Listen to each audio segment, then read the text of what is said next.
you on the floor. I don't know why it is, but that's fine. About to go live. I had you on the floor for some reason. No worries. Close this. Yep.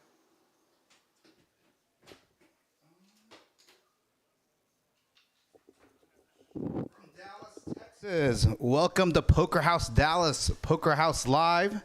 Here this Friday evening, 10/25, Friday night, high stakes here in Poker House Dallas. Gonna get this stream started off right. If you guys didn't know, we have a special birthday in the house tonight for the live stream. We have Miss Texas Kim Stone, birthday seat 1 tonight. Now, I didn't want to say how old she was, but I know she posted it, so I'm not gonna say it. But it's me, Eddie the Asian Sensation, in the booth. I got Hayden Fortini in the booth with me as well. What's up, everybody? How's it going? I'm going to transition us here. really quick so you guys can take a look at us for a second. Happy Friday night. Happy birthday to your better half, Mr. Hayden. Happy birthday. We had some balloons and cake already coming in, courtesy of the great staff here at Poker House. Yeah, so we're going to... together. Nice balloons you guys got. Yeah. Oh, I like that. Now, before we get the stream started, the first couple hands are kind of messed up with the flip and whatnot, so we're going to miss those hands on accident. So I want to give a shout out to Adrian Williams here, the owner of Doubleicious. If you're looking for cakes, if you're looking for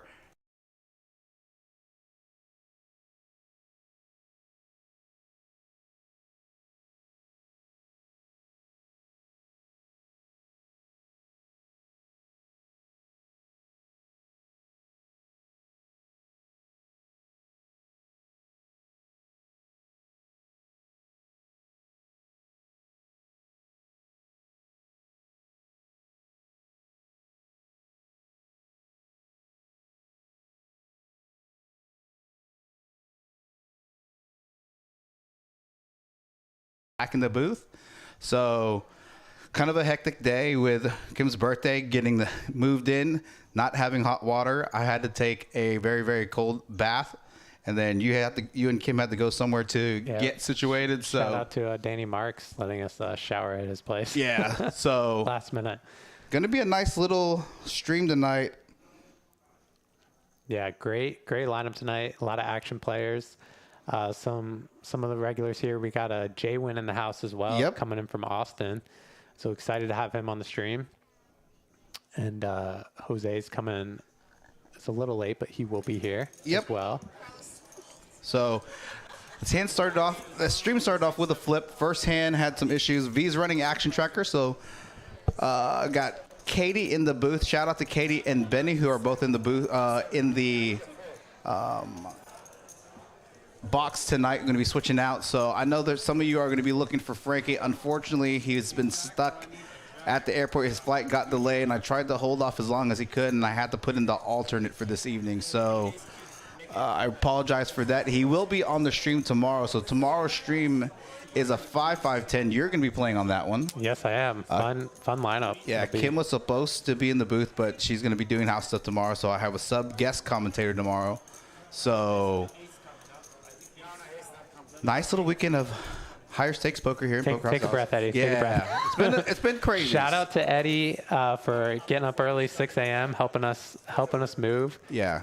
Shout out to everyone that showed up today. Jose helped.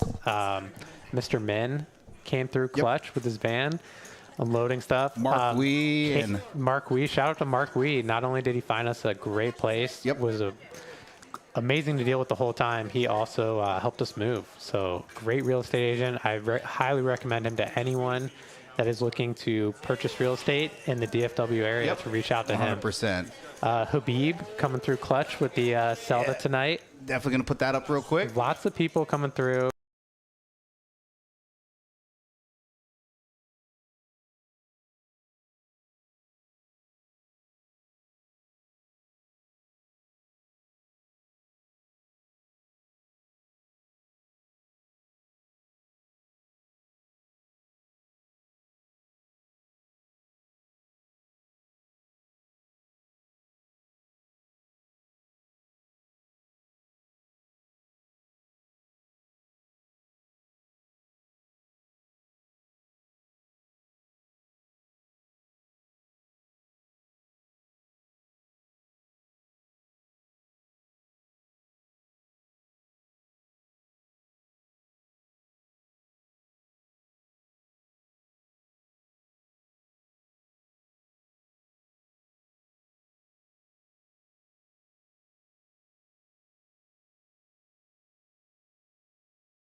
Looks like Kim's in the first hand. Not surprising. Birthday Kim to the girl. board. She's got the balloons behind her.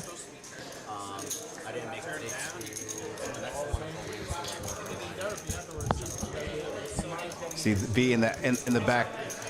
Yeah, this is a 3-blind game, and then we're switching from back and forth between the flip and the what's it called. So everything's squared away for hand 2. So this next hand, you'll actually get to see some hold cards. So again, sorry for that for those in the chat. Gonna get some action, real action coming up here. So tired, Hayden. Long day moving. I know. So we got a fire stream tonight. Really excited about this lineup. Fun little lineup. Again, you got Texas Kim Stone in the 1 seat, Mustafa in the 2 seat, Habib in the 4 seat, catering, Zelda, Mediterranean, and then Carlos in the 5 seat, OFC in the 7 seat. You got Nguyen in the 7. Oh, OFC in the 6 seat. Nguyen in the 7 seat, RV Phil in the 8 seat, and Jose Montes in the 9 seat. So here we go. Great group tonight. Whole card's going to be showing up. There we go. There we go. We got cards. Nice step cards. Nguyen on his first real hand here on the live stream. Hits King Queens in the cutoff. Picking up pocket queens. Second hand. I believe the straddle is on this hand. So. Yes, looks like the 50 is on. Looks like Habib put the 50 on. And nice to drive up from Austin and pick up pocket queens or second hand, right? Right. In the cutoff. And looks like he's going to get some action from Kim, the queen 9 suited. Suited connectors there out of position. Habib's going to defend his straddle. We're going to go 3 ways to this flop. Great board for queens. Yeah, good board for Nguyen here. Interesting flop for Habib. He's got a gutter, an overcard, backdoor flush draw. And wow, Nguyen checks back. Yeah. So I think we're probably going to see Habib lead out here, and he does. Yeah, let's see what Nguyen does here. And I love this bet by Habib. He's got a high equity hand. It's really nice to bet your draws in this situation. You can win by either taking the pot down or getting there, and Nguyen calls. And this is a really good board for Habib's under the gun straddle range. A lot of this. It definitely connects well. So it looks like Habib bets about half pot, 575, and this is a really tough spot here. Yeah, for especially with Nguyen. that ace hitting there. Yeah, because a lot of draws missed, like hearts missed, hands like 8-6, random straight draws. So I don't blame him at all for making the call, and Habib's going to drag in a nice spot here with his straight, reverse straight. And I kind of like the way Nguyen played that. He checked back that board. Yeah. He induced the bluff on the turn. I don't think that Habib was going to go anywhere if he bet the flop. Yeah. So, you know, it can be a good play to mix in some checkbacks with overpairs on those boards, especially versus the blinds and some aggressive players. Now, with that being said, knowing that's a board that's going to be could favor, especially a player like Habib there, multi-way, would you prefer him to bet there on the flop, maybe bet small? I mean, again, you and I both know after seeing the whole cards that Habib's not going anywhere. Personally, myself, I think I'd lean towards betting with queens because you're still like concerned about like aces and kings as overcards. Right. Maybe more likely to check back hand like aces. But I don't mind the play. I think it's good to mix in, and I think you accomplish 2 things. You have some pot control by checking back, and you also get to pick off some bluffs on later streets. Yeah. So, unfortunately for him, though, Habib did get there. And RV Phil getting in the mix, picking up ace king. Make pretty big on the straddle. Gonna make it 225 in the cutoff. A nice healthy raise. Yeah, it's pretty big there for a straddle. Mr. Carlos, 7 deuce. It's like he's got some evil intentions there. Interesting. Making the call. I wonder if they're playing the 7 deuce game tonight. I don't know if they're playing the 7 deuce. We're gonna find out. Yeah, we'll find out very quickly. Great flop here for RV great flop Phil. for Phil. And I don't think he's going to get a lot of action here unless one of these players decides to get crazy. He comes with a really small bet. Maybe you're hoping to get... They both snap fold. Both going to fold it, so it gets the 7 deuce game. Well, could be on. We just don't know it yet. But RV Phil picking up the second hand there. Picking up after flopping top pair, top kicker. I mean, with the ace kicker in his hand. Very nice hand for Phil. Yeah. Nice to have RV Phil back. It's been a couple of weeks. Yeah. So again, a nice little fun action-packed lineup. In lieu of Frankie Knight, we have Dwayne Hicks that's going to be in this hand. So, DW Dwayne Hicks is he was going to commentate tonight. Yeah. But the seat opened up, so he will be in the 3 seat. Again, going to do a little cool thing tonight. So for players that are playing, I didn't get a chance to do it for 2 of the players because of last-minute subs. But if a player was a pretty big hand, I have kind of created a player profile for these players. So I'm going to pull that up here when they're in a big hand. So very cool. Yeah, Eddie, taking the stream to the next level. Yeah, trying to make things a little unique here, a little different. Big fan.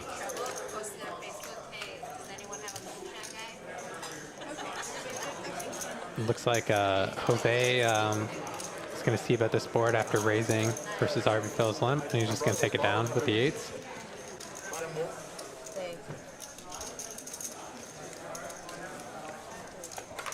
Jose, let's have him be our first player. So here we go. We got Jose.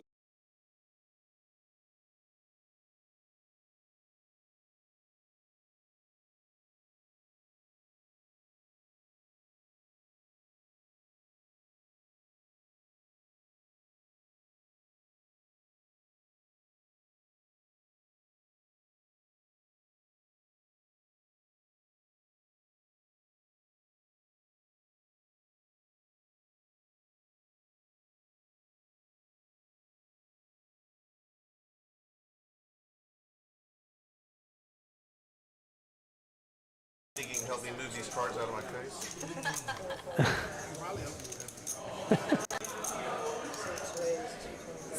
Great. Have you seen the 7-2 on? And he just recently took down the tournament at the Fort. Yep. Yeah, tournament crusher, cash game crusher. He prefers pot limit Omaha, but decided to come out here and mix it up in the Hold'em streets tonight. And this is a 3-blind game, so OFC going to make it out of the 3rd blind, going to make it, I think, a 1. Looks like he made it 2 1/4, and Jay went 3-bet to 650. Yeah, with ace jack suited, good hand. And the 50 was on here. Yeah, so. Yeah.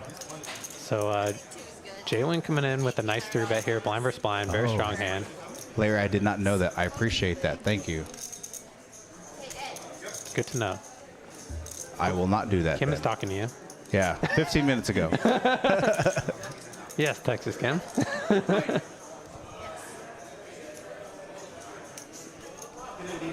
So OFC really thinking about this one. He's not a big fan of folding the 3-bets. The J1 stack is a little short. He knows. Oh, look at this. OFC looks like he's coming in for the 4-bet here. Queen 3 suited. No, he got buttered the other night. Look at this. Look at this. Big 4-bet here.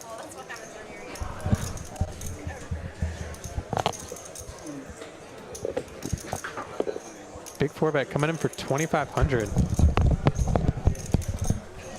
Interesting 4-bet here.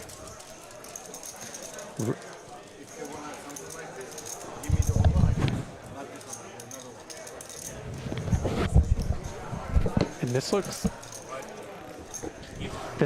very strong because he's committing himself versus J1 stack here.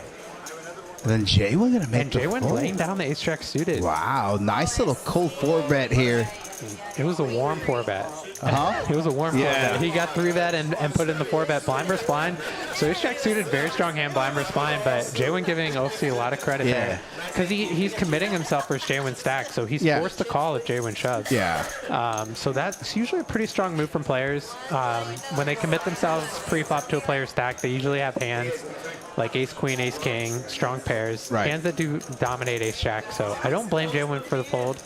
I think if he knew, maybe had a little more, he's played with OFC once, but if he had a little more information on OFC, I don't think he'd be folding there. And obviously when he goes back and watches this, he's going to see that. So OFC is pretty capable of making that move there. Yeah, and props to OFC for putting in that 4-bet there. He was ready to run it with the queen 3 suited for 3,000. And then for those of you in the chat, let us know how table audio sounds, how we sound in the booth. Eric Anderson, who runs the live stream, out of town, so I'm running the ship by myself. Eddie running the ship tonight. Yeah, so let's see how I do. So Eddie the man.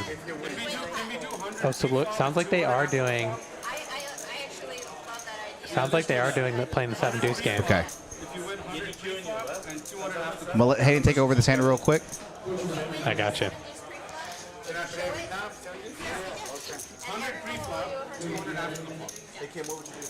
All right, everybody. You heard them. They're playing the 7 deuce game. So it's $100 from each player if you win it the hand pre-flop, and $200 after the flop. And we have Mr. DW, Dwayne Hicks, just sitting down in the 3 seat. He's going to be joining us tonight. Then let's not bother. No, 100 is fine for me, but. Yeah. How are your cards? Are they good? I get king. What is it? You should have raised. Just for a curse, he's gonna get 7 deuce every hand. 1500. So we're not doing 7 deuce, right? No 7 deuce. It's fine. Okay, no 7 deuce. Cancel that. No. So for me, I don't like playing if it's not worth a lot because it's like really fun stuff to create. Very expensive. Yeah, I stepped outside to make sure everything was set up in the software to handle the 7 deuce game, but as I walked out there, I was informed, like you were informed, that the 7 deuce was nixed. So Is off. Yeah, they just told us on the stream. But and that's again, okay. We'll I have know- plenty of action for you guys tonight.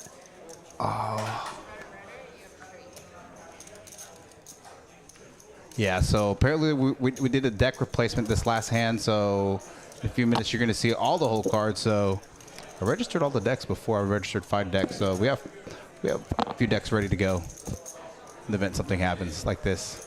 Mustafa rivering a 7 high straight here. Jaywin's going to take a stab at this. This is not going to work. Mustafa might just call because the board is paired and a flush to get there. Yeah. And 5-2. nice hand for Mustafa. Oh, you thought that you had 7 deuce. He thought he had 7 deuce, but he actually has 7 deuce. Oh, it's registered. Yeah, I just got a text from Frankie saying he just landed and that he wouldn't be here for another 30 minutes, so I can't have an unfilled seat that long when I have an alternate ready and available. So, Unfortunately, but he will be in the chat though. So, be in the chat. and then if somebody does bust on this table, he does get first alternate. So that's why we have alternates. Unfortunately, his flight ticket delayed. He was coming in from Vegas. Vegas. Okay. Yeah, I think he was hanging out with Kitty. All right. Let's Yeah. go, Frankie. Well, he's got some run good there. Yeah, But I'm pretty sure they hung out adjacent to each other at times. So, So this is, I guess this is public knowledge, huh? well, Kitty tweeted about it. So, Oh, she tweeted about it. yeah. So, I need to get up on my yeah, your Twitter game. Twitter game. Except Frankie looks like he's 11 in this picture. Sorry, Frankie, I gotta call you out, bro. You need to fill out a consent form. Yeah. All right, hand 6 here. Got a lot of players, with the exception of Mustafa, with some playable hands here. Yeah. So Frankie will be joining us tomorrow night, though.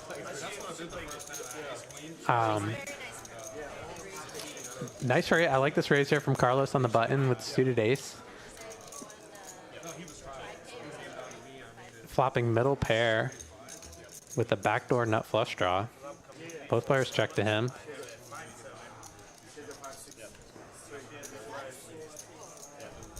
Carlos is going to continuation bet. I like this bet from Carlos. He does flop middle pair, some backdoor, Yeah, backdoor he's got nut a flush nice draws. hand to continuation bet with. Mustafa's got a decision, and he does just lay it down. Yeah, a little gutter and some backdoor running hearts, Yeah. but not enough. A lot of reverse implied odds if you chase there. So Yeah, and Carlos really benefits from getting a hand like Jack-7 to fold because it does have a lot of equity against his particular hand. So nice bet there from Carlos. Takedown. I like the aggression. Again, 60 viewers in the chat. Welcome to Poker House Live here at Poker House Dallas. Friday night, 5/10/25. Here we got Miss Texas Kim Stone, birthday girl in seat 1. So, Thank you guys so much for being here with us. got her better half in the booth. Hayden Fortini doing commentary with me. She's the better half. Oh, she's the Let's better just half. be clear. Yeah. Yes. So, I have my better half on the table, where she should be. yeah. And you're playing the 5/5/10 stream tomorrow. I am. I'm excited. It's a fun lineup. We'll have a good lineup for you guys. Good mix of players. Interesting that Habib's just going to call here with Beef just limped, and OFC picking up queens on the button. Coming in for a big raise, 325. So it's really tough when Habib picks up big hand, or I'm sorry, OFC picks up big hands because, you know, he's really aggressive, really capable, as we just saw with the Queen 3 suited. So, and looks like Habib is going in for the limp raise here, and I don't blame him.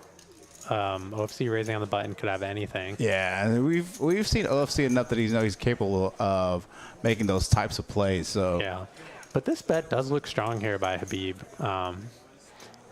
But he has really stepped up his aggression pre-flop recently, so OFC's definitely not going anywhere with these queens. I like the flat call in position. Yep. I think that's just a hand that's too strong. Yeah. You know, obviously if he had like ace 10 suited, you know, he could fold there. Oh, now interesting flop. So Habib could end up winning on this flop if he shows some aggression. Oh, and he doesn't. Checks the flop. Yeah. And yeah, not surprised to see OFC check back here. So Habib picking up a straight draw here on this turn. Interesting. Carving betting chip's going to bet about half pot here. Yeah, almost exactly half pot. And, now this is an unorthodox line taken with jacks. Yeah, interesting line here. I don't mind the check on the flop, but interesting to bet half pot on the turn. Yeah. It's a pretty big bet. That's a pretty big bet. So I'd be surprised if OFC folded here, given that he knows how aggressive Habib can be. Yeah. He could be a little worried that Habib has a hand like kings. Yeah. I mean, he did limp raise, so his range is pretty strong. So he could have a hand like kings. He could have been sneaky and like checked like a set of tens on the flop. Yeah. Or sometimes Habib gets tricky and he'll check like a hand like ace king on the flop. Yeah. OFC asking him if he has jacks, because that's the only hand he can beat that Habib will play this way. I did not hear that. Yeah, and OFC is really good at figuring these things out, but this is a tough one because I think that jacks is like the only hand that he's beating that Habib would play this way.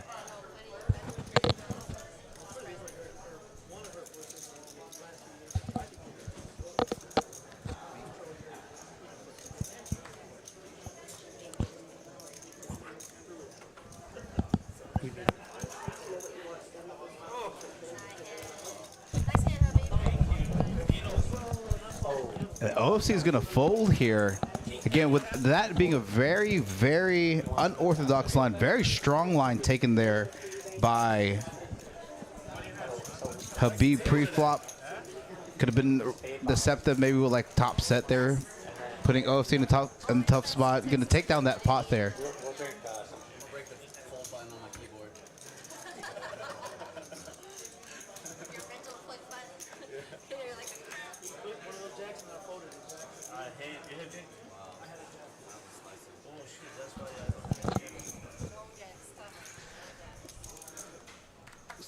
Got Poker Monkey in the chat. Dory in the chat.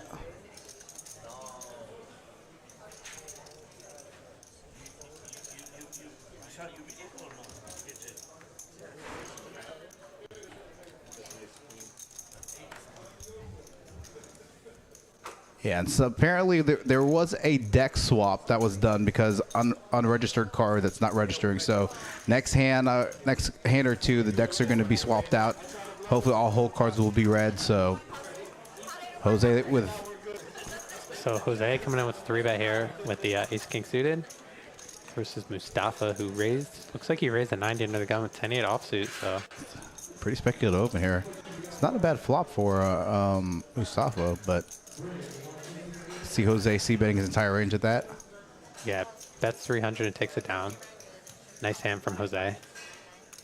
Yeah, and Poker Monkey in the chat. This coming up Sunday here at Poker House Dallas at noon, I believe. We're going to play 1-2-500 chat pro meetup game here, either on the main floor or the high stakes rooms. It's going to be cake, cupcakes, some splash pot, lots of alcohol on a Sunday. So Super Bowl Sunday. So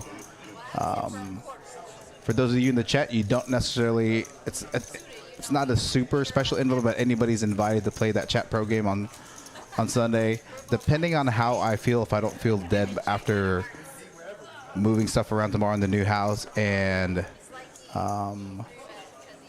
after commentating tomorrow night, I may fire the meetup game. So, Mr. Nguyen, we are in there's TCH Dallas in the lodge. So we are in Dallas. We're about 10 minutes away from TCH Dallas, so kind of close to downtown. in Dallas, about 10, 15 minutes away from downtown Dallas, about less than 10 minutes away from both airports. So that's where we're at. All right, back-to-back ace-king hands. This time of the offsuit variety from Jose. Get action from Mustafa again, round 2. But not this hand. You still got a 1% chance of winning. There's a reason it's called Poker House Dallas. Yeah. Right? And Jose takes it down again. So who if I'm pronouncing your name incorrectly, I apologize.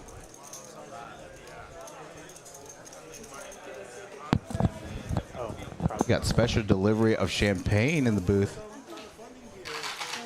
Carlo, the chat pro, asking, did someone say chat pro? Yes. Thank you for Carlo for joining in. You're invited to the chat pro game this coming up Sunday here at Poker House Dallas.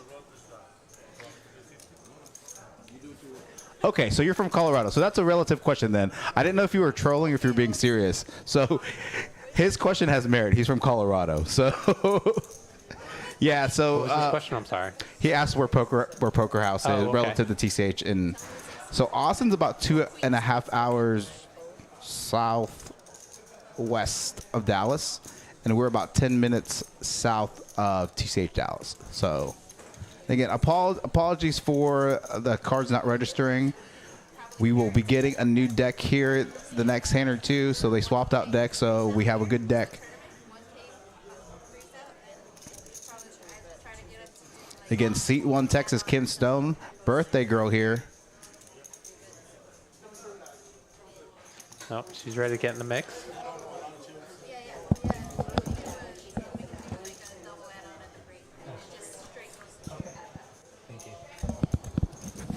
Super Bowl party. Don't blame me, Carlo. But the next time we have it, and hey, if you're wanting to come play one of our streams here at Poker House, let us know. So it looks like Mustafa led the flop. J1 called, and Mustafa leading the turn again. So we'll get to play along with J1 here, figure out what he has.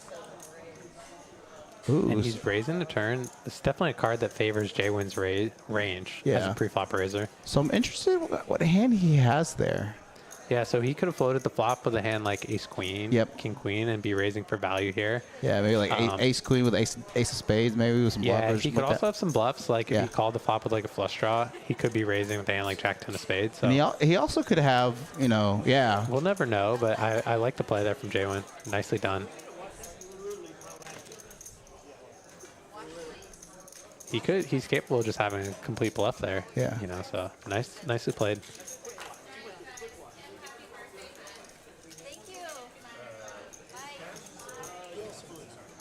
Yeah, Carl, let us know here when you're going to be in the DFW area.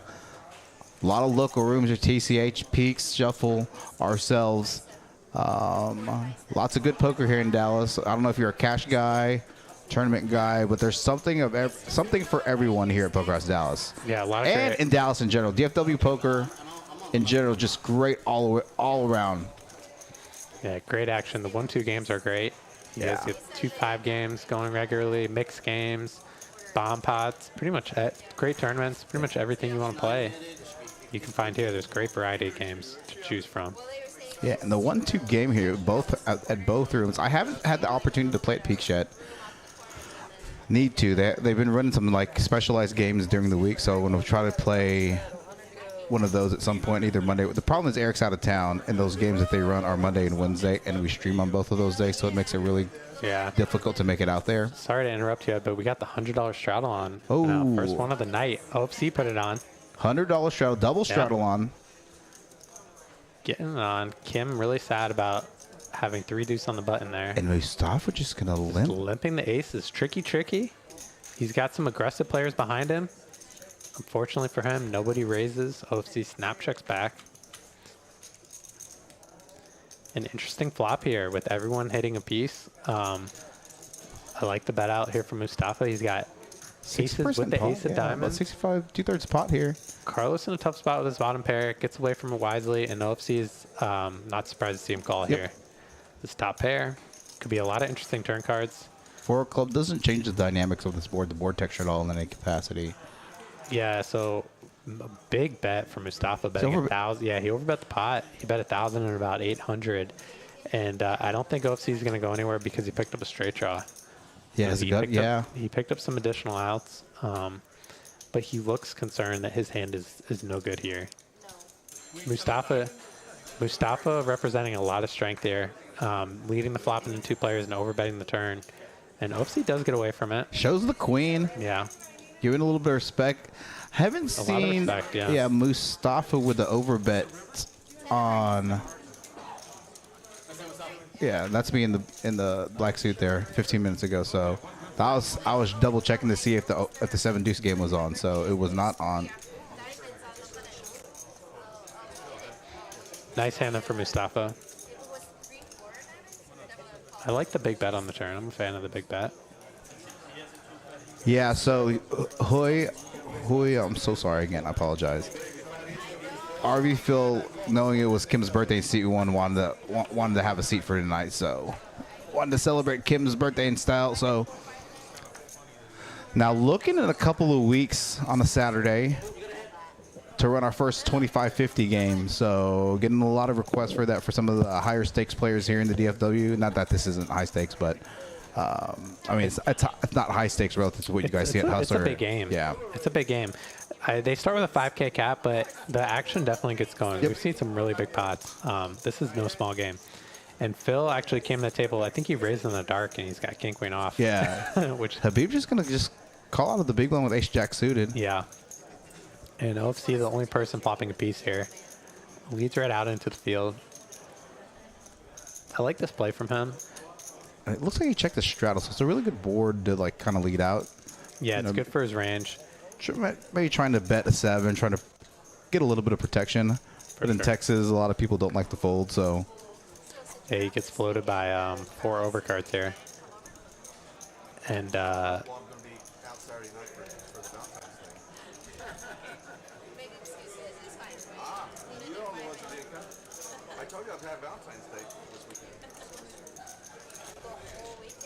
it's going to get heads up to the river here, bro. RV Phil's just going to double barrel the turn. Habib with ace jack suited. Yeah, so he got OFC to fold the best hand. And I think that if he fires this river, he's going to win the spot. Let's see what he decides to do here. It'd be a really tough call for Habib to make, especially given that RV Phil raised in the dark. So his range is wide open. That's got to be going through Habib's mind. A bit of third pot, kind of value-y. Yeah, it looks very value-y. Like that sizing is like in between blocker and value. Yeah, Habib looks very suspicious. It looks very value to me. Yeah.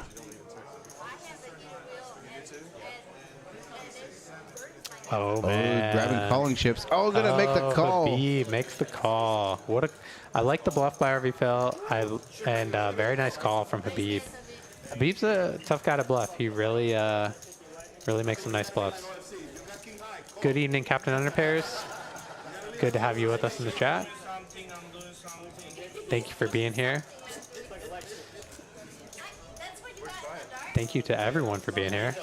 65 viewers in the chat, less than an hour in, so appreciate you joining in. Yeah, appreciate all of you. Friday night here at Poker House Dallas, Poker House Live, 5/10/25. Going to see the straddle on often. And I'm in the booth, Eddie the Asian Sensation, and Mr. Hayden Fortini in the booth with me as well. So RV Velo picking up King Queen again. Gonna get right back in the mix here. Coming in for a call this time. Mixing up his play.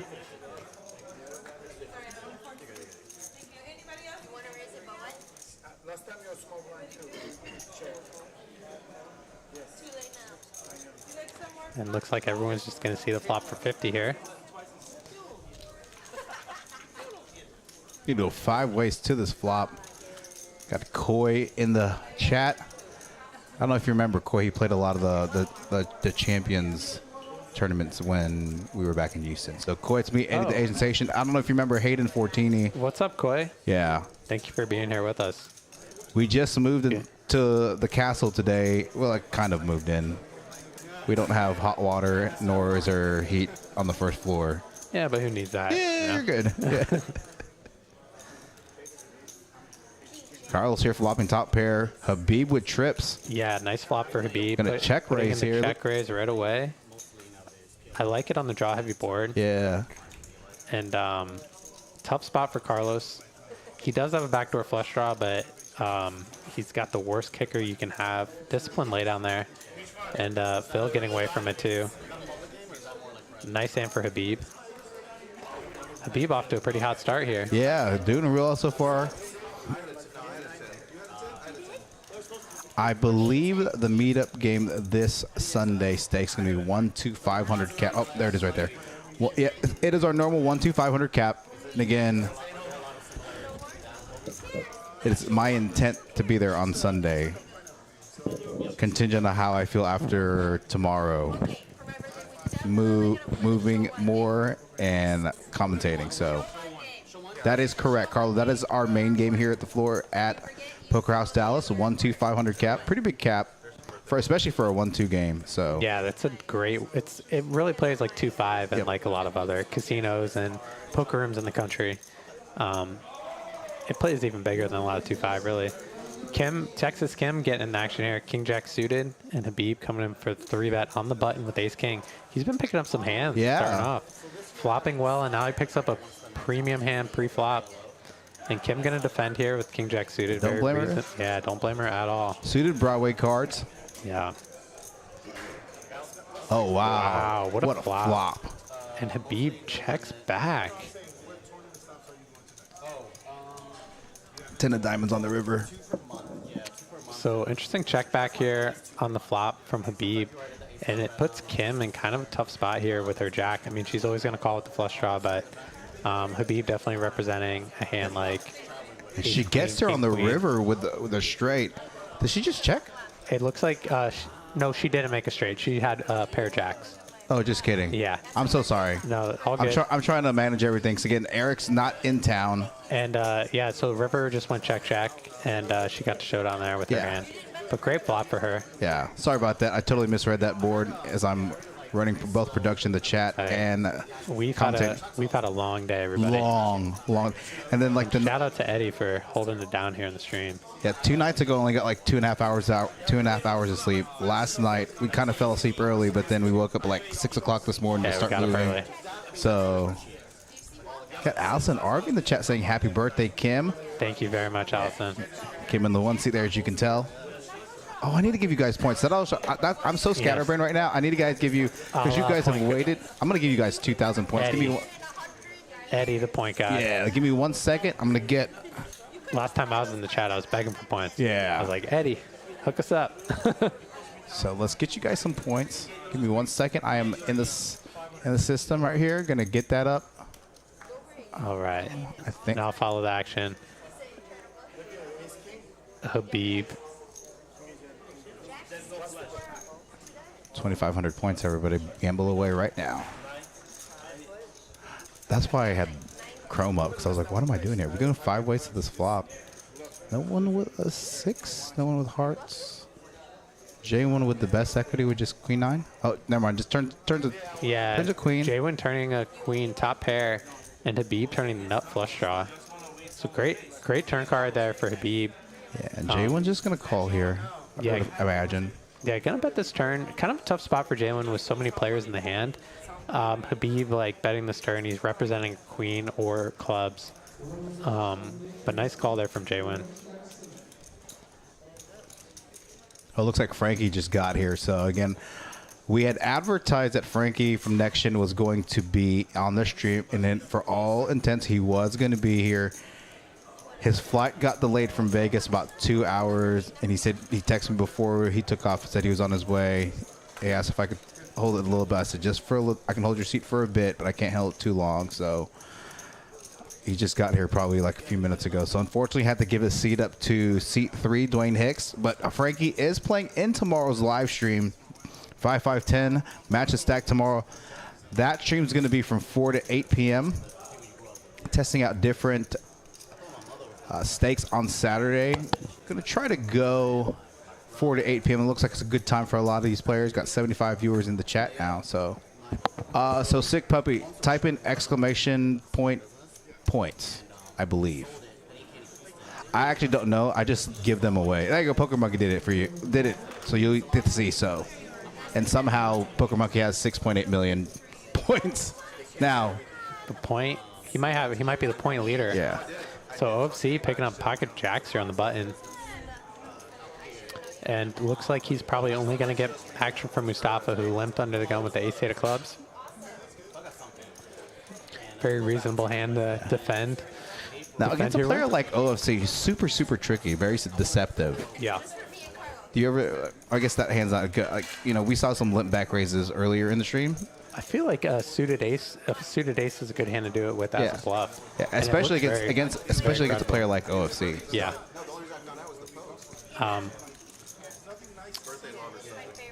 And we're going to see Mustafa check call here. Yeah. OFC going to need some running jack on the turn or the river. Great turn card for Mustafa with picking up the open ender. Top pair open ender, giving them additional outs. A pretty big lockdown on this hand, and OFC needing a jack and a jack only on the river. He's leading right out here, not giving OFC any free cards. And taking down the pot. Very nice hand. Very nice hand for Mustafa. I don't know why it's not giving points away. Oh, and Kim got a very nice gift there from Carlos. Yeah, that's a nice bottle of champagne. Yeah, shout out to Carlos. Thank you so much. And again, for those of you in the chat, Miss Texas Kim Stone's birthday. She did advertise it. That I will say her age only because she advertised it on social media, and she has a lot of social media for us. So Kim, when you go back and watch this, you can't get on me for telling your age because you announced it on social media. So turning 40 this morning, moving day, playing the stream. So busy day. Busy day. So I'm going to check on those points here in a bit, Larry and Sick Puppy. So again, usually Eric Anderson is here either helping me run production or running action tracker. I am running everything by myself with V's help, doing a great job on action tracker. We had some hiccups. Shout out to V. Yeah. Erwin in the chat. Oh, thank you, Erwin. So Hayden's in the chat, Erwin. What's up, Erwin? Good to have you with us.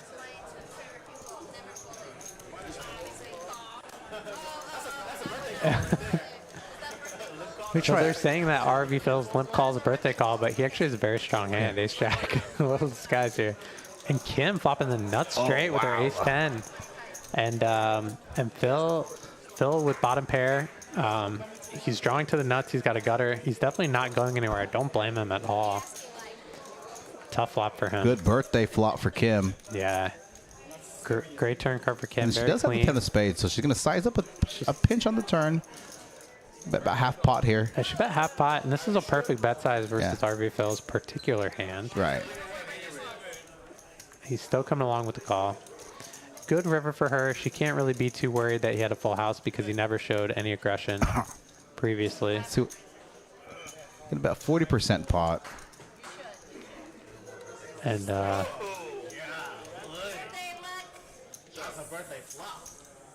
oh, she showed her hand. She showed it, yeah. Yeah, birthday flop there for Kim. Birthday flop.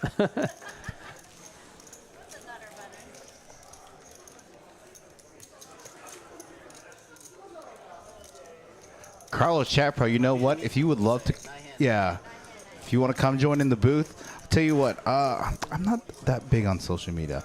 Contact the Poker House Dallas Facebook page or find Eric Anderson. He runs a live stream. Again, he is out of town in Minnesota for Valentine's Day and for his son's play. I'd love to get you in the booth, so from the Austin area. So you can check Poker House Dallas off your list. We'd love to have you in the booth. Okay, I added another 1,500 points. So for Sick Puppy and for Larry, try doing the points thing. I'll check on it in a second. If not, if they don't show up, then I'll manually override the software. Look, got here RV Phil on the button. RV Phil picking up 2 queens. Premium hand here on the button. I'd like to see, he just calls, okay. playing it tricky against OFC. Kim coming in with the jack 8 of diamonds as well.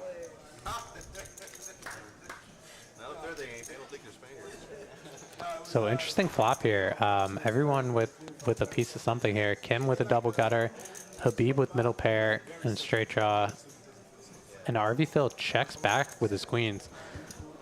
So it's similar, kind of similar to the hand that Nguyen had earlier. He's checking back on a very dangerous board with his queens, pot controlling, and he's probably just going to call on this turn.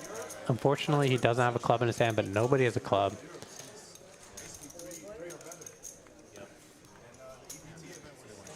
So the 3 of clubs did not hit anybody. I think if someone bluffs at this, they are going to take it down. I like the bet here by Habib. It's pretty risky. Oh, so chop pot all the way around, right? It was checked. Kim led the turn, but the flop was checked through.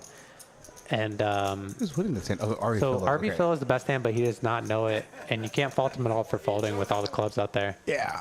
And I like the play there by Habib. It's a little risky given that so many players are in the hand. It's very likely that somebody has a club. But he sensed some weakness there and took it down. I like that. Nice little play by Habib. Yeah. Habib has really impressed me lately. Stepping up the aggression, taking down a lot of pots. Sick puppy. It looks like you're putting a space in between the exclamation point and points. There's no space in between exclamation and the point. So try do it without the exclamation point. So.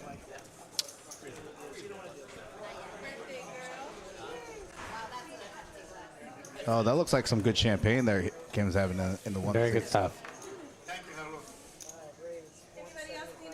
All right, Carlos here, +1 of the Strata, gonna make it 175 with the ace jack offsuit. Yeah, nice hand there for Carlos. Yep. Nice raise.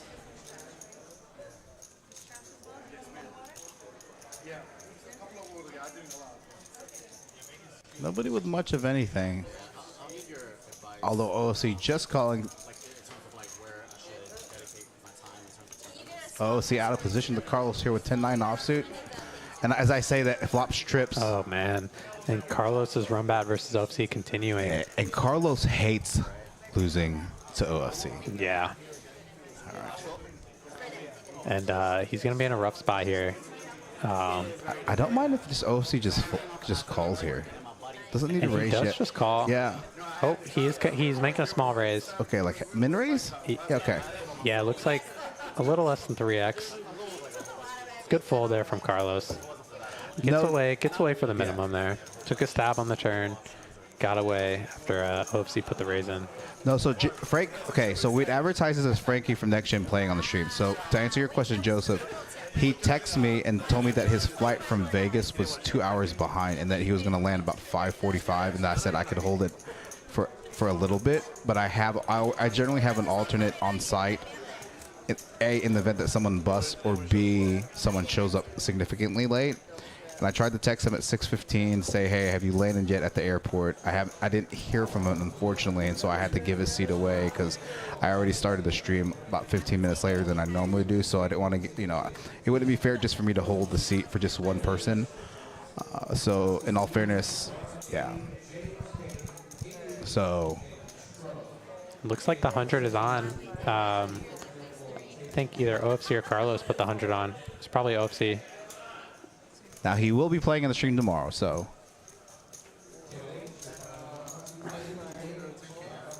So just about an hour into the stream. Look at this hand number 20. Yeah, some big hands here. Carlos just calling with his ace queen off. To Phil, open up with the 9s.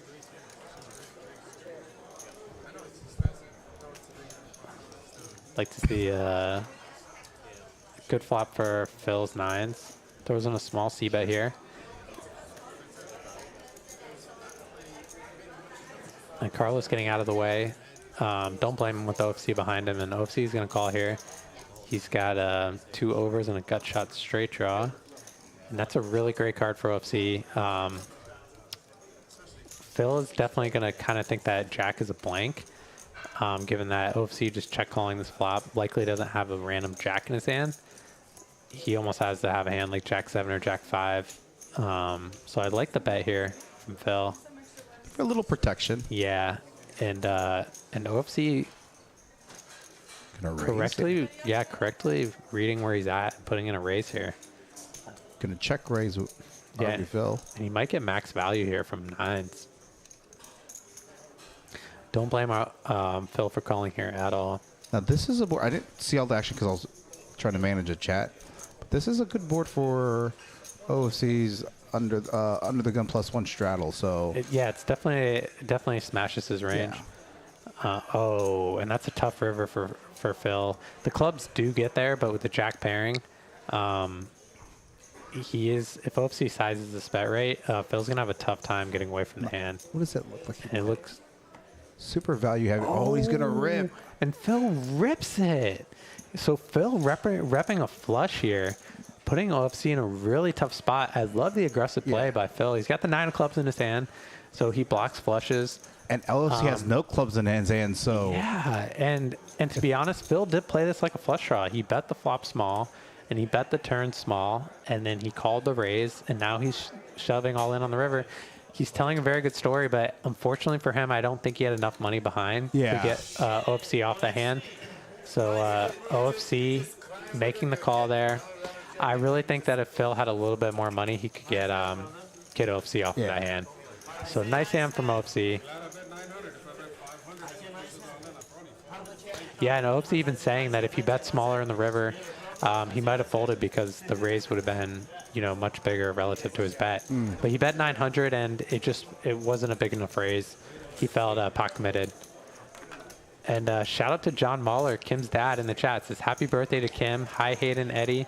May everyone be nice to Kim on her B-Day. It was so cute last Saturday because Kim was in the booth with me last week. And he jumped in there. She's like, oh, my God, that's my dad. So cute. Thank you for being with us tonight. Yeah, thank you guys so much for being with us. Say hi to Cappy and the rest of the family for us.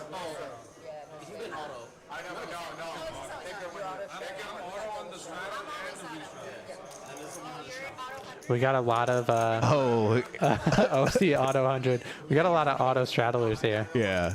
So this game playing a lot bigger than it's advertised. Again, three blind game. They're saying this game's not that big. This game is big. Yeah, 5, 10, 25. No need to rush, by the way. Slow is good. Looks like they're getting the table ready. That means dinner's about to be here soon. Very nice. Oh.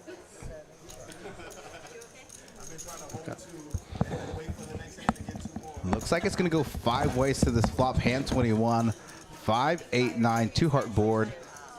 RV Phil with the best hand flop and top pair with the queen kicker. And a bet here. Gonna bet about quarter pot, yeah. 125 in the pot of 500. Kind of stab bet to kind of see where he's at. Nguyen gonna call. Both have 9s.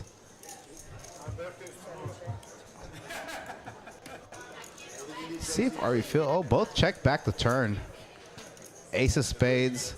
Now, somebody, even though with ace comes over, based off the action, pre-flop action, an ace shouldn't change too much on this board. So, no Coronas for Kim tonight. No, she's probably having a special glass. Actually, Carlos Cortez, who's in the 5-seat attorney here, a very prevalent attorney in the DFW area, bought Kim some very, very special champagne for tonight. And if you see there in that bottom left corner, that's Frankie coming up here, gonna now an alternate for tonight. So about gonna hang out to see if anything happens. So again, Frankie was supposed to play tonight.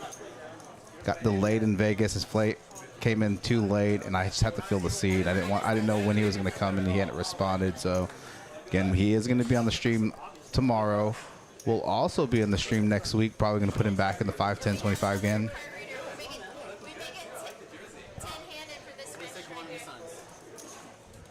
And then after this hand 22. Yeah, you hear him saying that he just got to. Oh, he got it for her in Vegas and flew with a cake. That's so sweet. I'm drinking Corona. Just kidding. Not in the booth. I'm not going to lie. I'm drinking Corona in the booth with Hayden. I think she has special champagne, so special vodka and stuff. So Mustafa here going to try to play Queen's tricky here. 7-7-4 board. No one with a 7. Mustafa with still the best hand, pocket queens. Going to bet 100 into the 355.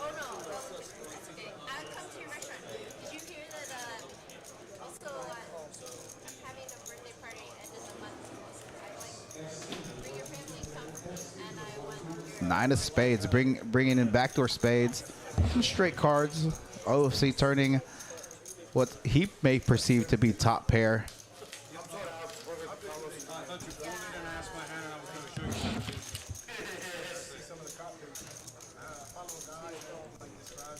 But it's in English.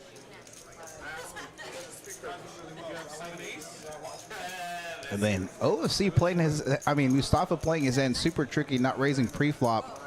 Ace of, oh wow. OFC rivering 2 pair there.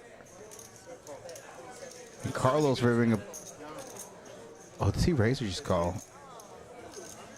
And yeah, OFC, yeah, he's saying he super slow played that hand. Under repped his hand. Unfortunately got sucked out on the river there. All right, let's take a look at these stack sizes right now. Got OFC with nearly 11K. Habib with 8,500. Texas Kim with about 5,900. Carlos Jose. RV Phil in the mid 5,500, in the mid 5K. Deep W, who was a fill-in for Frankie and I, sitting about 4,800. Mustafa at 4K. Let's take a look at cumulative winnings as well.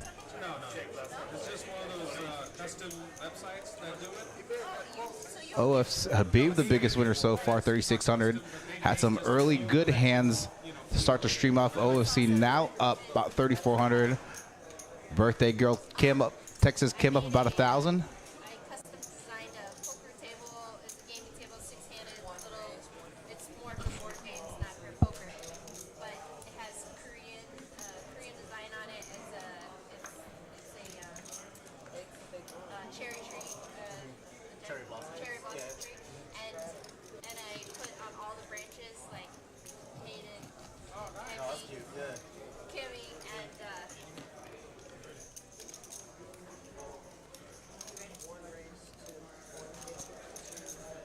and then at the base of the branch is his family. Kim again in the mix. This hand gonna raise or 3-bet 10-8 suited. What a flop for her. Flops open-ended, backdoor, heart drop, but Mustafa flopping the bottom end of the straight. 7 of spades, pairs the board, brings in backdoor spades. Yeah. Texas Kim here gonna bet the turn as well. Double barrel here, gonna get raised by Mustafa. She's still gonna make the call, still open-ended. Doesn't know what kind of trouble she's in. 4 of spades brings in a higher straight for Kim. Gets there on the river. Birthday run good for Kim. They're getting there on the river to get a higher straight than Mustafa. Birthday run good continuing here. Poker Monkey, the min buy-in for this game is 3K, but ain't nobody buying in for 3K at this game, especially with it being a 3-blind game. A and B, at minimum, you're probably going to see the straddle at least 6 or 7 times on a per orbit, and maybe 2 to 3 times double straddle. So, right? Yeah. So the game's gonna play a lot bigger than advertised. DW trying to get in the mix here. Oh, Habib! Look at Habib getting aggressive. You know, I've watched Habib with you guys. I mean, Hayden's in the booth; he's eating, but so I know he's just listening. Hey, dude. I feel like Habib's progression as a player over the past few months has picked up significantly here. He's gonna 3-bet. What's going on here? Jose looks like he's going to 4-bet. See what sizing he's going to use here. It's like 12, 1300.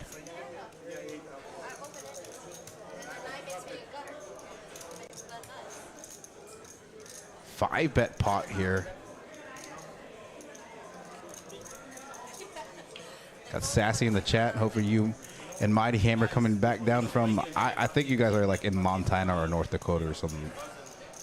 Ridiculously cold state.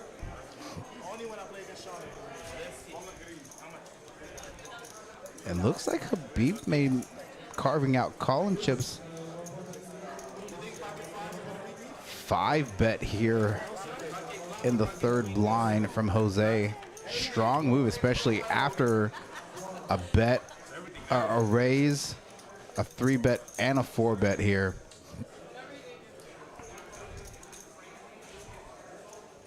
Jose repping a hand like kings or aces.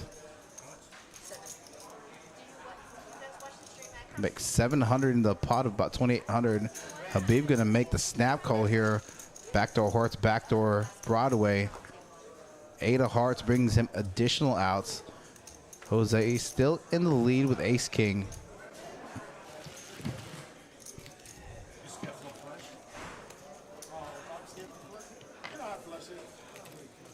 And Habib.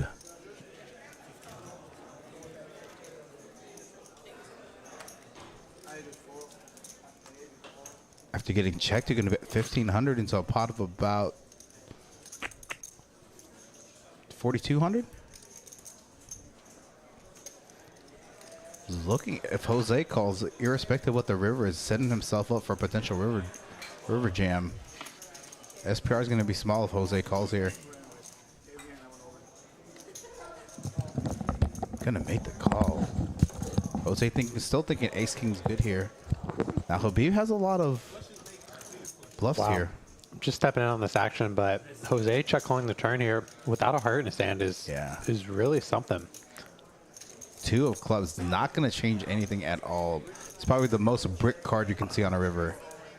And Habib follows through and shoves the river. And I love this play by Habib. He's got like the perfect hand to bluff with. He's got a heart in his hand. He very credibly represents hearts. He represents hands like, Jack 9. He was the pre-flop raiser, but he was. I think he 4-bet and then Jose 5-bet pre-flop. So I think if Jose has to put him specifically on a hand like Ace Jack or like King Jack in order to make this call, because that's all he's beating. Yeah. Wow. What a call. I don't know what just happened. What a sick call by Jose on the river. What? God. Everybody at the table is like, what just happened? I don't even know what just happened. Holy. What a call. That's something That's else. gross. Even Jay says no heart but had a heart behind. What? That's one of the most impressive calls I've seen. I mean, I think the thing about Habib could be bluffing with like maybe like a small pair or something that beats him. Like, I mean, that is. If you're talking about like the that ultimate is some call there. Ultimate bluff catcher. That's like the ultimate bluff catcher. That's one of the best calls I've seen. I mean, I love the bluff by Habib. I love how he played his hand. I love the bet on the turn with the heart in his hand, and I love the follow through on the river.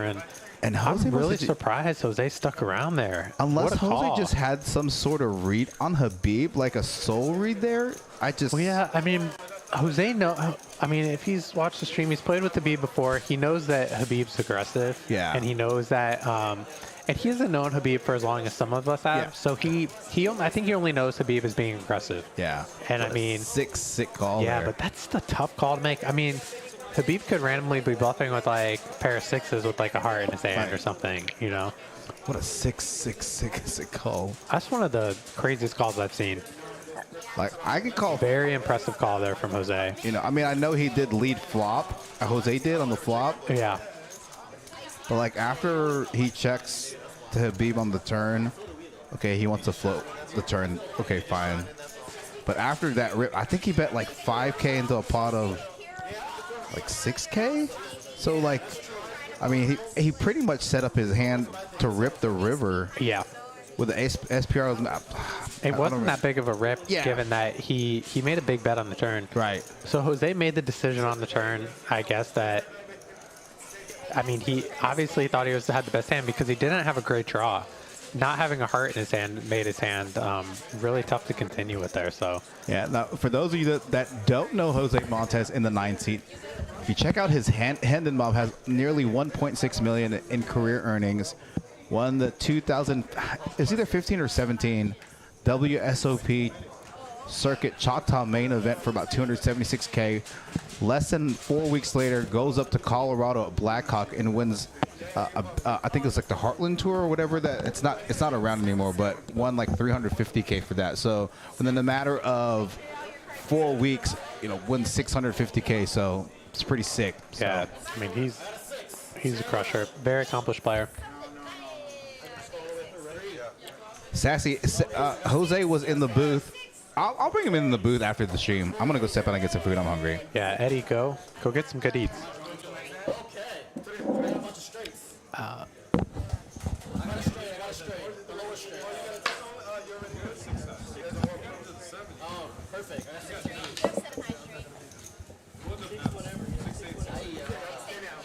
All right, so Eddie is going to step out to grab some food. Looks like Jaywin's going to win this this bomb pot, flopping the nut straight, and it holds up. Had to fade a lot there.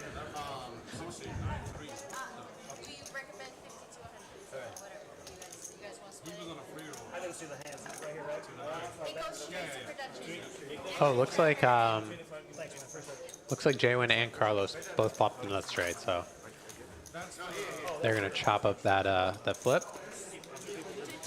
Eddie's stepping out to get some food that Habib was very generous to cater to us from his restaurant Zelda. If you guys haven't been, definitely go check it out. You will not be disappointed.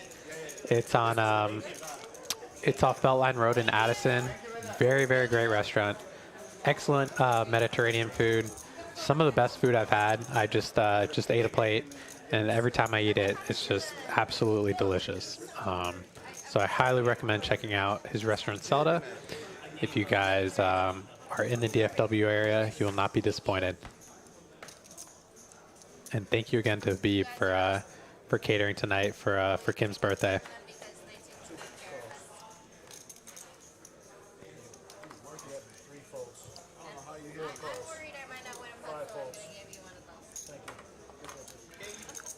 Raises to 125, 7 folds, 8 folds, 9 folds. So OFC coming in with an aggressive raise here in the cutoff with the king 8 off. Mustafa limped under the gun with the 10 deuce clubs, is making the call. Kim called from the third blind with ace jack, and Habib's going to call as well with the ace 5. So we got a four-way hand here going to the flop. Queen 7 8, and it checks around. Habib picking up a straight draw with his ace high.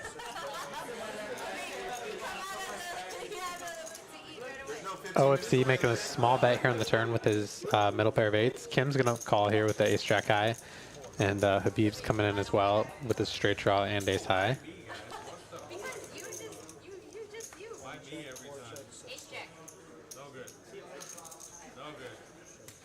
And the river checks through there. OFC is going to be happy to win this pot with his middle pair of eights. You can see me on camera getting some Zelda. Mustafa, your big line, okay? Oh, yeah. Went home, showered, and ate.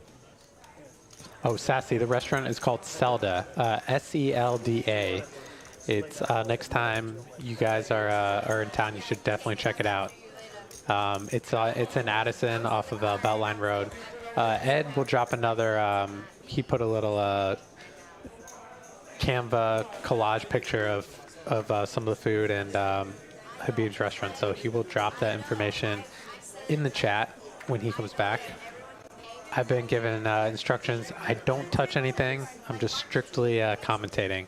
I don't want to be responsible for the stream crashing on you guys. So just hanging out here, talking some poker.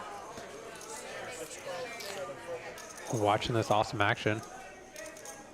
Habib, Mustafa, is that you guys' restaurant? Thank you so much for Oh my God, you're gonna eat it and you're gonna be addicted. I'm gonna let you guys eat first, because if I start, there's not gonna be any left. So it looks like we had some limps here. DW, Habib, OFC, and RV Phil raising to 125 on the button with the king 9 off. And Habib coming in with the limp raise with the ace queen. Like this move. He's been doing this a lot so far tonight. He's got some aggressive players behind him, so he's utilizing the limp raise to get some more money in the pot with his premium hands. And he's going to pick up RV Phil and Jose And DW might call here with the 5-3 suited closing the action, but he decides to get away from it. So we're 3 ways to this flop.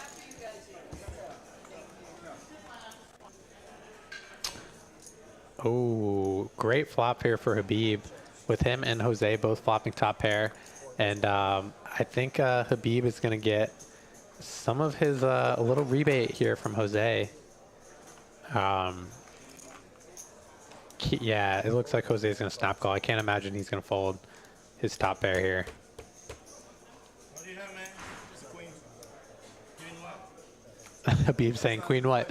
Habib, you have the best queen. I'm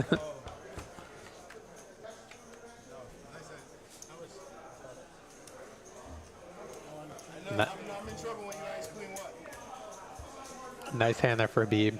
Like the limp raise, getting more money in the pot with his ace queen, and got a great flop versus Jose's particular hand. So he's going to double up here, win $5,700 pot, getting right back in the action.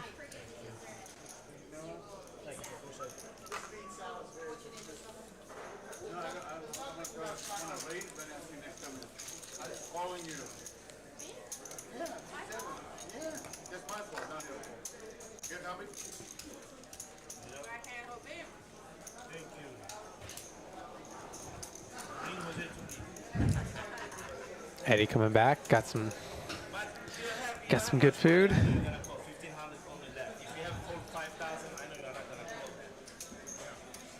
So Habib just doubled up here off of Jose, getting a little rebate.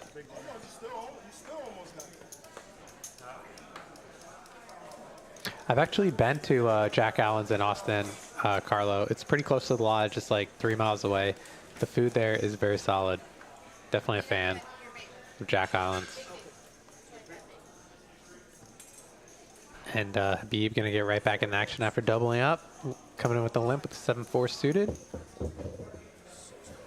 Looks like we're OFC limping behind, and Jwin's gonna isolate with his queen 9 of hearts and the hijack. Like this move here from Jwin.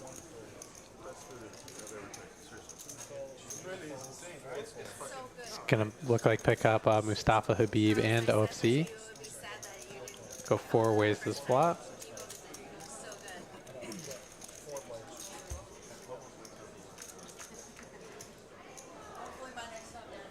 Nobody flopping anything here. I think it's a pretty, if Jwin is checked too, it's a good flop for him to continuation bet on. He's got an overcard. He's got backdoor flush draw and straight draw. So he has a lot of good turns that he could double barrel it, but he does check back. I don't mind the play either. Just trying to realize his equity.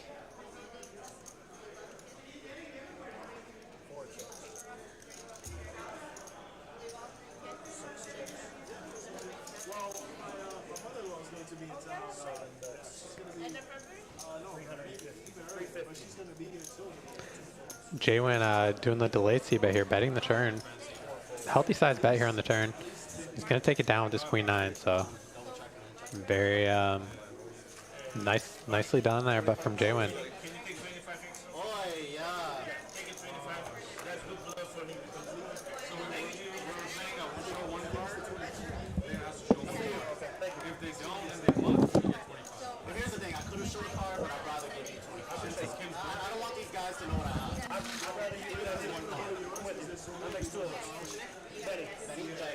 Okay.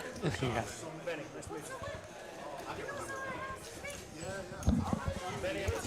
So I'm gonna take a little quick break after this. I'm gonna plug Habib's restaurant. It's gonna go when I pulled up made these little like advertisements for these players, but it's called Zelda. It's like Zelda with an S. So I'll pull it up. I put together a little montage collage of pictures from his restaurant with his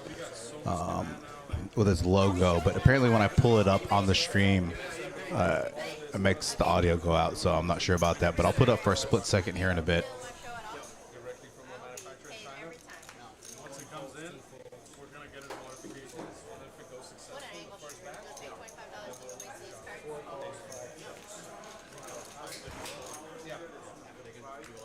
The first one we're just gonna do it out of the garage. So when you say modifications, So we got a limp pie here, and RV Phil flopping a straight with the 7-4 suited. Carlos leading out here with middle pair. Is in the straddle. And Phil's going to come in with the raise right away. I like this play by Phil because it's a draw heavy board. Definitely wants to start getting money in the pot. And Carlos is going to call. Ooh, tough turn card there for Phil. Really hurts his action, and now he's beat by any 9. So it's definitely not a good card for him. But he is going to continue betting. He wants to charge 2 pairs, wants to charge, you know, get value from spades, and he does just take it down.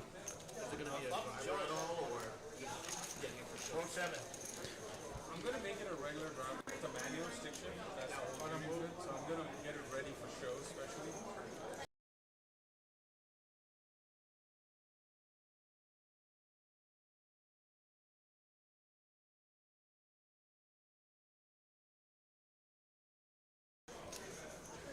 That's been my dream card.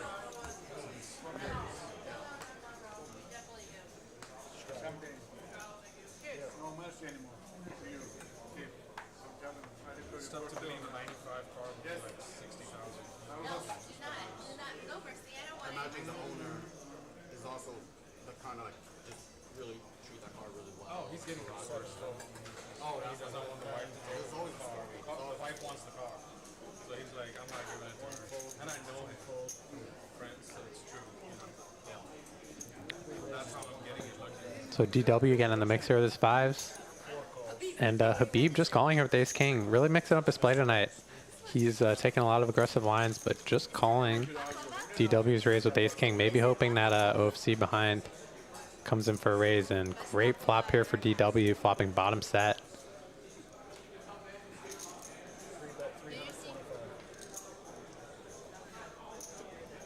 And he's going to get floated here from Habib with the 2 overs. And OFC might come along here. He's got bottom pair, backdoor flush draw. Would not blame him for doing so. He does not know how bad a shape he's in. I like how these players are just casually eating as they're playing their hands. Like the bet size here from DW on the turn. There's a lot of hands that his opponents could have that picked up additional equity. Like a hand like 9-8 now has an open-ended straight draw. But he's gonna take it down.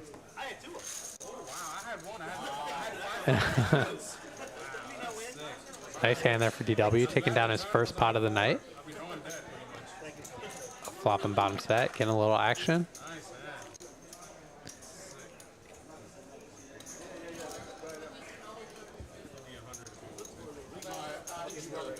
Yeah, Sassy and Mighty Hammer, you will not be disappointed. I would almost be willing to give you a money back guarantee myself. And if you tell me you're disappointed, I don't believe you. The food is phenomenal.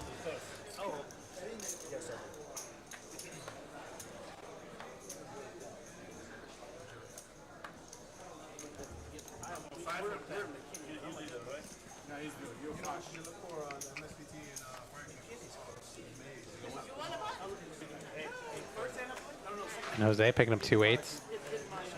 Gonna come in for a raise.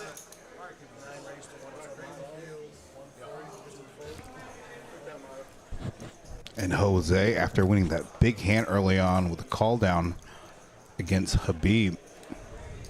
Yeah, and Habib's coming, looks like he wants to get after Jose, coming in with the 5-4 offsuit. Gonna pick up Carlos here. Do you think he's making this call to try to potentially like get after? I think it's Jose? definitely possible. Like he's kind of targeting him, like he wants his money back. Right. You know, he already got some of it back, so you definitely see this sometimes. Like if you beat a player in a big pot, they can definitely tend to call you light. You definitely see that at 1-2. Yeah. There's a lot of times where I'm really aggressive when I'm playing 1-2. Like right before the stream, I'll play like 2 or 3 hours, or maybe 2 or 3 hours after a stream. And they know like I'm Asian and I'm pretty aggressive, and so like I generally just always have it. But they still want to call me down. Like, oh, on an ace high board, I like overbet pot with like bottom set or middle set, and they just go call me with 1 pair. They're like, oh, I didn't think you had a set. I was like, well, that's why I overbet pot on turn and river, because I know you didn't put me on a set, and you're gonna call with an ace all the time because you just want to beat me. But right. Yeah, definitely have to know your players. It's a terrible run out here. Yeah. For eights. Yeah. Carlos River and the ace gonna drag in this pot. After this next hand. So again, for those of you tuning in, it's Texas Kim Stone's birthday. Seat 1. We got food catered by Seldom Mediterranean. That's Habib's restaurant in seat 4. I've had it about 4 or 5 times now in the past 3 weeks. Took Tammy out there on a date last week, so she loved it. So it's the first time she got a chance, and then we've had it catered here twice on our stream. So, but also there's another player in the DFW area who made a cake and cupcakes for Kim, a nice little red velvet cake. So in between hands, next hand I'll pull up his. So if you guys want in, some lemon bars, cake, cupcakes, we'll pull that up in the chat. And a shout out to Adrian. Yeah, thank you, Adrian, again. And he delivered today too. Yeah, that's some service right there. Now the stream started. We're so lucky. Yeah. To have some good supporters, local businesses showing out, supporting Poker House, the stream, supporting Kim on her birthday. Really nice. Really appreciate you guys a lot. I think it's pretty soon. It's pretty close to dessert time. And I'm excited to try some of that cake and cupcakes that he made.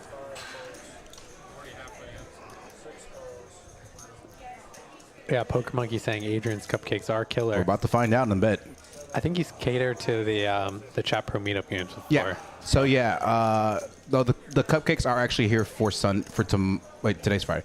The cupcakes are here for the meetup game on Sunday. Poker Monkey. So Jaywin mixing up his play here, coming in with a 3-bet with the 7-8 of hearts. And I actually like that. I like it too. Yeah. Especially I think he's got a tighter image with some of these players. He hasn't been playing a ton of hands, so this is a nice hand to mix in a 3-bet with. All right, audio's gonna go south. It's gonna go mute for a second. We'll put up a little advertisement I put together for Doubleicious. Here it goes.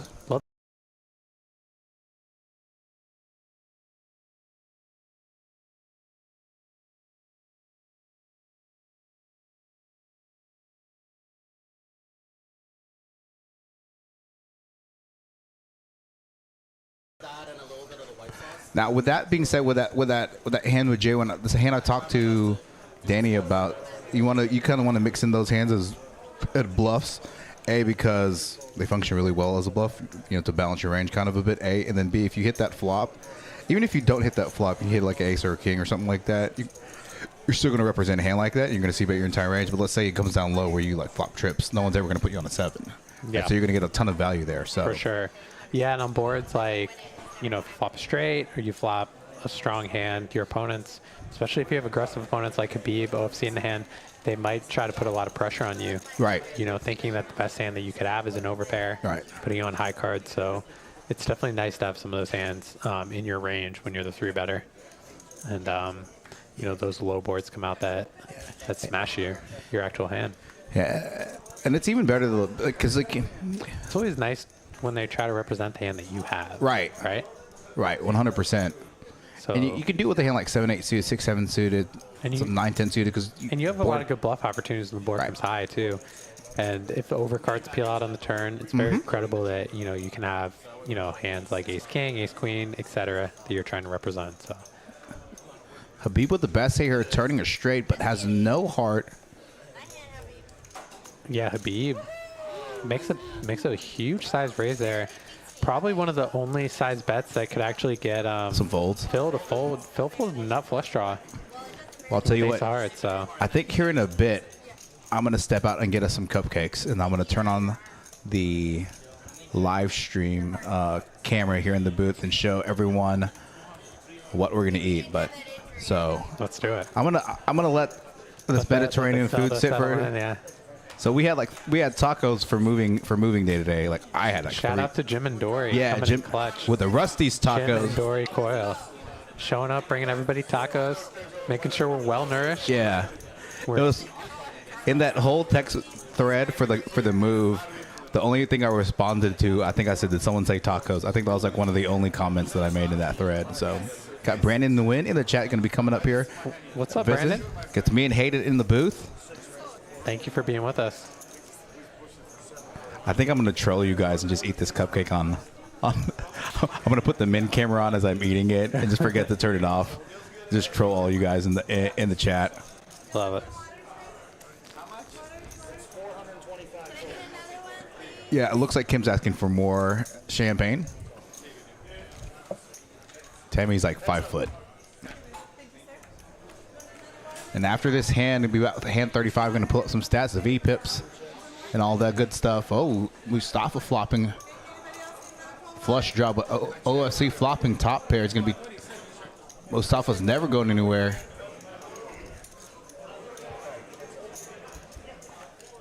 I think Habib. And Habib turning a pair with his flush draw. So definitely not going anywhere now.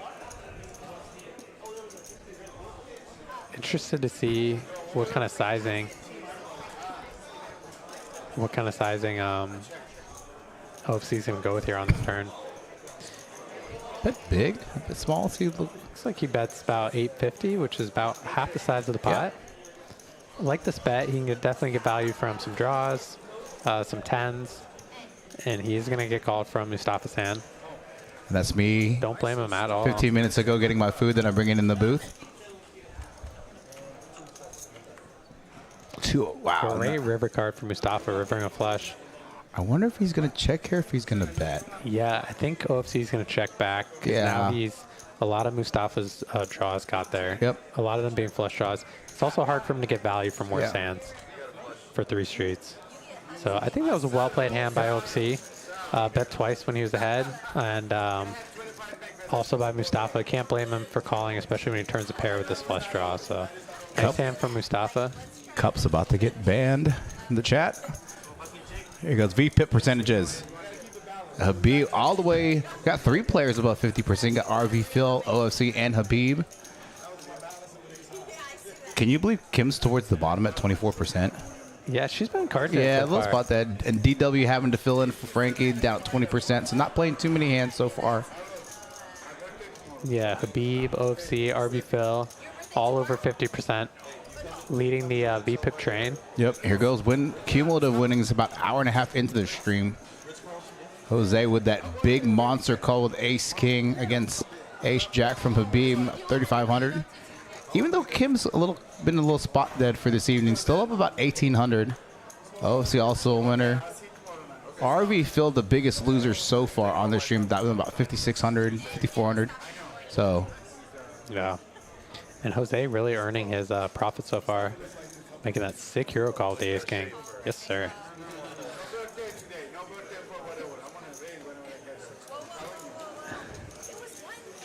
So DW getting sneaky here, limping his jacks behind Mustafa, and I think we're going to see RV Phil put in a raise here with his Ace King suited. He does. He looks like he's making a healthy raise at 250. Kim calling with the King 7 of clubs.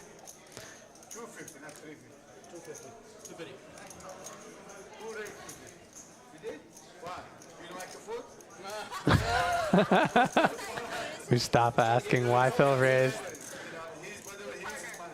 Love the table talk.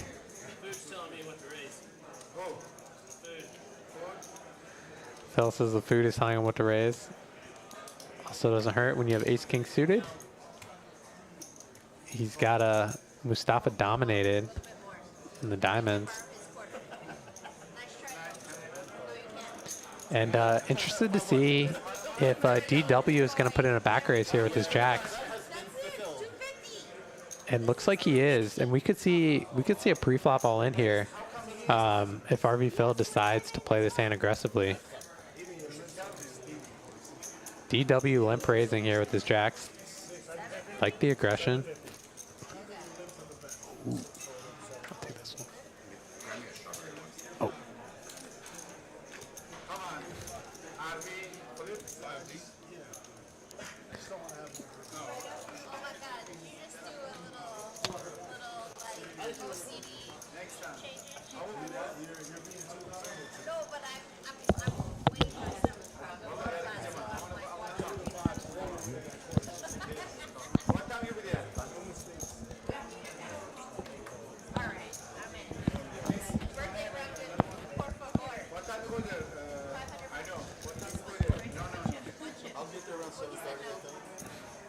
So RV Phil.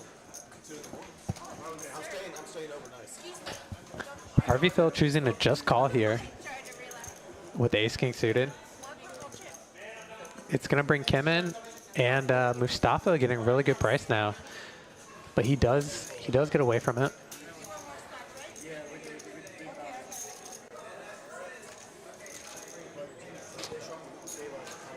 So you got 3 players going this flop, 2,500 in the middle. And great flop here for DW.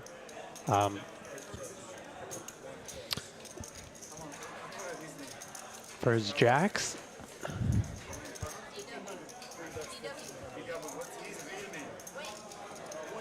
And DW, aka Dwayne Hicks, firing out 1,500 here on this flop. And that's a pretty healthy bet, even though Phil does have backdoor flush draw with his ace-king. I think we're going to see him get away from it. And it's probably going to clear Kim out as well. It's a very big bet. Yeah. All right, in between hands, because you guys are making fun of me.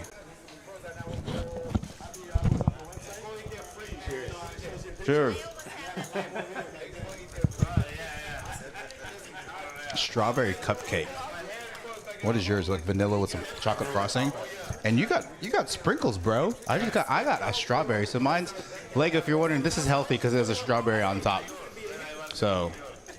Cheers, guys. Cheers to everybody. I'm gonna leave this on I'm gonna minimize the camera though and just troll you guys for a second with the cupcake in the booth. One of the benefits of being a commentator here, you get free food, free cupcakes. Take one more bite, turn it off. It's delicious. It's double-licious. Double-licious. Adrian Williams, great. What cupcake? I don't even know what you're talking about. Lego. Yeah, Brandon, the sizing was a little on the small side given how many callers there were. But it did end up working out for him.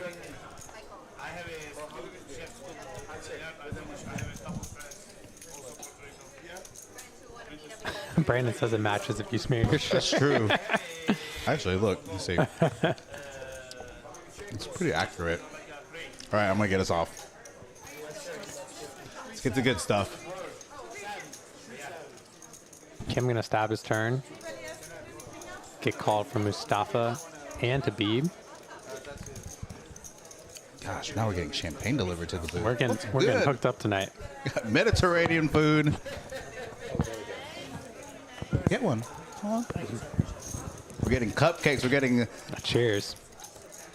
Cheers. Nothing Champagne. better than champagne. Champagne, cupcakes. Cupcakes. And Mediterranean food. Let's go. Now everybody's going to want to come guest commentate. So that's solid champagne. Really good. Shout out to Carlos. Thank you for hooking us up. Yep. We're so fortunate to have so many great players here. Generous and action and fun. Yeah, so like that's showing up. They like to have a great time. Really nice. The Dallas poker community is just really fantastic. So many great people, great players, people that like to give action. Mm-hmm. Interesting that Habib's just gonna limp under the gun, probably with the intent to limp back raise here.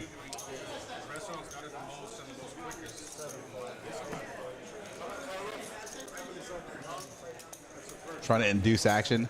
I'm going to call with the suited king out of the small blind. Yeah. Probably going to get some calls from... Okay, and a check. Call from Mustafa and a check from DW. 4 ways to this flop. 2, 7, 9, 2 hearts. Habib with the best hand, just ace high.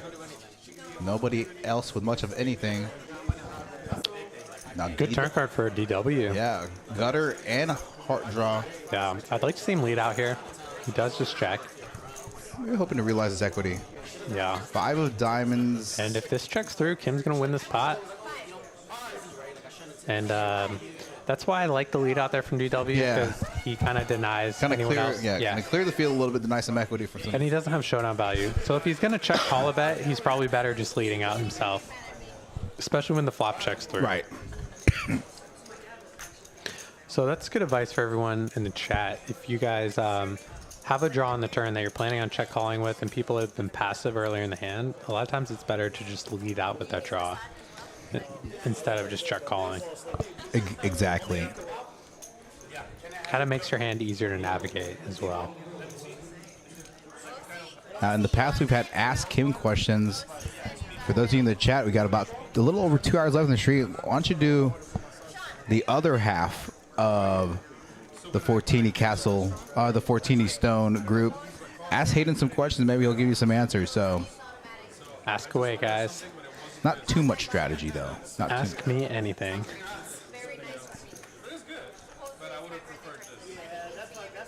Man, that cupcake is clutch. It's fantastic with the wine. Oh no, with the champagne. Wow, look at this. Yeah, some big hands again. Mustafa just calling here with the ace king. I would like to see him 3-bet here to kind of clear the field. Yeah, he's been a little sneaky. Habib asking who raised. Let's get the king 3 off. Carlos coming in with the 4s. OFC might come in as well. 9-5. Texas heads up to this flop. Yep, 5 ways. 5 ways. And you would think that Jay Nguyen playing as tight as he's played to get a little more respect than that. Going to get half the field.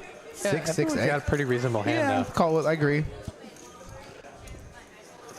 So it's actually not a bad flop for OFC.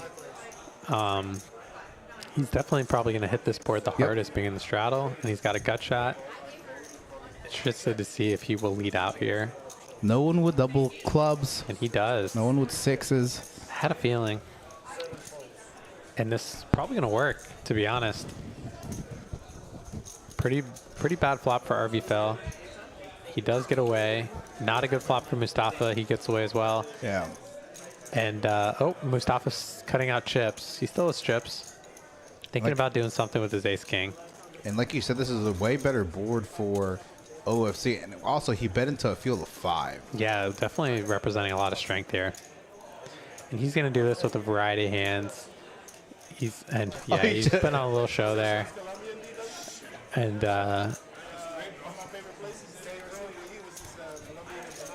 taking it down. With well a played. fake call raise. Sassy asks, who's been playing poker longer, me or Kim? I've been playing for about 18 years, and I think Kim has been playing for about 20-ish years, so she's been playing a little bit longer than me. Now, you have to tell your story when you're 18. You won back-to-back tournaments when you were 18, and how much were both of those wins? Oh, yeah, I think I just turned 19. You just turned 19. Yeah, so I was a freshman in college at FAU, and I won 2 $900 tournaments in the same week. Well, how much did they pay for first? So the first one was a regular MTT $900 buy-in that paid $59,000 for first, and the second one was a $900 buy-in that same week. It was a little series that they had. Yeah. It was at the end of the series, and it was a heads-up tournament, and it paid $50K for first. So in 1 week as a 19-year-old, I two won wins, 109K. 109K. It's pretty solid. And it's funny because I wasn't even going to play the tournaments, but I had bought a ticket off of a friend of mine that won a satellite for both of those. So I got a little discount on the ticket. Oh, even better. And it was pretty nice. So for those of you watching, don't go to school, play poker. I'm just kidding. I don't recommend that. Don't recommend that.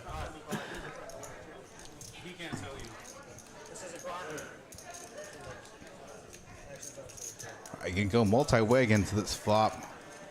No one with a 4. Mustafa with the best hand. No, it's pretty sick, Poker Monkey. It's been downhill ever since. No, what are you talking? And last January, you finished what, 5th in the WSOP? 4th, yeah. 4th of the. Yeah, that was my biggest score, 120K. And that was first 6-figure score. Yeah, but that was super sick how you busted though. Ace king, yeah. And you had ace king of diamonds, right? We both were offsuit. Oh, you both were offsuit? I believe, yeah. But he hit his 4 flush, though. Yeah, pretty brutal. Especially we were both like we were deep. I had like 40 big blinds, and he had like 42 bigs, and we were 1 and 2 in chips at that point. So it was brutal, but it happens. Ace king versus ace king is definitely cooler four-handed with those chip stacks. So, he 3-bet, I 4-bet jammed, and he called it off. So usually we're going to chop there, but unfortunately 4 card Yeah, flush he right got now. me. And he ended up winning. So shout out to him. He's got his banner up there. And he got heads up the very next main event with Danny. With Danny, and Danny Yeah. won that one. Danny We won called off the- with like middle, like under pair to the top card. Yep. Definitely Kim. Sassy. Who is more competitive at poker? Well, I mean, we're both competitive. We take the game seriously, but it's funny because all our friends, like, if you ask different people, some of them think Kim's better, and some of them think that I'm better. So there's like there's a varying of opinions there. But I really respect Kim's game a lot. She's got really good feel and instinct for the game. She plays different players really well. She definitely makes some unconventional and unique plays. And we definitely learn a lot from each other. It definitely helps my game living in the same household. So that was so funny because, oh, look at this. Habib turning top jack with this flush draw. J1 with a smaller flush draw. Now, he was a straddling under the gun. Oh, rough river there for Kim. Rivering 2 pair, and both of her opponents river flush. J1 going to get the bad news from Habib here. And because it's such a small bet, I don't blame Kim for calling at all. And Habib putting in the check raise here. Big check raise here from Habib with his Jack 6 of hearts. And J1's in a really tough spot. I mean, I think he's almost got to pay this off. Yeah, and he's got a here's really what's strong tough. hand. You know, obviously he's out of the straddle, but this is why you don't play. Again, he was in the straddle with his hand, right? Yeah. This is why you typically don't play hands like this outside of like defending a straddle type thing, because on this board, on this run out, there are better flushes than you. Right. So Yeah, with like the junky suited cards, you're on the wrong side of these coolers a lot of the time. Kim's going to get out of the way. Yeah. J1 getting the bad news there. Tough spot there for J1. I think he played the hand well. Don't blame him at all for paying off that river. And to be honest, Habib could be check raising that river with worse flushes, even some straights. So Or trying to represent a flush, even though he did have it, right? yeah, Habib's definitely shown he's capable of bluffing. So I'm paying Habib off there every time. Yep, 100%. Yeah. Definitely can't come back in for a raise. Just going to call, but I could be Jack high too. I didn't say Jack high. You said Jack. Jack flush. No, You didn't say Jack flush. you didn't let me finish. having fun. OC interrupted. Oh, Kim's 94-year-old grandma's watching and wishing her happy birthday. That's so sweet. We miss you guys a lot.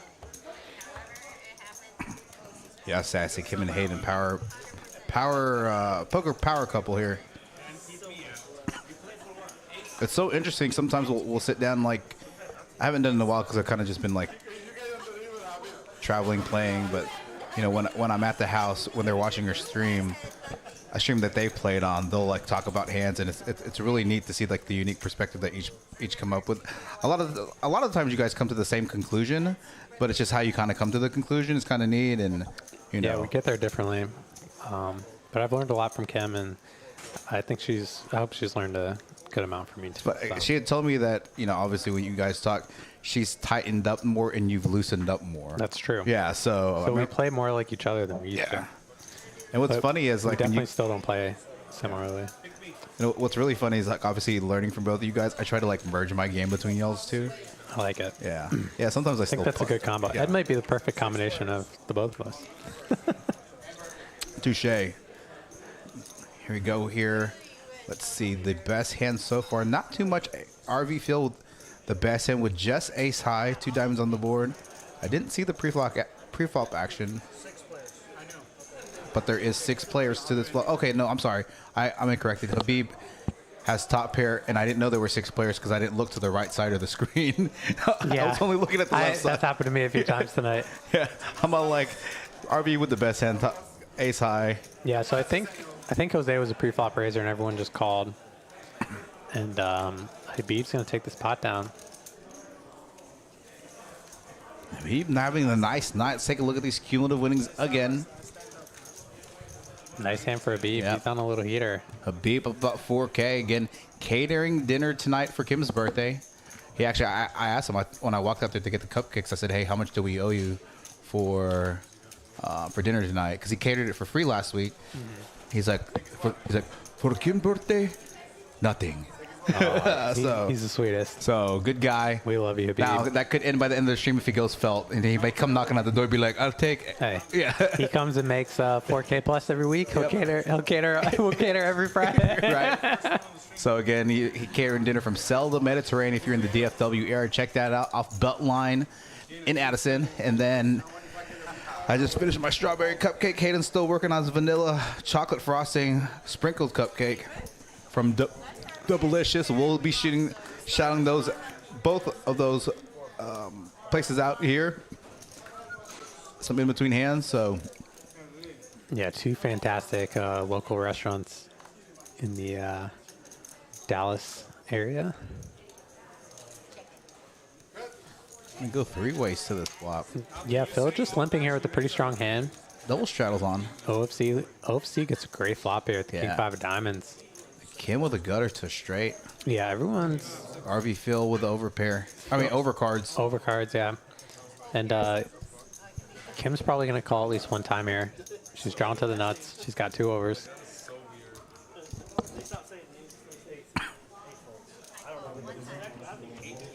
A lot of these players playing tomorrow night. Kim says, I called one time. 3 of clubs. And OFC betting again. 450, 2/3 pot.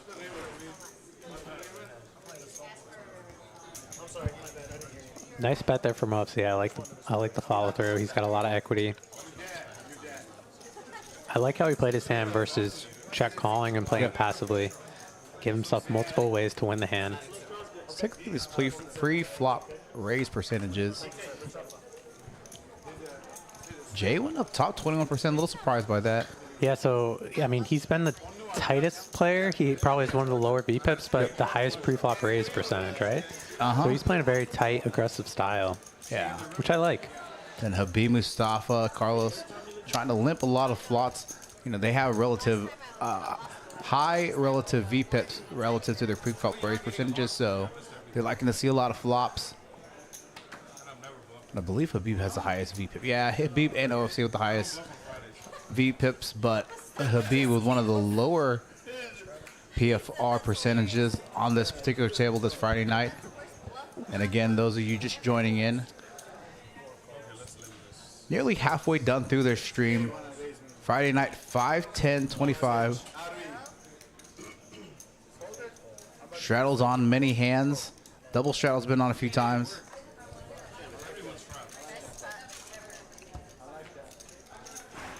I think that was you, Tammy. She's not listening, though. Let's see what here got it. So interesting flop here. J-Win flopping bottom set. Kim with top pair. Mustafa with top pair. Habib with a the straight draw. And OFC is top pair as well. I see J-Win coming in for the check raise. Yeah, I think here. J-Win's going to put in a healthy raise here. 850, 750. A lot of dead money now. Yeah, the pot's very big. So I think Ed's right on the money here with the sizing. I think anywhere from 7 to 900. Yep. It's pretty reasonable. And he raises it. He raises the 7. Little small. That's not too small, but again, for him to check raise after, you know, a bet and so many callers is really strong here. Yeah. He's definitely repping a hand like a set or even, you know, A set, 2 pair, or straight. Yeah. It's really hard for him to have a bluff here with this much action.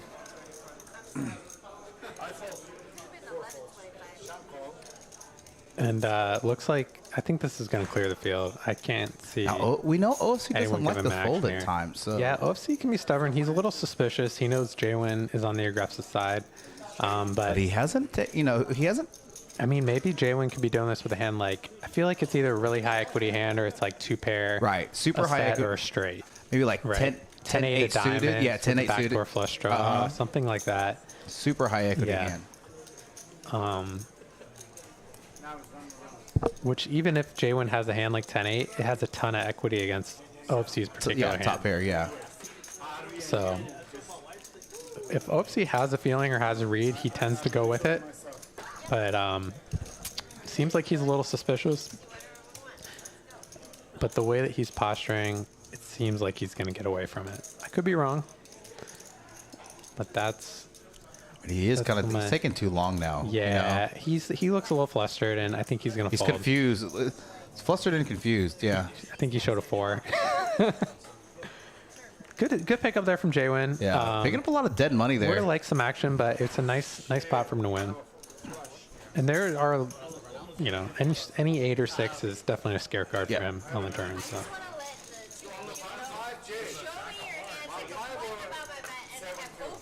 Are they playing the 1 card game?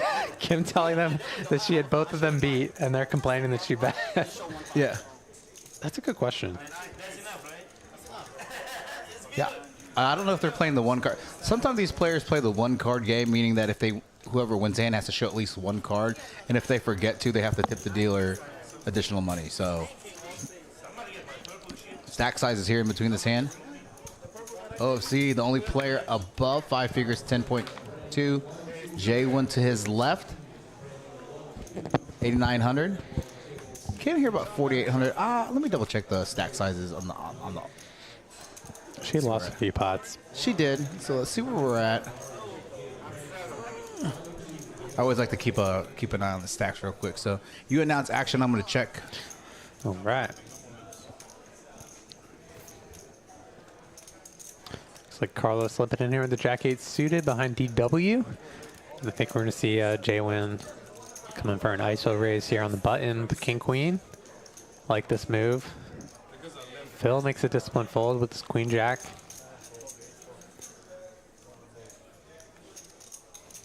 And DW's going to lay it down as well. Carlos gets out of the way, so nice hand for J-Win. That's your low card. That's not a good. That's not Oh, so they must be playing the show 1 game. Everyone, John. I want to check. I'm going to do. I usually do a mid session chip count check. So I'm going to go check cards chip stacks real quick. Hayden's going to take over here in the booth. Right.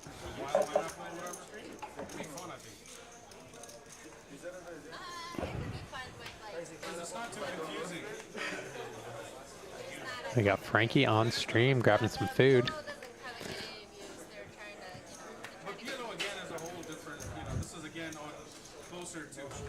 Shout out to everyone in the chat. We're up to 68 viewers. Thank you guys so much for being here with us tonight. Mark Wee in the chat. What's up, Mark Wee? Glad to have you with us.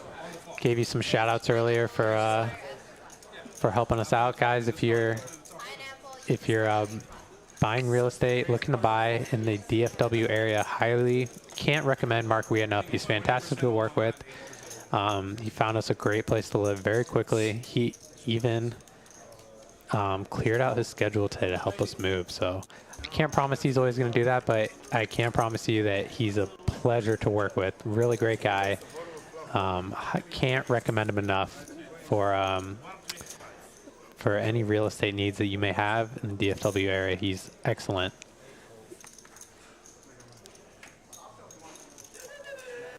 Habib's going to bet out here with his flush draw, and Habib's going to call. I'm sorry, Jose is going to call with his ace. And Habib, surprised he's checking back here with his Jack-Eye heart.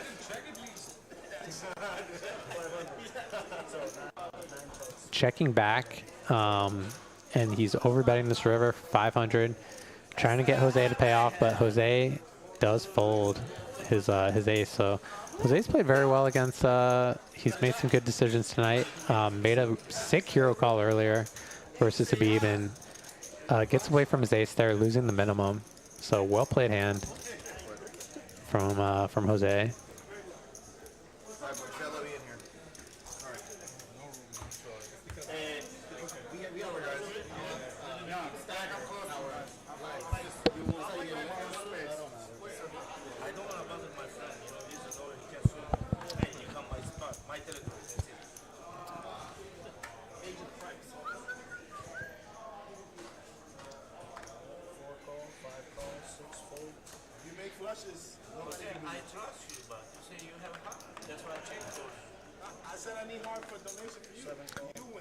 So we got Carlos, J-Win getting in the mix here behind Habib with some limps. And Jose is going to raise the 200 on the button here with his 8-6 suited. Like this play here. He's got position. It's nice to have a hand like this in your raising range. Can represent some different hands post-flop. Especially when you are in position. These hands tend to play very well. But both of his opponents flopping well here. Habib with middle pair. Carlos with 2 overs and the open-ended straight draw to the nuts. So Habib leading right out here with his 9. Carlos definitely not going anywhere. Makes the call with his hand. And Jose may decide to peel here. He's got a gut shot straight draw with his 6-8. For that price, he's getting a good price. He's in position. Looking for a 7. Great turn card for Habib, turning trips. I expect to see him lead out here. And he bets pretty big. Bets 1,200, a little over the size of the pot. And Carlos now in a tough spot here. Your straight draw definitely shrinks up when the board pairs. A disciplined fold there from Carlos. The board paired and there's 2 flush draws on the board, so he's no longer drawing to the nuts. And Jose's going to get out of the way as well. Nice hand there for Habib. Well played.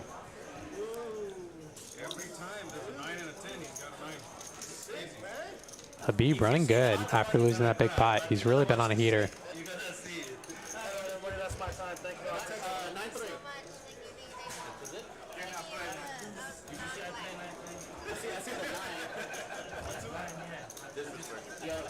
Oh, you think it's even better? 9-10, 9-10. I'm not gonna show you. It's a full house. I'm gonna give you an example.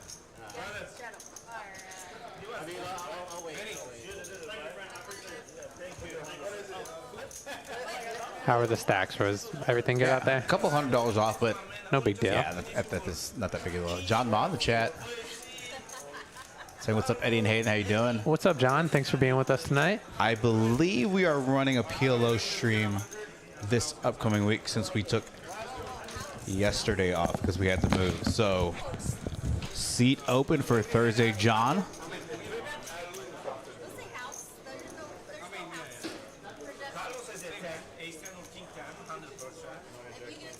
Again, thanks for tuning in halfway through this Friday night 5/10/25 stream here at Poker House Dallas, Poker House Live. Eddie the Asian Sensation in the booth along with Hayden Fortini. Oh, hey, my mom's birthday. We got this. My mom's birthday. All right, so his mom's birthday. That's what Nguyen has. So let's see what it is. Okay. We got a chance. All right, no, straight flush, I see. 4. 9-10. 4 ball. 2. Okay, here we go with the flip. Dealer change. Katie back in the box. Let's see. Nguyen with. Who has a jack? No one has a jack? Oh, DW does. Would just.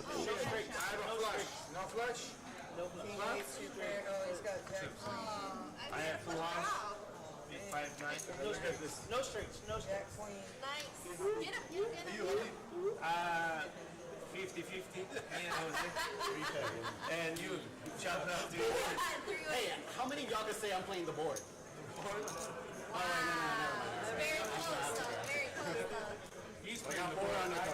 He's playing the board. Yeah, 7, 9, 10 deuce.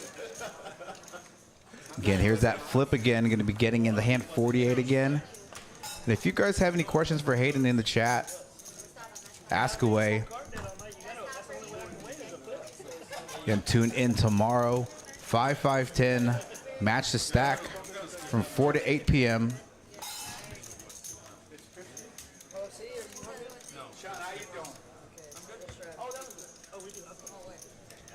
Montes. Yeah. What, 10? We're doing 100. Yeah, 50. Whatever you want. If you win it, you like, there you go. It goes to B right there. B and Eddie. Give me that back. TW.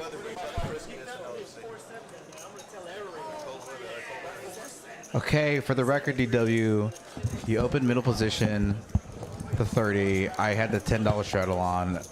I got a lot of my money back on Monday from DW. because I defended the straddle with 7-4 hearts, and I flopped it, and he flopped middle set. Yeah, and I remember you telling me about that hand. Yeah, he just said, so Kim, you know how like on the flips they set aside a portion, and Kim's like, yeah, this is between Eddie and V. He's like, you can keep V's, but give me back Eddie's. Did he tell you about the 7-4 hand? I was like, yeah. It's funny. He was telling me about that. He was telling me about that before the game started.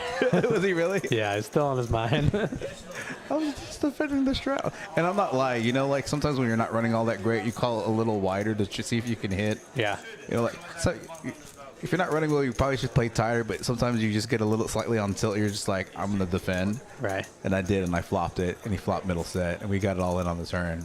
I think you had 7-5 suited too. Huh? I think you had 7-5 suited, you said. And the flop came 8-6-4. So it's better than 7-4 suited. It's good. I'm calling there on the on there every time. Quick question. I said that even though you had stepped up the booth on that flip, ask Hayden something. Tiny wants to know, Hayden, after hearing about your tourney wins early on, which do you prefer, cash or tourney? That's a good question. I've always loved playing tournaments. I think they're more exciting. But I've enjoyed cash games more the last year, especially since Emmy's been born. It just frees up a lot more of your time. At all?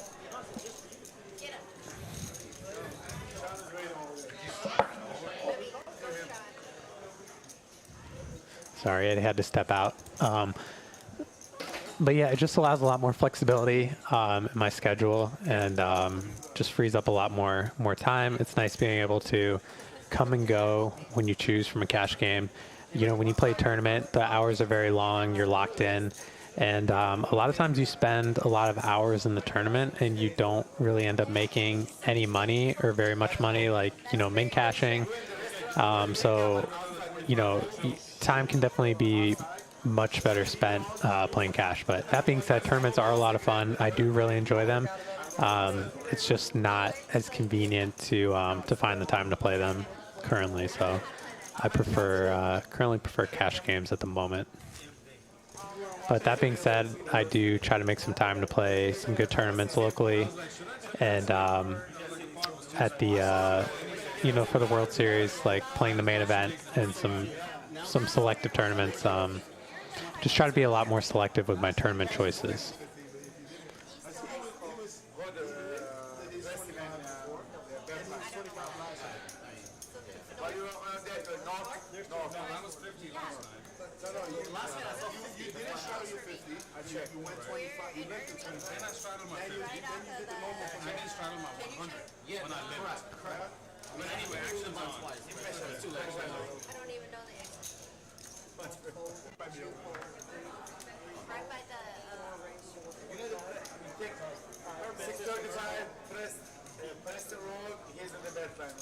Yeah, I'm in the same boat with you there.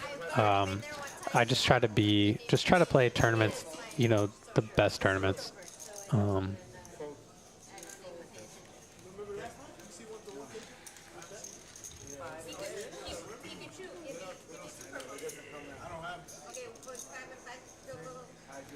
we got some action here.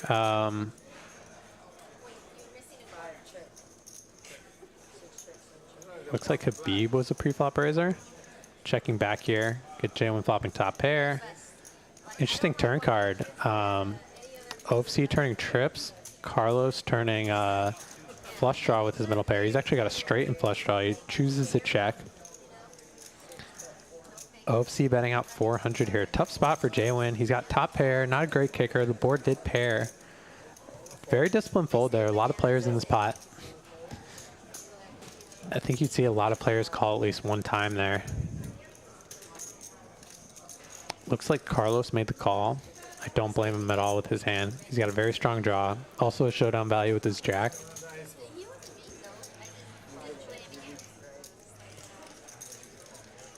And definitely going to see OFC go for value here with this 10.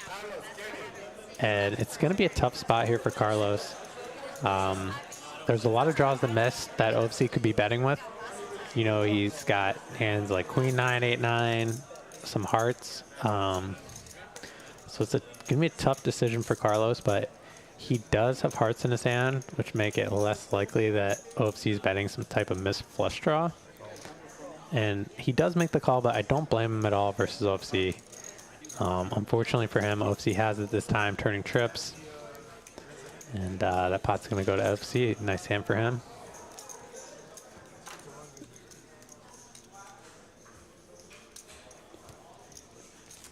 Good size value bet by OFC, picking the right price.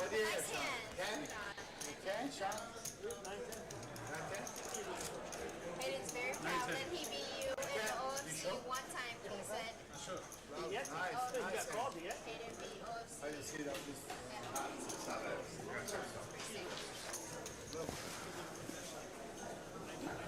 It's basically the same thing as saying.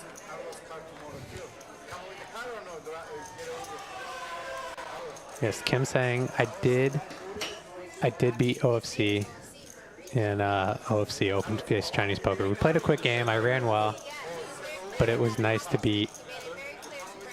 Made it very clear to Brad. 200 points or something. It was he plays well. It was just ran hot against him. Very swingy. Heads up for sure. Three-way. You only play by yourself. So this was one pot DW flopping top pair. Three-way, super swingy. Making a healthy bet here, a little over the pot size. Carlos gonna call with his middle pair. And we're gonna be heads up going to the turn.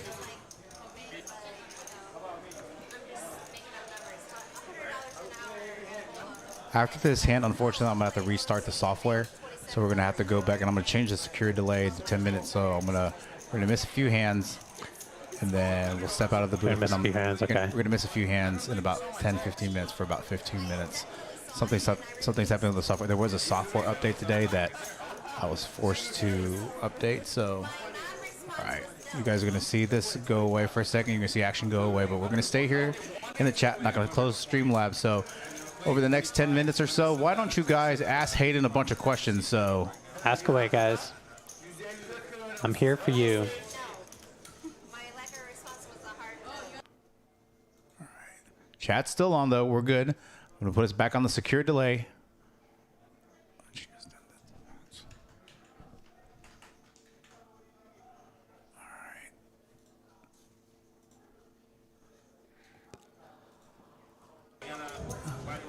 Let's see if that does anything.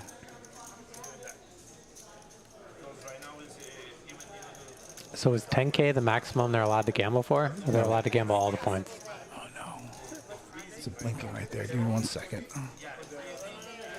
All right, Ed is working hard to fix the graphics, to bring back the stream for you guys. Having a little technical difficulties. But we are working to get this all fixed out for you guys. Chad, aka Coldest One, says, Hayden, can you send us some points for the delay? Yes, I'll give you guys like 20,000 points. Eddie is the point god, and we will get on that. He said 20,000 points. Don't tell Eric. He said, don't tell Eric. Eric's out of town, so Eddie is here, hooking you guys up with some points. Dory Coyle rolled 100. She just won 50,000 points. Let's go, Dory. All right. I'm going to watch it one more time real quick and see what happens. Captain Underpairs is requesting that Eddie sing karaoke during the delay. That is not going to happen. We haven't had enough alcohol for that, Captain Underpairs. Not yet. You don't want to hear me sing. Otherwise, I would sing for you. Brian, how many tables are there? I think there's like 8 or 9 tables right now. Yeah, I'm going to give you 20,000 points because I don't like. Not sure what's going on. Give me a second, Dad. I'm going to give you points real quick. I'm going to go back and try to fix the software. I don't know what happened. All right, I just added it. Give me a second. I'm going to go back to the software. Don't tell Eric. Yeah, things are popping off. Sorry. I'm going to watch one more hand over here, figure out what's going on.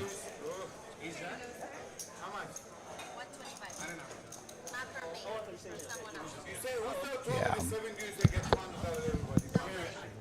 All right, after this hand, I'm gonna kill this. I'm gonna have to kill the software. We'll stay here in the. Yeah, we'll stay here in the booth, guys. Feel free to ask me any questions in the chat while Eddie works out the technical difficulties here.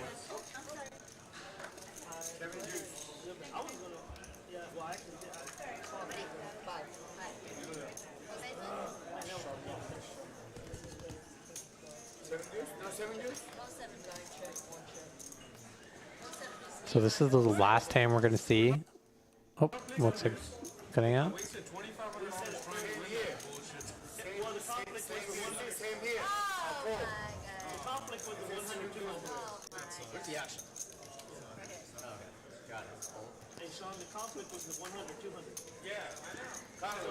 I'll let this hit play out. Logic, he was supposed to play today, but his flight got delayed and he landed like after like 6:30 or so, 6:20. So our stream usually starts at 5:45 with a 15-minute delay. It starts at 6 o'clock on your end. Hold on.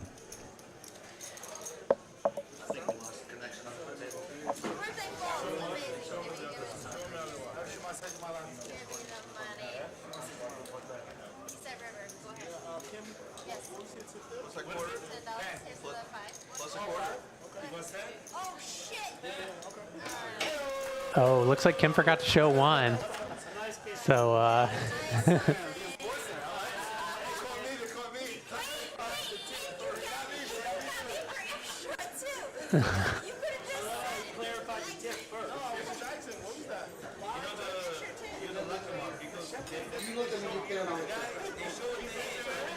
what?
All right, so I think we're back. I think we're going to miss a few hands. Somebody kicked the connection underneath the table. Yeah, somebody kicked the connection, so we lost it. We're back up now. I see it. So it may not, for the next 5-10 minutes, it's not going to show up. I am going to step out of the booth just to make sure things are good. So I apologize for the next 5-10 minutes. It's not going to, you're not going to see the whole cards. So connection underneath. See how that, before it was red, which means it's not connected. Okay. So now I know it's green. So it was a connection. Somebody kicked the wire down. So you're going to take over again and just pretend and make up stuff. Yeah. Double check to make sure the cards get scanned. All right, guys, Eddie's stepping out to make sure everything's okay. We get up and running with whole cards soon. We can follow along the action and kind of guess what the players have based on the action. Shout out to Andrew Mahler in the chat, Kim's younger brother. That is Kim's Buffet, catered by Habib, who's in the 4 seat. He's got a really great restaurant in town, Selda. Hooked us up tonight for Kim's birthday. Really appreciate that. Guys, if you are in the DFW area, I can't recommend Selda enough. The food is phenomenal. It's off Addison. I'm sorry, it's in Addison off of Beltline Road. Rocio Romero, I've been playing poker for almost 18 years. Started playing in high school with friends and just fell in love with the game. Sick Puppy. We actually are currently still renting in this new house. We're hoping to buy in about a year to 2 years from now, but still renting Sick Puppy. But happy to be here in the mix in Dallas, in the poker area here.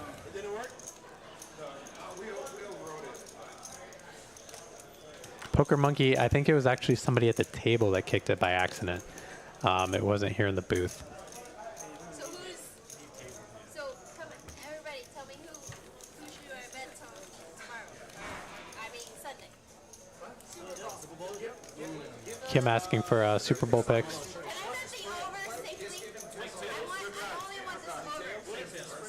I have no idea, but I want the over. I only like watching the over. He wants to bet the over.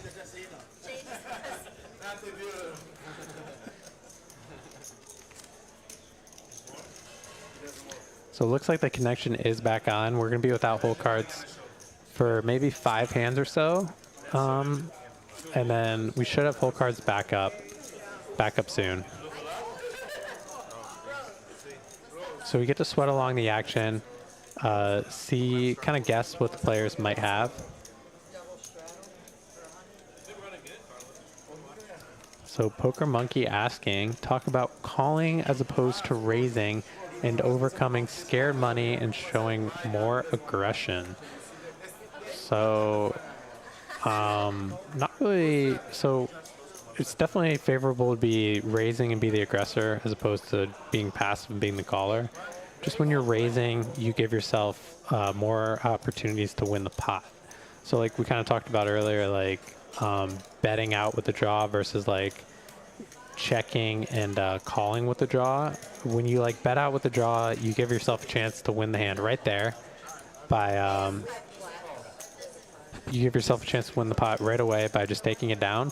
And if you get called, you also have the opportunity to get there. Where if you're checking and calling a bet, you kind of forced to get there because you're playing your hand passively. So that's just one of many examples of, you know, being aggressive versus being too passive. We got the thumbs up from Eddie that we're good. So we should have cards very soon, hopefully. Yeah, Andrew, I definitely would love to go there when you guys are in town. If we have time, you guys would love it. So Ed is back. He says we're good.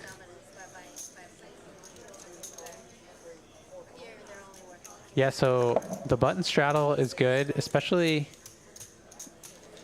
here, Poker Monkey, because they do what's called it's like a Dallas thing, I guess. It's called the ultimate last, or like the Dallas straddle. So the button pre-flop gets like the ultimate last action. So like there could be like multiple raises, 3 bets, 4 bets, a lot of action, and you're sitting there, haven't even looked at your cards yet, and you get to make a decision based on all the action when it gets back to you. So that's just a massive advantage.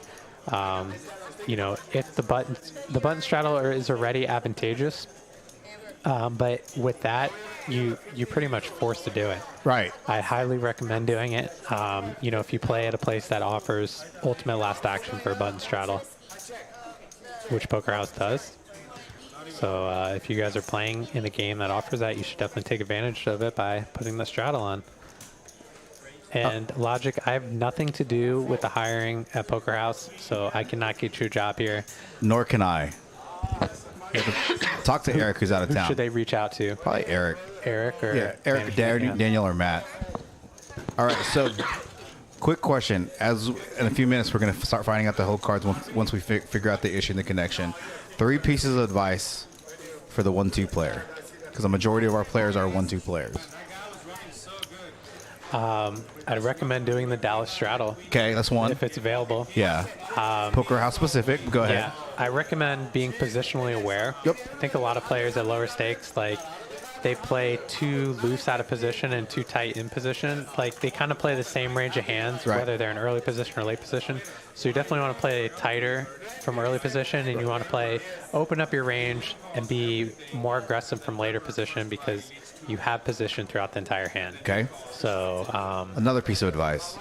What's another good piece of advice? Most of the time in these games, players don't like to fold. Right. So I would say probably value bet is one of the ones. Being very value heavy. Yeah, that's one of the things you guys taught me. Yeah. So I would say probably shy away from like just straight bluffing. I think like semi-bluffing or bluffing with equity is fine. You know, making C bets in position is fine. But like as far as like running like a big bluff, I think you really have to know your opponent. Agreed. In order to, I wouldn't just make that like a standard play at 1-2, running like a triple barrel bluff, even if your line does make sense. Right. People do like to call down. Super call down line. Yeah. And Ed plays a lot of the 1-2 games here, so he may have some additional advice or better advice, because I don't play these games a ton. Yeah. Now you're going to get a little buffer issue here in just a second as you're getting the whole card back. So give me just a second. So I'll say this. A couple pieces of advice. One, value bet your hand. Two, I rarely bluff at 1-2. So for those of you that play me in 1-2, I rarely bluff. 3, don't get fancy with your hands, right? Like a lot of people try to get like super fancy, and a lot of times you end up value owning yourself, right? So I think that's really good advice. Like, probably don't slow play too much. yeah, agreed, 100%. Just bet. You know, if you have a good hand, bet it, and get some value. You probably don't want to slow play very often here. Yep, agreed. Yeah. Because a lot of players, especially at the 1-2, especially in Dallas, are very sticky pre-flop, post-flop. So they probably tend towards more like loose passive calling than like aggressive action. Agreed. So that just makes for betting being the And then I like Chad's advice. Don't get too crazy multi-way. So a lot of times, like let's say I 3-bet like aces out of the big blind, and I get 5 callers on like a 9-high board. You know, sometimes I'll be at that point. It's like kind of like a bluff catcher, right? Yeah, so like a lot of times I go to check call mode. Yeah. Or even if I bet, let's say I'll bet small, like quarter, third pot, just to kind of thin the field, and then kind of like check turn, check turn, assuming I'm the one that's out of position, right? And then evaluating a turn and evaluating action. So yeah, recognizing the board texture is very important. I see a lot of players like they overplay like their ace king and ace queens after the flop. Multi-way when the board is like really bad for them. Like say it comes like 10-9-7 and you have like ace king. I see a lot of players like c-betting into like 4 players, and it's just like, why? Because you know your hand is just turned kind of to trash really on that board, and that's a board that connects with your opponent's calling ranges. So just recognizing the board texture and how it interacts with like the types of hands that your opponents are likely to have or be playing is just really important. Especially multi-way pots. 100% agree with that. What's another one piece of advice? A lot of times players at 1-2 like don't pay attention. I super pay attention. So now again, with that being said, a lot of players are here for recreational purposes. They're going to play a couple days a week, just kind of get out of the house, get away from the job, get away from the kids and wife.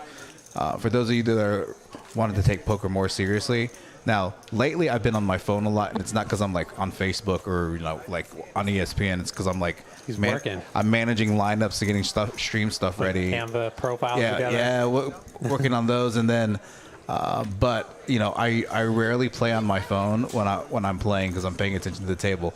And another piece is don't just pay attention to players that you're playing against in a specific. When I say players you're playing against, I mean not like. Don't just pay attention to the player you're playing against in a specific hand. Play attention to other players when they're playing in hands, because you may pick up a tell, you may pick up a betting pattern, you may pick up some, something. So yeah, I think that's really good advice. I always tell people to, when they're watching a hand, to try and put the players on that are in the hand on a specific hand. And if you see the hand go to showdown, you actually get to see how right your read was or how off it was. And you pick up a lot of additional information that can help you in future hands against them. So. Yeah, I don't want to say how I figure what this guy had, but based off his line, he put a lady all in Wednesday. Yeah, before I streamed the Katie's, I went to play cash for a little bit. I got the stream ready. I went to go play cash, and I was just watching this guy play. And like he did something on the turn, and he did something specific on the river, and I literally said, "Hey, don't show your cards." He ripped river to put the lady all in. I said, I was like, "Did you turn jacks full?"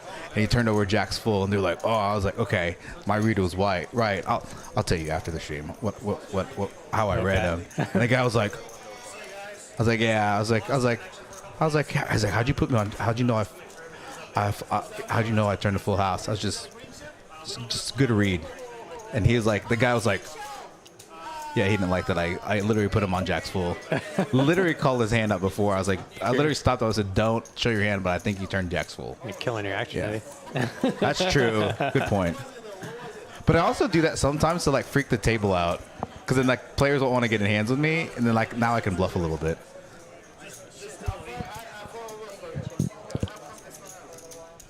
Oh, here's another piece of advice. I agree with that piece of advice, Daniel Marks. People see way too much lower stakes, general multi-way. Like that's what I was saying. Like, if I 3-bet aces out of the big blind, right? After like an open for middle position, like a kajillion colors, you know, on a 9-high board, depending on the texture of the board, like sometimes I'm checking back that flop, or if I'm betting small. You know, a lot of people want to bet big there. It's like not a board that's really good for your 3-betting range. So, you know, I'll attack boards that favor me, but, you know. Oh, and another piece of good advice, I think I bluff sometimes, Mark, not all the time. A little bit. Yeah, very rarely, but in spots where I think they're good bluffs. With that being said, I think it's really important for low-stakes players to understand the importance of backdoor equity. Because sometimes I'll call what would be perceived to be a light call in the flop is because I'm factoring in backdoor equity, backdoor turn cards that give me additional equity. You know, give me straight that you know, certain turn cards that'll give me like straight and or flush draws, right? So where, you know, but I think backdoor equity is an important concept that a lot of players at 1-2 don't really look at. So yes, Mark, I know you bluff a lot. I've played with you a couple times, which is why you have to zell me a lot. Mark the bluffer. Just kidding, Mark. That's all right. I got the whole cards back. We're back in action here. Again, about 2.5 hours into the stream, 5/10/25 Friday night, celebrating Miss Texas Kim's birthday. After this hand, will show up the stats, stack sizes, cumulative wins for this session. Again, I know there are a few of you looking into Frankie for NextGen. He landed late with his plane. He had a flight delay, and so had to fill his seat by like 6:15. We started our stream about 5:45. Oh, Bronx Bomber in the chat saying happy birthday, Kim. Bronx Bomber, I want to send you a text. I'm looking to put together a super fire stream that would include you. Shout out to Bronx Bomber. Thank you for being with us, and we will tell Kim happy birthday for you. Did she get a pickleball paddle from him?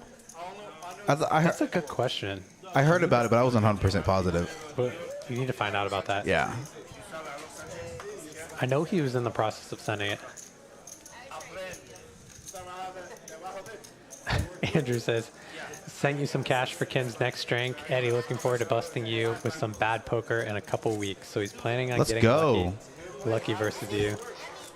Thank you so much, Andrew. I got the Venmo, and it's going towards Kim's next drink. Appreciate that. We have a lot of drinks. Yikes, Danny calling out Frankie. I'm not going to read that one. I'm not going to read that one. I don't blame him either, Danny. Yeah, for the record, I don't blame him. Now, he did text me like early mid-afternoon and said that his flight was running late. So, you know, it is what it is. He is playing tomorrow, as is Danny Marks in the chat, going to be playing our 5-5-10. Danny, you have your seat locked up for next Friday's 5-10-25. So, Bronx Bar, I'm working with Frankie to put together that's going to maybe be you, like Wolfgang, Kitty, Jay-Win again. It's going to be a fire stream. Super fire stream. Exciting stuff coming up. Yeah. Really exciting. All right, let's get back to the poker here. Nobody with much of anything other than Jose flopping bottom pair on a King-Queen 7 board, rainbow board. Yeah, Habib turning a straight draw. DW taking a shot at it here.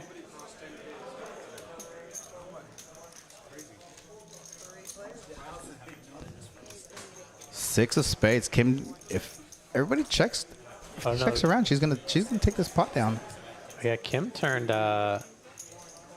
Kim's gonna pick off this bluff here on the river. Yeah, gonna snap call. Gonna pick up a little bitty pot here. Birthday girl doing pretty well so far. Danny Marks, you can probably find you a sugar mama on Harry Hines. Now, whether or not they have teeth or not, I don't know the answer to that question. Chad, I don't. So for the one, okay, good question. So I'm gonna go through a list of some of our streams here that we have at Poker House. Sunday is the next gen stream. It's a $1,500 cap, but that is a quote unquote like reserve stream. So they have their own commentators. They have their own lineup. They are somebody that runs Action Tracker, but I or Eric really don't have anything to do with that stream. So Monday is our 1-2 stream. That stream is going to be, we've been toying with different times, 5 to 9 p.m., 4 to 8 p.m. I do not reserve seats for the 1-2 stream just because that's such a very popular stream. A lot of these players don't get an opportunity to play on the stream. So we don't reserve seats for the 1-2 stream. And so generally need to be in the room by like 3 p.m. In order to potentially get to pretty much lock up your seat. So we don't take reservations for the 1-2 stream anymore. All right. I'll get into the rest of the stream for the rest of the week after this hand completes. Yeah, you guys got a lot of streams. Yeah. A lot of different stakes. Gives players of all stakes opportunities to get in there and mix it up, play on stream. And I got to say, the stream's really come a long way since you guys started. Yeah. Doing okay so far tonight. I had a couple technical difficulties. Yeah. This is V's first time running Action Tracker for this stakes with like the flips and all that stuff and switching to Omaha. So probably should have showed her that one. And then since I've been here, that's the first time the cords have been disconnected for wireless. Okay. Someone must have just kicked it. Yeah, somebody kicked it. So. Which happens. Yeah. No big deal. Tuesday is a day off. We get to rest a little bit. Wednesday is going to be the final table of Katie's game. This past Wednesday had 247 entries. That final table did not start till 12:20, and I didn't leave till 2:25 in the morning. Oh, wow. Yeah, and then we had the pack the next day. Thursdays, we usually run like a, when I say a mixed game, it could be every other week PLO, 136 PLO, and then we've also ran a round of each game where it was 5-10 25 and then for the hold'em round and then 5-5-10 for the PLO round. That was a great game. Yeah, Friday is our 5-10 25. We're going to keep that stakes. Saturdays we're testing different times and testing different stakes. Tomorrow we're going to do 5-5-10. May switch from 5-5-10 to 2-5. We're going to mix it maybe a 25-50 once a month kind of thing. So yeah, so really exciting. A lot of cool stuff coming up here. Stay tuned in, guys. Hit that like and subscribe button if you want to see more action, more streams from Poker House. Yep. And we got some nice hands here. Kim with a 9-7 suit again in the mix. Yeah, doesn't know she's. And Mustafa loves to cut out the raising chips and bring them back. There's not a hard line rule here, is there? There is, but unfortunately, the live stream table doesn't have a hard line. So it looks like Kim.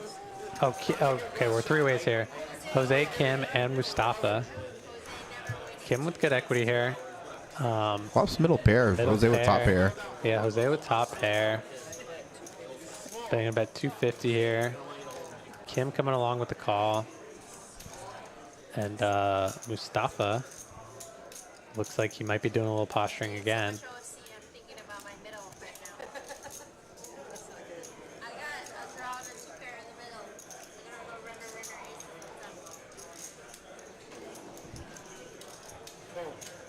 And Mustafa folding. Apparently we're going through our fourth deck. Yeah. Hey, that's our last deck. So tell them don't F it up. Okay. Yeah, that's fine.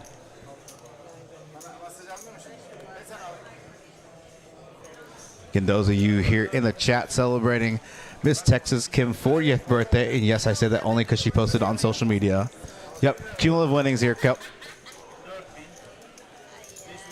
No one the big winner so far. I mean, there's no like 10K plus one. So yeah, it's been a little more mild tonight. Yep. As far as swings go. But Habib leading the pack here, up 3,600. Yeah, he was up, down. Yeah, he's made a great comeback. Yeah, and he lost a big hand against Jose earlier, who made a super duper sick call with Ace King offsuit. OFC DW up. I must have missed that hand, or we missed something earlier. So up about 2,600. He won a big pot with jacks, where he limped 3-bet and then took it down after the flop. Was I out? Calls. I think you might have been out. Yeah. Gotcha. Kim pretty much break even, and then two biggest losers so far, Carlos and RV Phil. Carlos down about 4K. J1 also down about 2K. RV Phil about 6,100. So.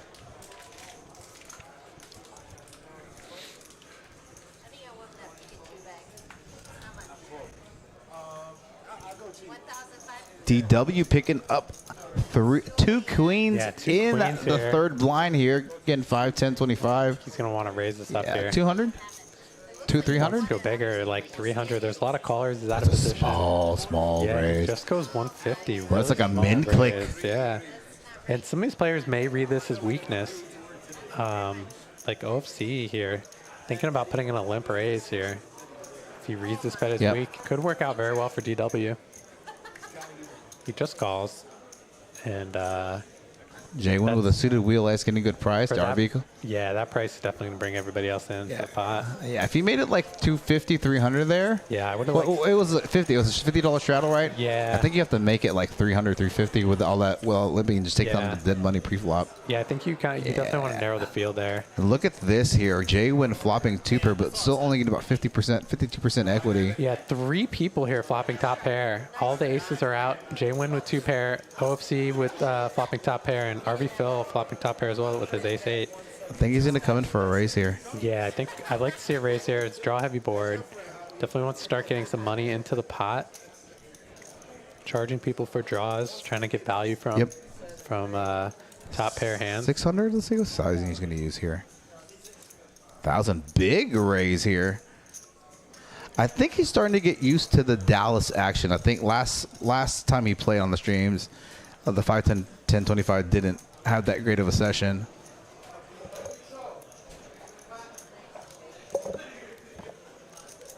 And then, Dwayne just going to have to let queens go here. Yeah, a bad flop for him. Made a small C bet, trying to see where he's at, and I think we're just going to see him let it go here. He does. We've been going through lots of decks of cards, and I'm actually really concerned about it over the next tomorrow. So, good. Next Gen is not streaming on Sunday because it's Super Bowl Sunday. So, yeah, OFC here making a good fold, folding top pair once again to J-Win. and again, when you're raising or 3-betting like these multi-way pots post flop, that's it's kind of hard to not have a good hand. Right. It's so likely somebody has something with so many players in the pot. The more players that are in the hand, the more likely it is that someone flops something good. Yeah, so super nutted, right? if people are betting, calling, and you're raising, it's just really hard to do that without a strong hand. Now, you can do it. It can be a strong draw or a strong made hand, but it's usually one or the other on a board like that. So. Yeah, and I think by having such a small raise, did he 3-bet or was it a raise from? It doesn't matter. It doesn't matter if it was a raise or a 3-bet. The sizing was just too small there.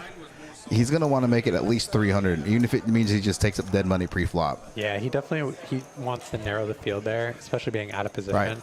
Right. He doesn't want everyone to fold. It'll be 200 here, yeah, probably at least, right? Yeah. Yeah, and Jose sizing up here in position. I like the raise. 2.25. Gonna get Kim to call. In position on the button. Yeah, she's on the button.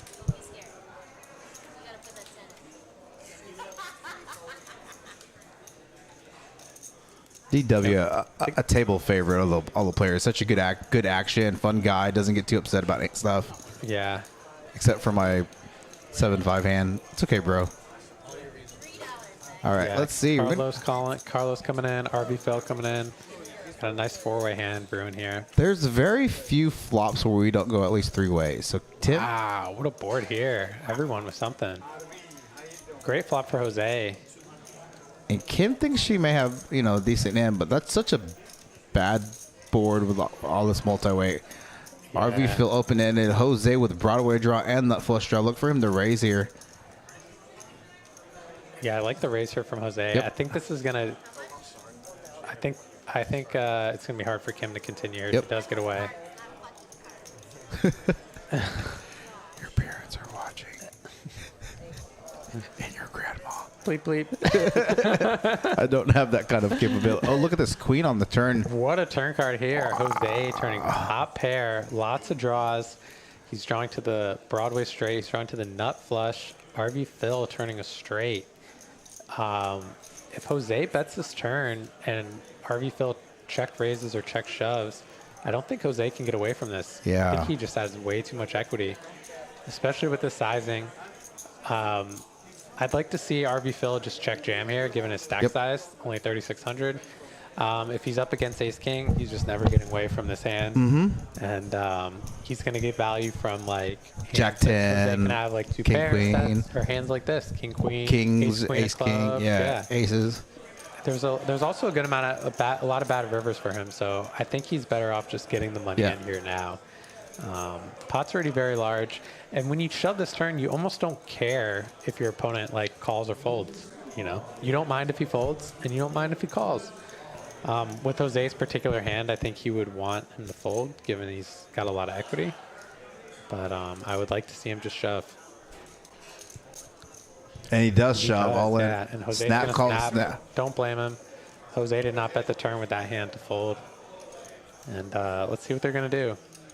7 of diamonds does not change anything. It looks like they just ran it once. Ran it one time, and RV Phil getting a great turn card there, getting max value, making a good check shove on the turn, doubling up, and fading all the outs from Jose. Now that's a big hand for Art, not just because he won it. He was down about 6K at one point. Yeah. Now just down about 800. Jose was up about 3K, now down 1,700 after that hand. Yeah, that was a big change of momentum. Big hit for Jose. Very nice hand there for RV Phil. Making on the comeback trail. Great turn card. That was a sick hand. So I will say Jose's gotten very unlucky tonight in some spots. He made a really great call earlier. Kind of got coolered against the Beeb with when he flopped the top pair with the worst kicker, and definitely got very unlucky in that hand. Right.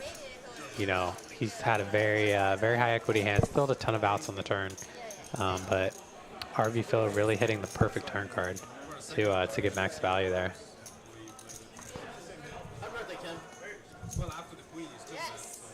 Jay putting on the double straddle looks like. Looks like he's putting on the hundreds. His happy birthday, Kim. Let's come and get it.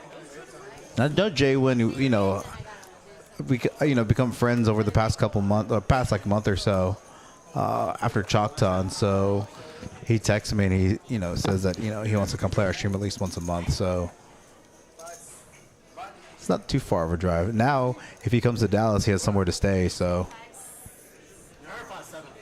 Hayden's favorite hand here in the cutoff, Ace 9 offsuit, baby. Don't try this at home, kids. Don't try it at home, and don't do it in a tournament.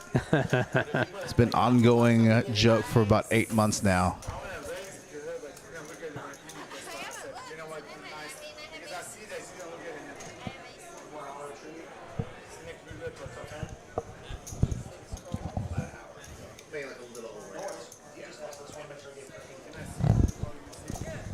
Yeah, Tiny, I think that was the first 10K pot. So it looks like Mustafa folded his ace-4 clubs on the button, which is surprising. Everyone folded. Oh, no, sorry. OFC just calling here with the ace-queen. Being a little sneaky, and J-Win calling as well. Yeah, defending his $100 straddle, yeah. And OFC flopping very well here. Top pair, top kicker. Surprised that he didn't 3-bet this hand. And Kim's going to c-bet here with her ace-9. She's got an overcard. She's got a straight draw.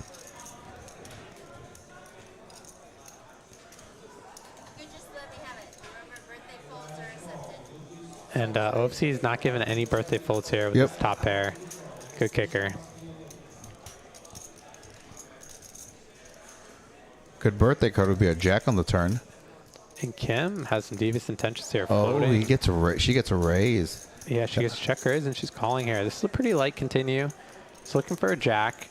So this is a really good card for her to represent. OFC checks and shows weakness here. She definitely has hands like ace jack in her range. She has hands like king jack, king queen.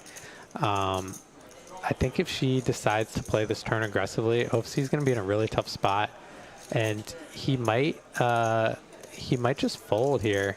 I mean, it's a really rough spot here. This connects with like a ton of Kim's range.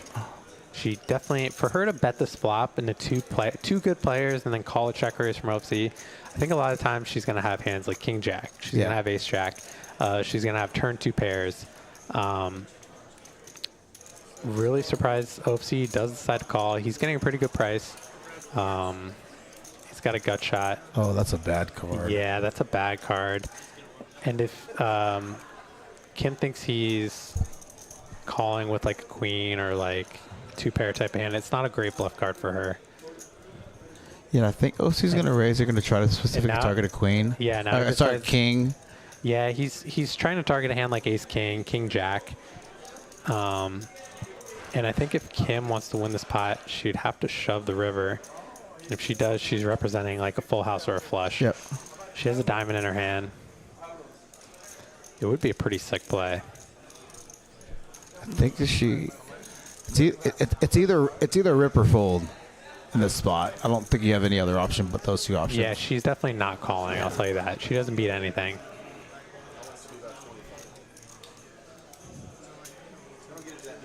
OFC is a tough person to bluff, especially when he's put in this much money. Right. He tends to kind of commit himself to the hand, like we saw earlier in that hand with RV Phil, when RV Phil shoved the river, trying to represent the flush.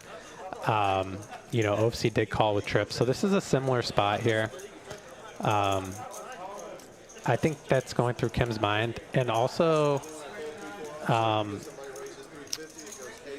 she does get away from it, but she really wanted to. Yeah, I honestly think she took too long there. Yeah, she realized it. I think if she didn't take as long and just would have, like, you know, taken 20 seconds, 30 seconds, whatever. Yeah, but, you know, take about 2 minutes there. It's. Yeah, I think it was a smart discipline fold by her. I don't think it was going to work that time. But she was thinking about it correctly. She had a decent hand to turn into a bluff. Yeah. Yeah, a diamond flush would be believable. Even a hand like a full house, she could have like king queen.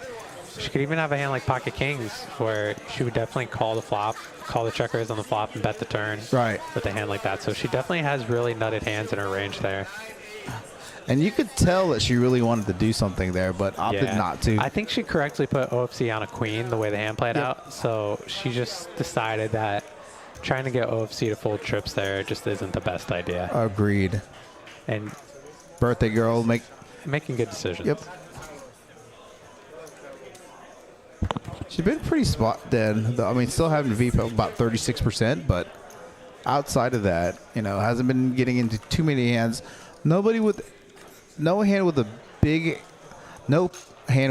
pot in it, with the exception of Jose's 2 hands he was involved in earlier on with Habib, where he made a sick call on the river, and then also a few hands ago against RV Phil, where RV Phil, he flopped the straight, correct? Yeah, RV flopped the straight in that hand.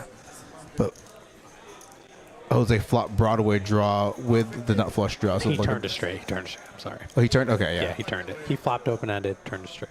OFC picking up kings here in the third line. Going to squeeze. And it was super look like a squeeze. Jose making a disciplined fold there with his ace-jack. And slamming my cards down. I always see that. I'm like, bro, like, I literally go over the rules. Like, don't break my cards. It's a habit for a lot of poker players. And he helped with the move, so he gets a slight. And Mustafa defending here with the 5-4.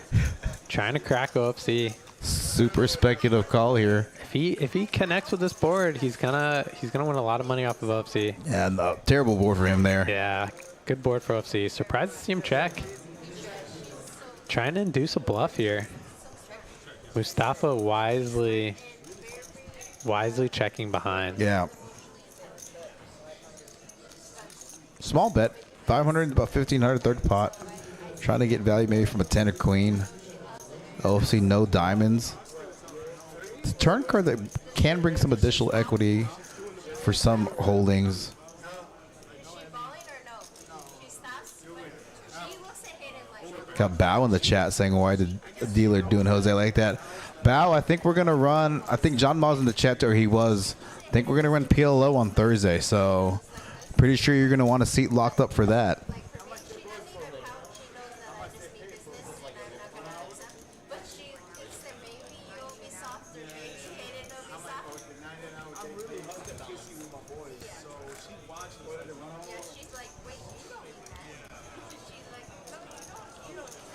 And 70 viewers in the chat this Friday at 9 p.m.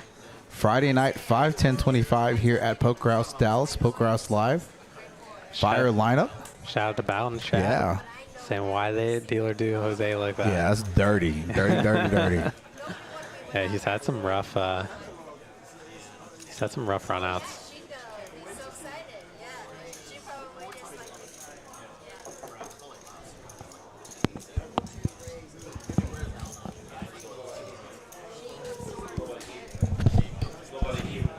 No. Oh. If you guys want, I can talk to Mustafa. He didn't get the before. You want me to talk to him a little bit more calm down? Oh, I don't care. He's okay. A little bit more, dizzy. No, No, that's fine. it's okay, right? Yeah. We are not what they know. Yeah, you're fine.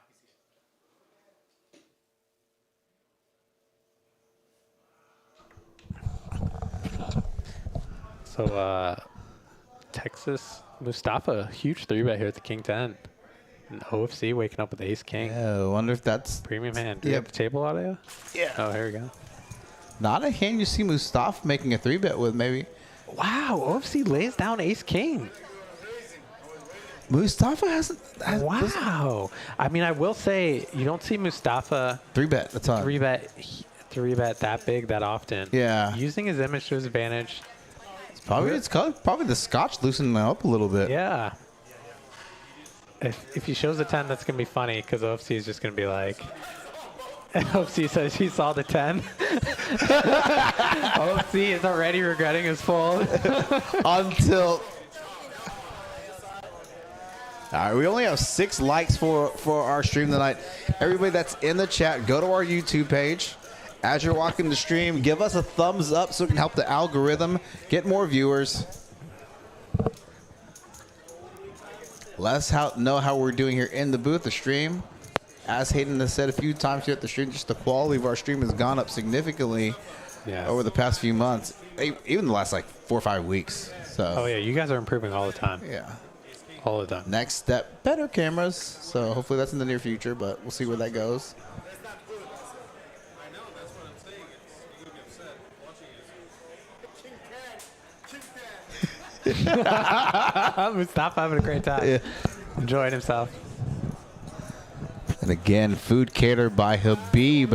Sell the Mediterranean in between hands. We'll pull him up.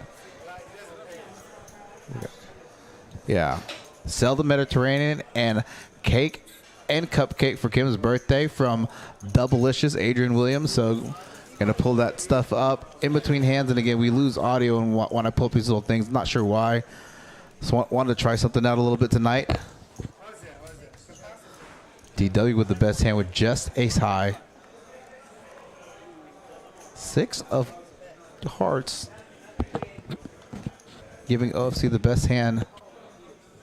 Yeah, Tiny, when I was running late today, and then I had to do some stuff on Canva and then set it up, and then I had to do Kim's surprise birthday party or surprise for her birthday. So I got super behind. Maybe tomorrow I'll be here somewhat early. Well, not earlier. We stream from 4 to 8, but I'll be here probably like 2:30 tomorrow. Hayden's playing. I'm going to be in the mix. Kim not commentating tomorrow, but I'm going to have Jacob, who's, when I was sick that 1 week, going to come in and commentate, co-commentate with me. So OFC picking up another top pot, $500. All right, let's go back and look at these stack sizes again. OFC with the biggest stack. Him and both RV fill over 5 digits. Jay went about 8,500. So Carlos and Jose relatively quiet tonight. Jose losing that big hand not that long ago to RV Phil, which is the reason why RV Phil has over 10K. Yeah, RV Phil on the comeback trail.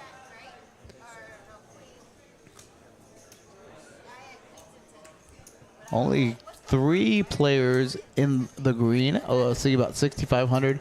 Habib 3K. DW about 2,300. Everyone else in the red.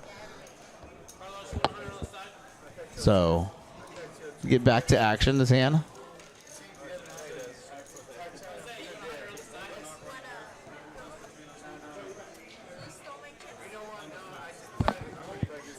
No worries, Tiny.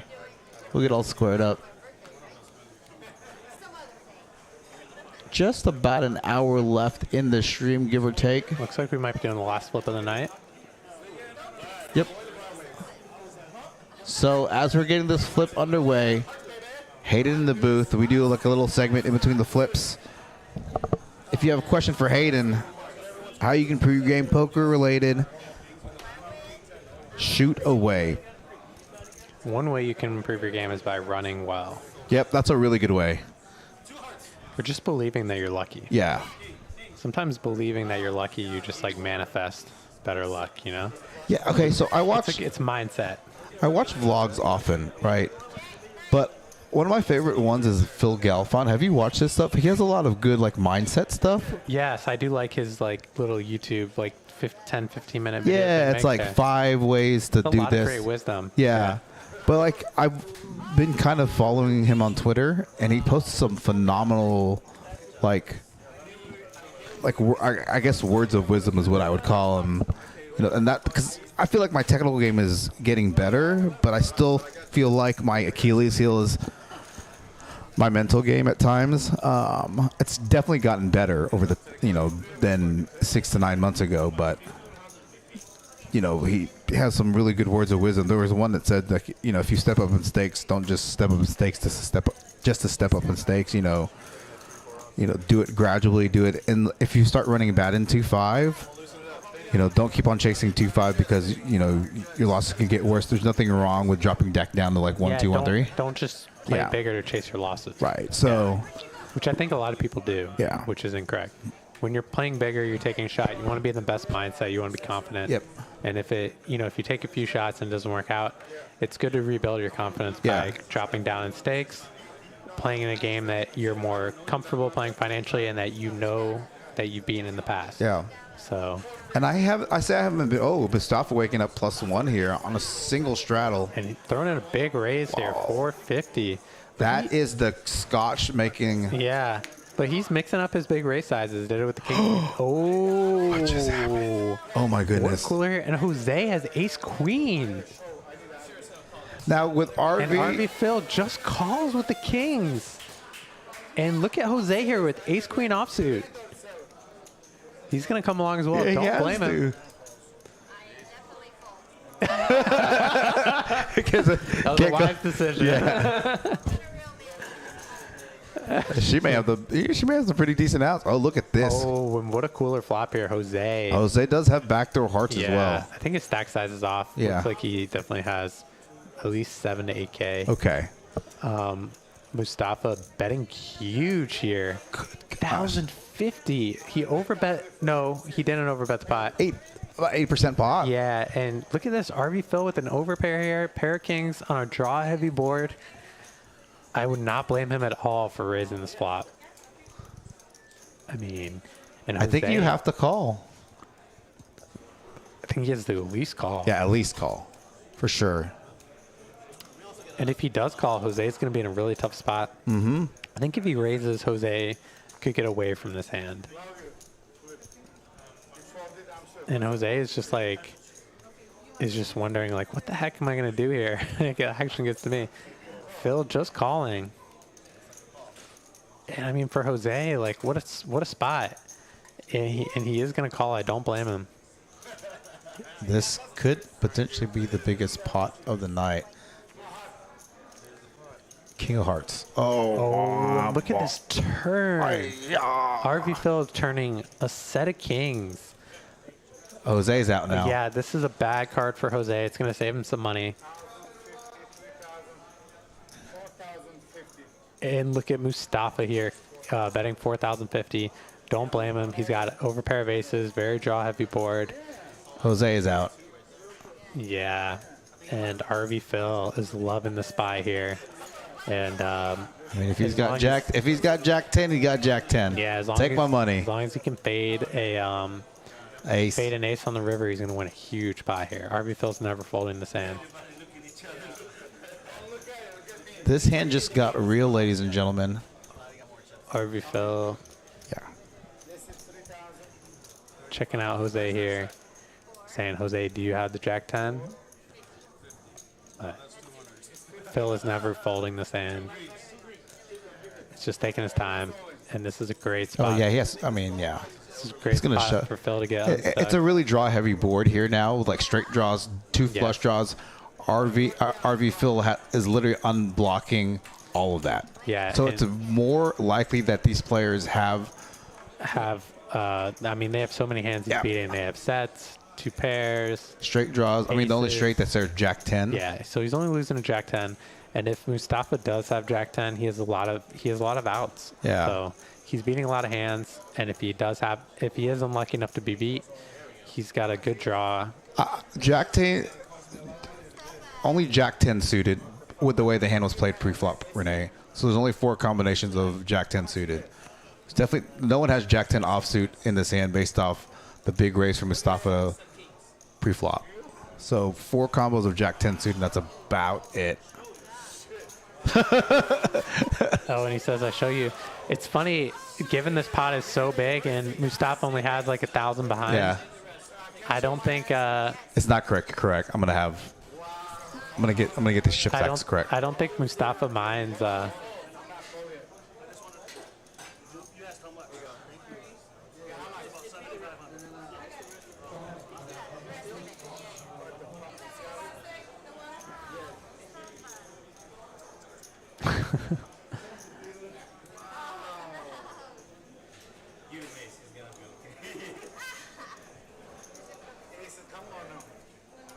Yeah, I think after Jose lost that big things hand, going. he didn't let them know that add on. Good fold there, and he Mustafa. lays it down. There's not much he's beating there based off that action. When he calls pre-flop, Yeah. and then when he calls flop and then rips turn, that's a super strong line based off pre-flop action. So, hold me a second.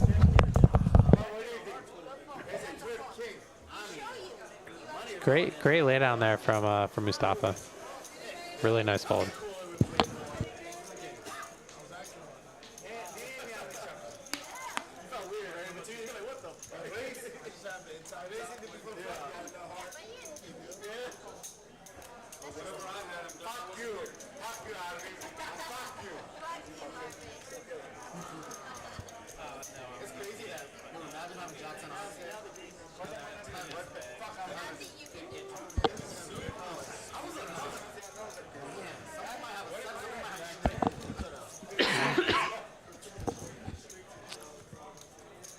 Great hand there for RB Phil.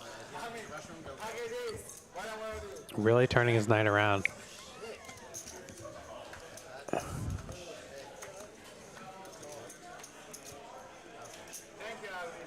Oh, did Jose show his cards? I didn't even notice that. Yeah, you definitely don't want to show your cards with action left, with action pending.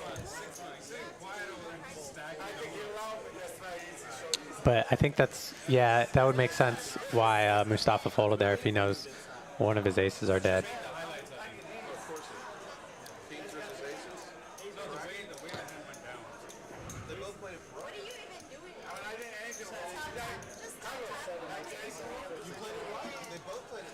Looks like Nguyen's going to raise these limps here on the button with his ace-jack. RV Phil getting right back in the mix here.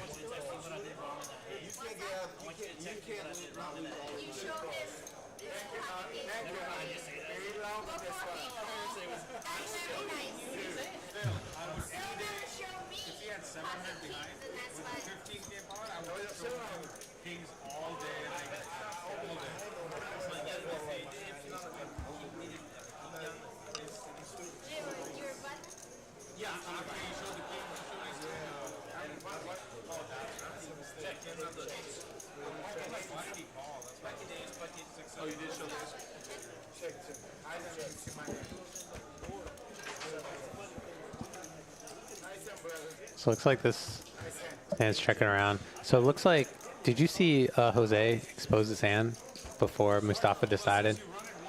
Apparently he exposed his hand, so I think that's part of the reason why Mustafa ended up folding there. Yeah, because he saw that an ace was now going to potentially come out. Actually, yeah, I didn't see that. Okay, so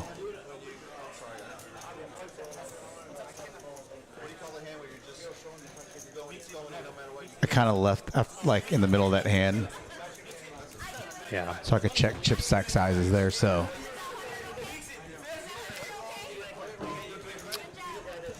I mean, I don't think RV Phil minds just taking it down there because the pot was so huge. And there's a lot of draws in that turn. Yeah, and he's only got 1,000 behind. So I mean, for him to win that big of a pot and not seeing a river is a huge win for him.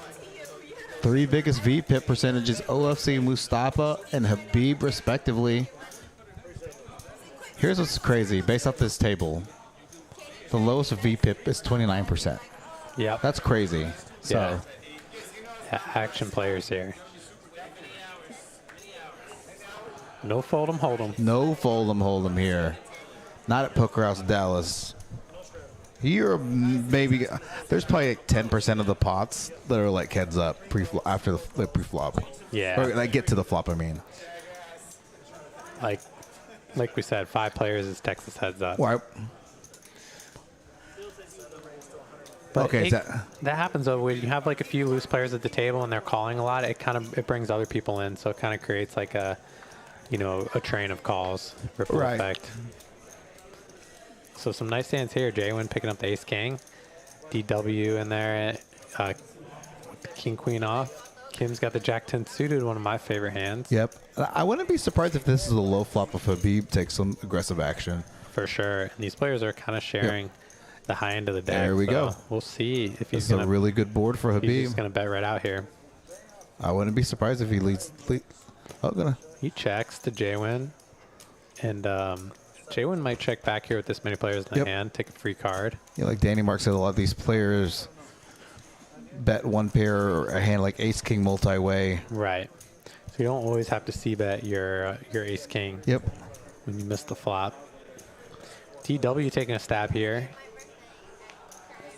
7-2 does no 7-Dewey game going on, Renee.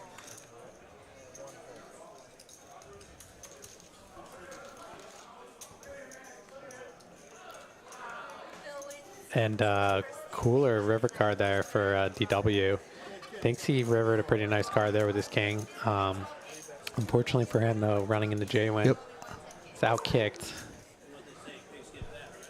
I think Nguyen's gonna have to make this call here. Oh, Habib makes the call also.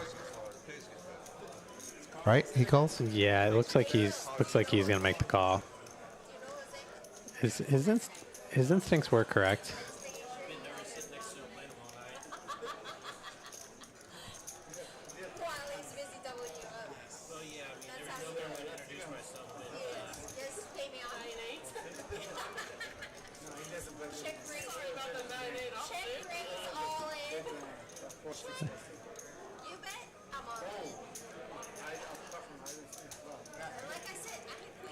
Yeah, Habib's in a tough spot here.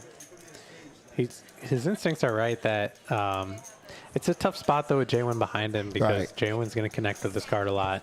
He's not if he's sure closing action, I don't mind him calling there, but yeah, when you're not closing action on this, and he does decide to call. And I think Nguyen's just going to have an easy call here with his ace king. Yeah. He's going to be happy to win this pot. Nice hand for Nguyen. Oh, excuse me. Getting late here. We've had a long day. That's a moving yawn right there.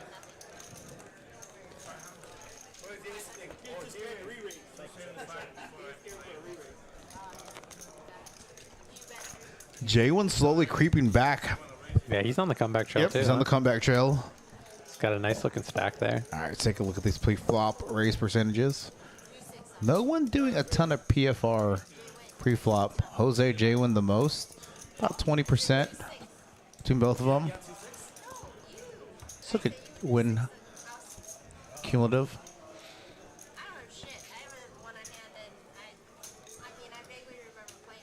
Yeah, OFC RV Phil Habib, all about 3,300. Yeah, OFC big winner so far. He's had one kind of quietly. He's just won some nice spots. I don't remember him winning any big. Who? Big hands. OFC. He's kind of just been quietly crushing. Yeah. Suited king here on the.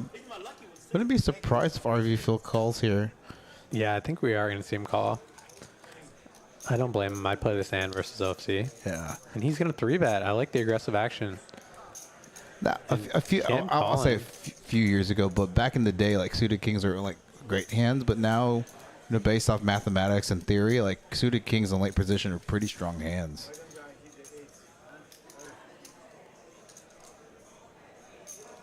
Yeah, they make good 3-bets. Good 3-bet bluff hands. Yeah. Especially in position. And OFC gonna come along here. Yeah, E6. sometimes if I'm in the small one with like, I may not deal with the king 5 suited, but like, yeah. Oh, look at this flop for RV Phillips. Yeah, great flop for him, flopping spades. Yeah. And he checks back. Interesting. Interesting check here. And Turns? Kim, yeah, but Kim picking up an open ender. Yeah, this is a really bad card for Kim here. Doesn't have as many clean outs on this turn card. She's going to make the call, though. There's definitely hits RV Phil's range when he 3-bets pre and then checks back the flop. Great river for Phil, rivering 2-pair. Checks back. Surprise. A little scared there. Maybe scared a 9-8 does come in. But I'm not going to show.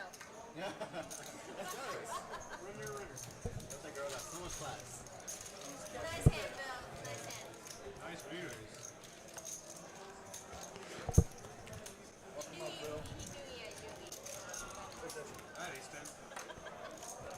About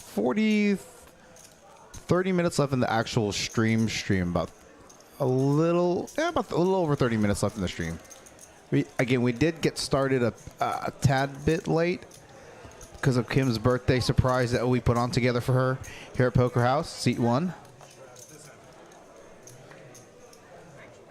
Not getting the good birthday run that she was hoping for, but I know that's not true. still a little bit of poker left.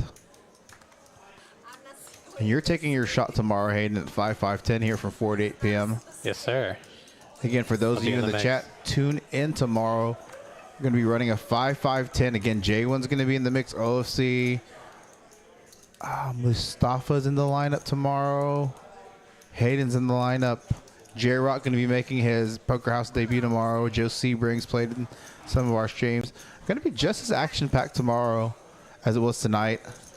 Yeah, good mix of players. Yep. I'm excited to get in there, get in the mix, and mix it up with these guys. Yeah, and again, Jose's stack is incorrect. I let V on Action Tracker know.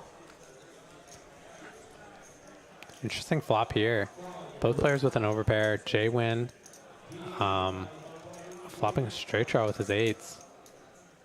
And Jose checks back. Very interesting. Interesting he doesn't bet 10s there.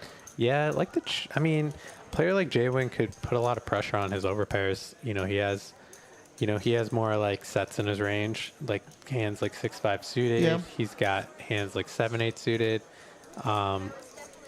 I definitely think he kind of has a range advantage or a nut advantage versus Jose here. Yeah.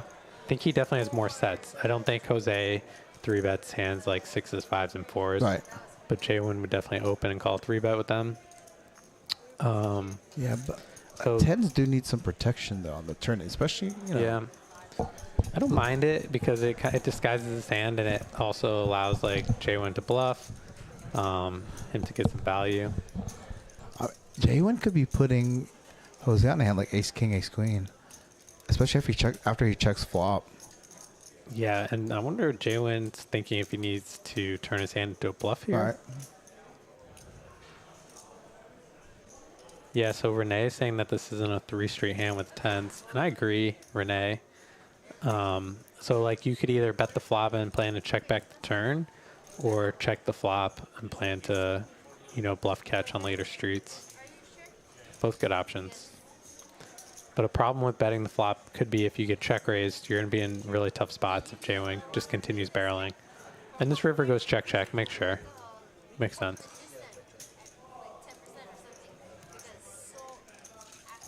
Jose picking a pot there, about 750. Yeah, nice hand there for Jose. Interesting to see how two good players play a hand, versus each other. Yeah, A little bit careful there. J1 predominantly a Hold'em cash player, did have a nice little run at the Choctaw main event, finishing 6th in his second tournament ever. So pretty sick run I don't remember how many entries there were, but there's a significant amount of entries. Jose himself, a seasoned veteran. And I don't know if Jose would...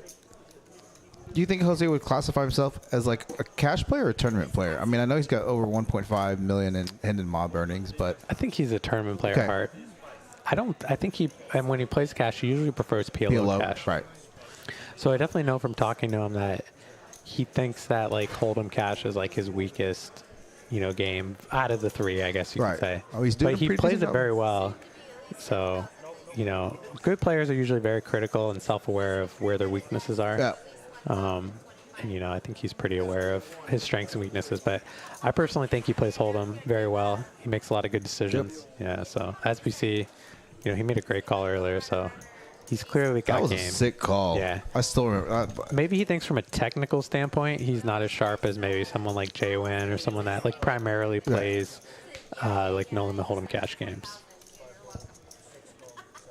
But I will say I played every format with him, and he's a very, very sharp tournament player. Great player all around.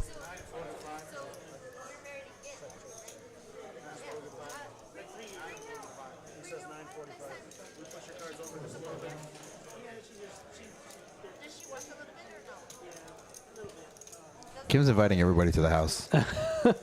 You get a room. You get a room. Everybody gets a room. Yeah. Oh, wait. What just happened? Huh? Oh, looks like Mustafa shoves the flop, and RV Phil making the call. Hi-ya. I don't think Mustafa has 2850. It looks like he has less. Oh, But okay. This is going to be a chop pot here. Oh, get it?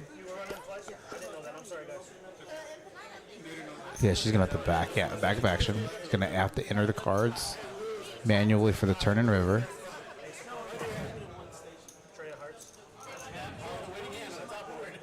There we go. There it is. Yeah. Oh, they're running it twice. Yeah. So RV Phil could get 3/4 of the spot if another spade rolls off.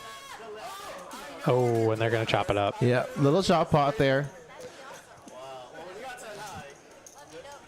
Both players chopping this pot with 10 high. Yep.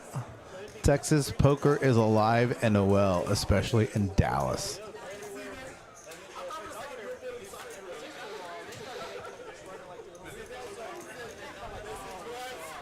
Like I said, I talked to Jay when he's like, he really appreciates it because he really has a good time on the stream. So Yeah, I love having him. Great guy. and action's really good. So, did you know the story of how Nguyen ended up coming to come play? Refresh my memory. Okay, so I remember how like after Christmas, I went down to Austin to go play for a little bit. I introduced myself to him and said, "Hey, I help run the live stream in terms of the lineups and with the production." He's like, "Yeah, I'm thinking about coming to Dallas to play." Cool. So I found out that he had bagged day one at Choctaw. And I was like, well, you can't play till Sunday. So I was like, why don't you come play Friday stream? And he's like, I really don't want to drive that far. I was like, okay, cool. No big deal. So I'm texting Jose. He's like, hey, let me see if my friend wants to come play the stream. Oh, that's right. I remember. I was like, who's your friend? He's like, Nguyen. I was like, I just asked him. And he said no. He's like, hold on. Let me talk to him right quick. And then like 40 minutes, I actually took a nap. And then he's like, hey, apparently you know Jose and you're good friends with Jose and he's good friends with the people you live with. So if you have that seat open, I'll drive down for the stream today. And I was like, okay, you have a seat. So enjoyed that Friday, coming back again. Look at this. Wait, if you say call, I call. If you say call, I call. I don't know. Okay, so here's one thing also at low stakes that I didn't used to do. Like, if you study poker, whatever platform you use, poker coaching, upswing, whatever it is, they're going to say, okay, raise 3x to a raise +1 for everything, every call, pre-flop. If you're out of position, raise 4x +1 ever. Now, one of the things as a at 1-2 is learning to kind of adjust on the fly. Like if you have like some tighter players, you don't have to 3-bet, or raise 3x. But let's say you're out of position and you have like some sticky ass players. I'm not, let's say it's a single raise pot and 3 limpers, and I'm out of position. So it's like 4 + 3, right? I may make it significantly bigger to try to pick up some dead money to like disincentivize players from calling. For sure. So one of the things, just again, paying attention to the table dynamics and learning to adjust on the fly is something I've gotten significantly better at. And a lot of times people just like, if I have aces, I'm just going to call down with no matter what happens, irrespective of the board texture, player profile, being positioned or out of position. So I like what you say. Situational and positional awareness is really important. So yeah, for sure. Yeah, it's a huge skill, especially in live poker. Yep. Like, you can't just follow a chart. There's like not a lot of charts or like there's not a chart for Texas strategies poker for playing. Yeah, these games where, you know, loose players, a lot of calls. So that's true. You definitely need to be able to adjust on the fly, and make some adjustments based on your opponents. Now, with that being said, RB had kings, and they had, you know, I think Jose had ace queen offsuit, but you know, I adjust my sizings a bit. Kim flopping top pair here. Yeah, great flop for Kim. She's got a club, and Mustafa thought about jamming this flop. Checks back. Interesting check back here for Kim. Yeah. Oh, well, wow. She checked to the pre-flop raiser. Oh, she was not the pre-flop. Okay. Yeah. Who was the pre-flop raiser? Habib? Mustafa. He raised to 350 with his hand with 6-7 off under the gun. That's what I got for not paying attention to action. Yeah, and looks like Kim is going to raise this turn. I like the raise here from her. She makes it hard for someone to call behind with overcards or a single club. I think she's definitely reading. It's a small bet. A small bet from Phil. Is she going to show the jack or the 9? They are playing the show one game.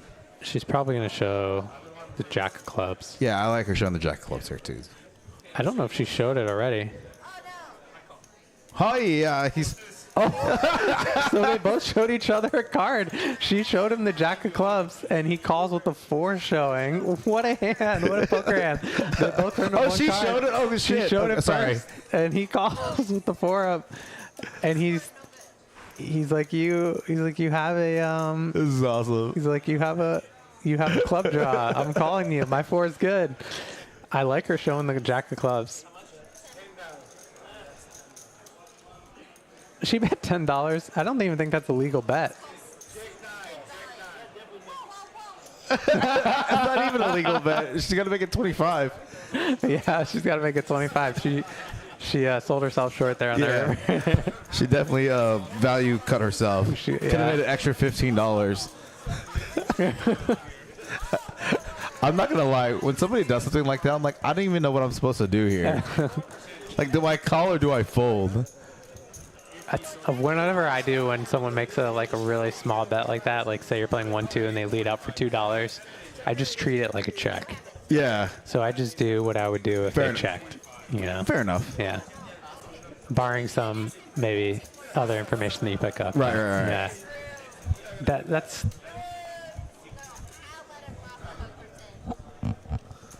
Should have been 25, Kim. You lost $15 on that hand. Yeah. Little did she know. Getting players having a good time here at this table. Just a pinch, about under 30 minutes left in this hand.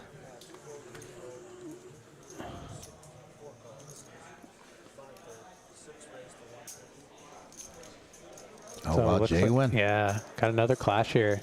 I think we're going to see Nguyen 3-bet his ace-king here. I like the sizing, big sizing. A little over 4x. And I think Nguyen's starting to... And Kim picking up a really nice hand. She's got King-Jack suited. She seems sad about it. She makes a discipline laydown.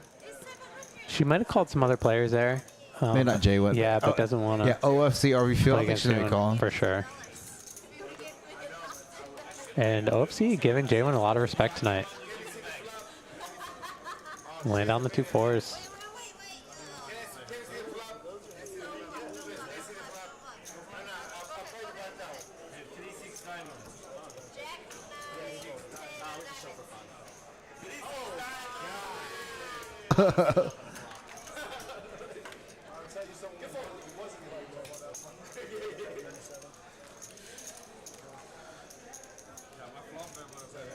How long has Kim been getting a massage for?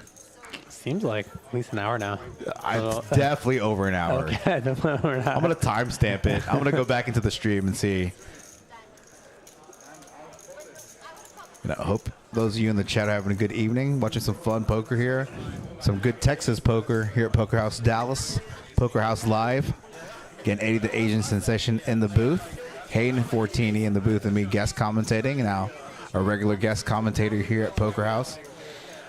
Oh, Friday night, 5-10-25. Again, tomorrow, in a few hours, I'm going to be doing 5-5-10. So, Hayden's going to be in the field tomorrow. I'll be in the mix. I feel like every time I look up, LFC just has a good hand. Yeah, he's had a lot of good starting hands tonight. Just calling here. I wonder if J1's going to 3-bet this hand. Yeah, looks like he is. Yeah. Not a horrible candidate to do it with. He's been 3-betting pretty aggressively. Yeah. I think we'll probably see OFC defend here versus this 3-bet.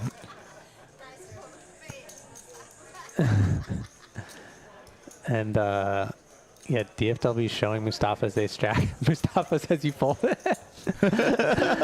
Habib calling, and wow, really surprised to see OFC has given J1 a lot of respect tonight. Yeah, a lot of respect. Oh, OFC called or Habib called? Habib called, yeah.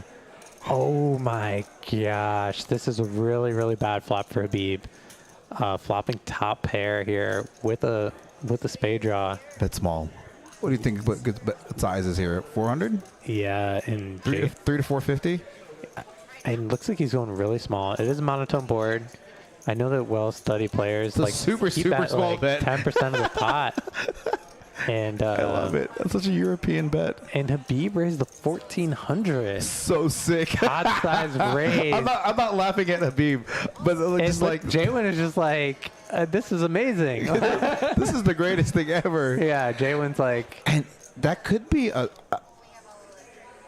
that bet could have had a little bit of purpose, knowing that if he bet small, Habib may interpret that as a raise. Yeah, I like it. He may.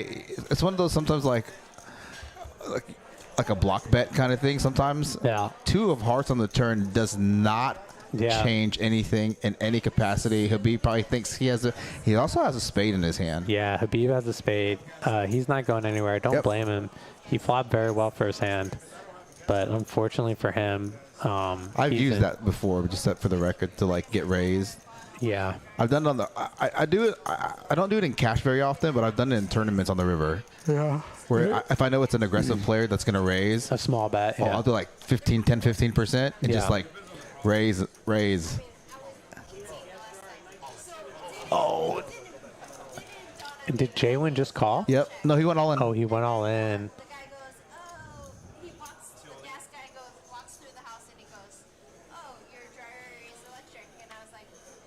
It shows the queen. I was going to show both cards. And he calls. Oh my gosh. He's gonna see he's going to get the bad news here that he is he's drawing dead. He's drawing dead, unfortunate for Habib.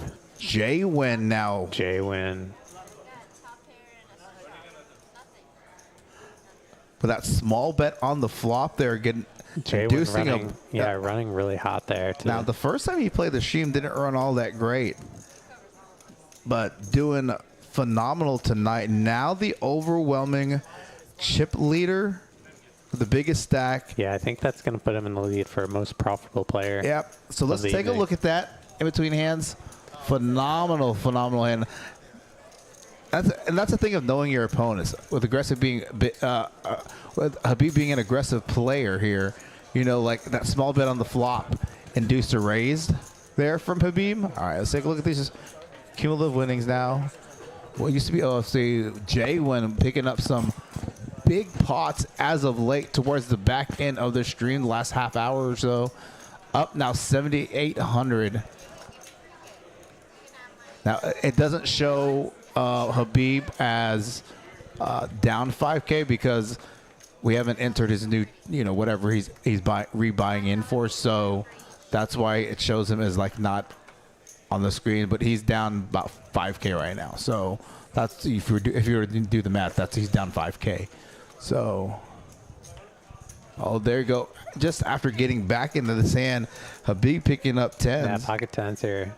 And sometimes people can like think of this kind of activity like after a big hand that you lose, that you could be playing on tilt, right? So Yeah, for sure. You definitely get some loose action here. He just limps with his tens. We might see him put in a limp raise here versus OFC. Aggressive raiser. He's picked up another big hand though. King queen suited. Looks like Kim's gonna call here. Mustafa get in there, and we might see. I think Habib was gonna have to raise here multi-way. Habib just shove. Yeah, and he does. He does it. He puts it all in. And I mean, for a $3,600 stack, there's already over $500 in the middle.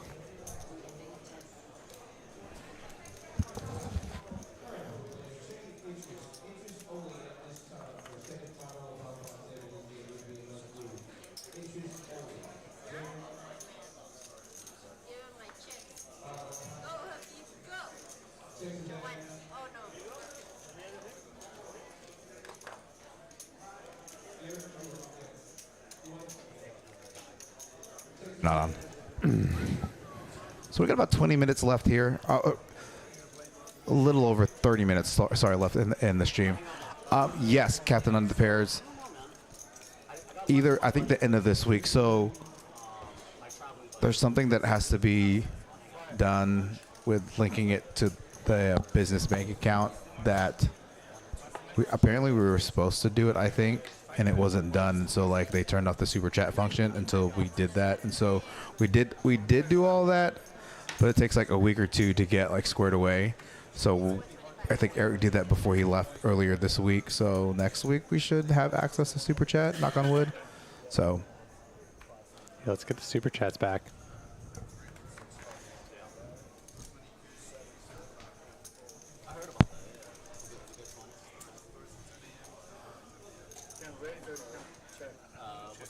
Right here, small blind. Kim, I'm gonna ace-6 suited. Yeah, it looks like somebody raised, maybe. I don't know what happened here. Maybe OFC raised 125? Something like that. I don't know. Again, V is still relatively new to running action tracker. She's doing a phenomenal job. Kim here with flopping top pair has the lion's share of the equity. Looks like Kim might have raised pre-flop. Okay. She takes it down.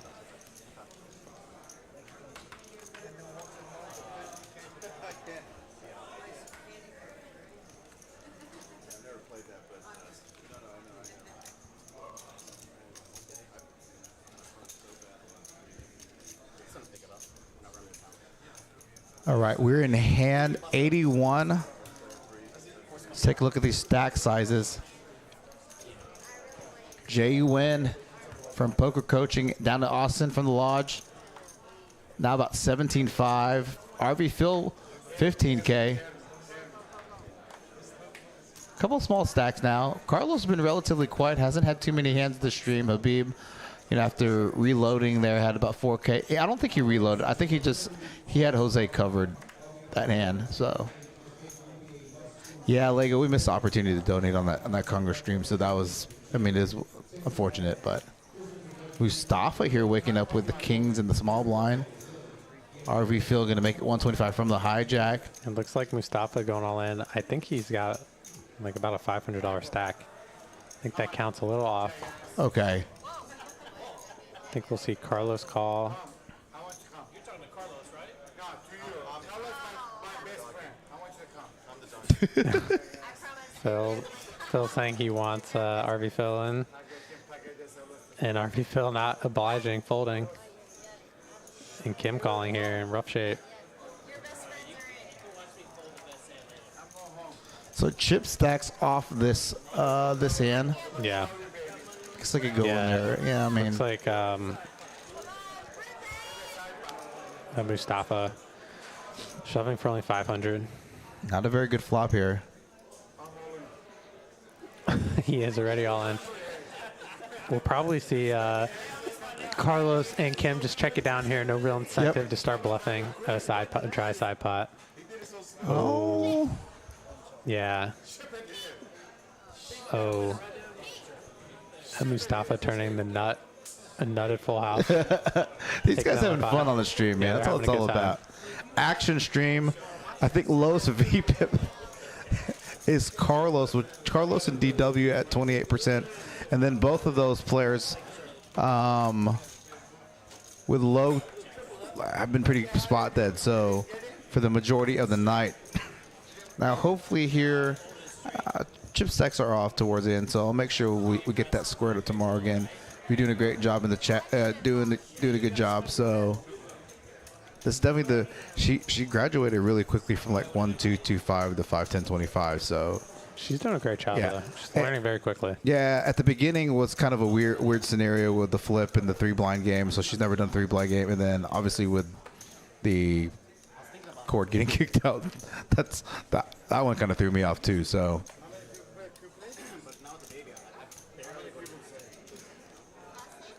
Nguyen having a really great stream now. He was down about 4K at one point. So nice little swing there for him.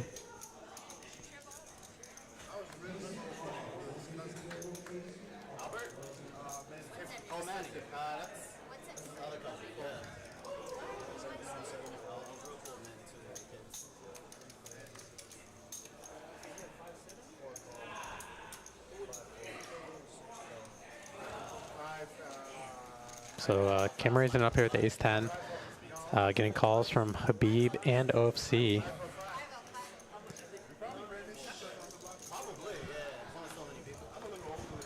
Two clubs here on the board. Kim's going to c-bet here, blocking the nut flush draw. Yep. She's got an overcard. Habib making the call. I think we're going to see OFC come along as well. Wow, king of clubs on the turn.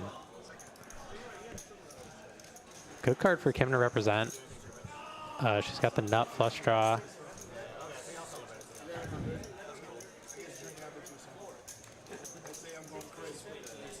At 600, gets a snap call from Habib with his top pair.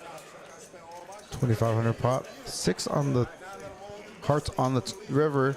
Doesn't change anything on this board texture. Habib still thinks he has the best hand on the turn. He has the best hand on the river.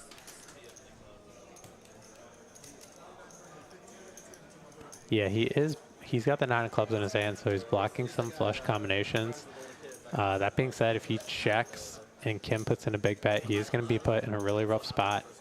And Kim shoving all in very quickly. Tough spot. Using the ace of clubs. Yeah, this is a great time to utilize blockers because, you know, she knows that Habib doesn't have the nut flush. Yeah. So, and she would play the nut flush like this. She would bet the flop with the nut flush draw. She would bet the turn when she made her flush, and she would bet the river. Now, so, with that being said, this is a consistent story. Yeah, it's a tough spot for Habib. He's got a strong hand. He turned top pair. He's got a club in his hand, but he does just have a bluff catcher. So he needs to decide, does he think Kim is bluffing enough of the time in order for him to justify making this call? This hand can go one of two ways, obviously. I think the fact that Habib is down, it might be working against Kim here because. So that's one of two things. One of the mistakes I made on the stream on Monday, I tried to bluff somebody that can't be bluffed. Oh, so that's he did say call. Yeah. He did say call, and.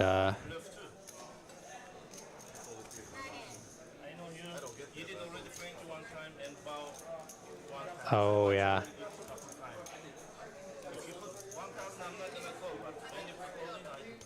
And Habib saying the hand that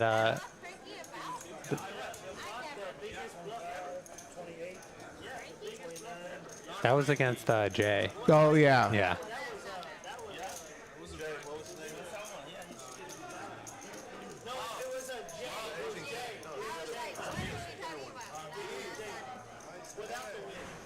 Again, theoretically that's not a horrible shove because she's blocking the nut flush, but again, against a player that doesn't fold a ton.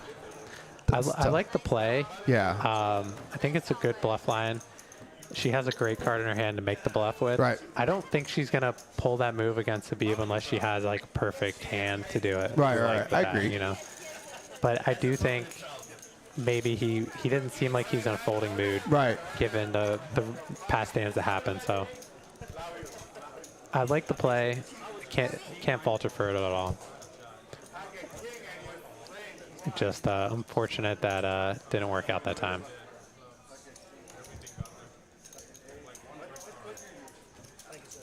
Yeah, and Habib remembering past hands that she played, so knows she's capable of bluffing.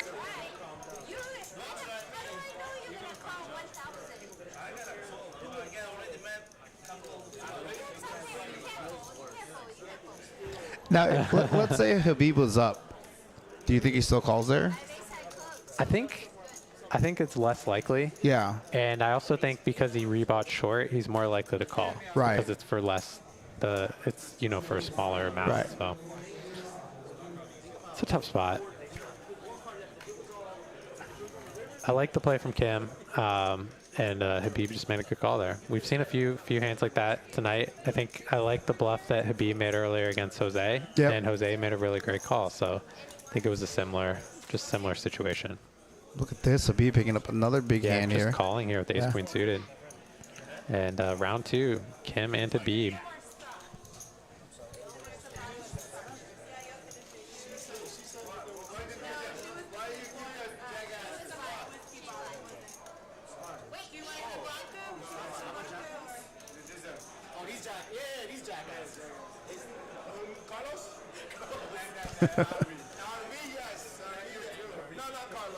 See what they're having a good time. Yeah, they're having fun. Yes, Carlos is definitely a jackpot.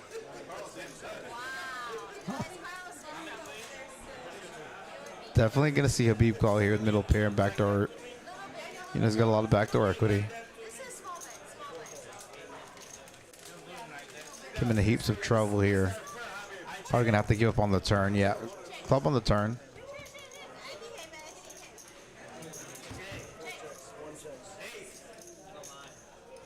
Habib gonna pick up a small pot here. Habib really swingy session here, up a bit. So Yeah, Habib on the comeback trail.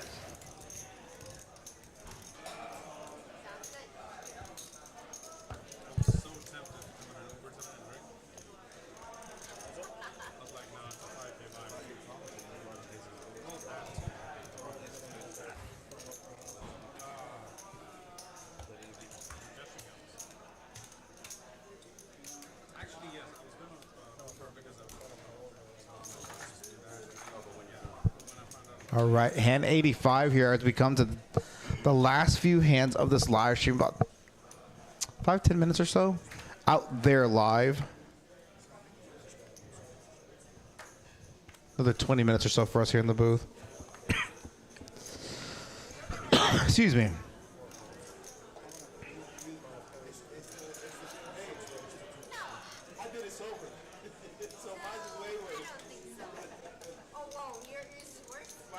So OFC raising here, 10-9 suited versus Carlos's limp. Yep.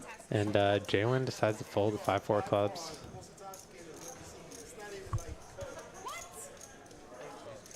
RV Phil gonna defend his straddle, Queen Jack offsuit. I get if that's not OFC. If let's say Nguyen makes that move, I think RV Phil makes the fold there. Would you agree? I'm sorry. If let's say OFC made it 250 there, right? Well, let's say Nguyen makes it 250 there. You think RV Phil's gonna call with Queen Jack suit and defend the straddle with Queen Jack suit? Probably. Queen Jack offsuit? Yeah, Queen Jack offsuit. So. Yeah, I think so, yeah. Yeah, I think they both are. 7 of hearts. Pairing the board here. Check, check, turn. RV Phil Ribbon, the best hand. Ribbon, 2 pair. 7s and Jack with a queen kicker.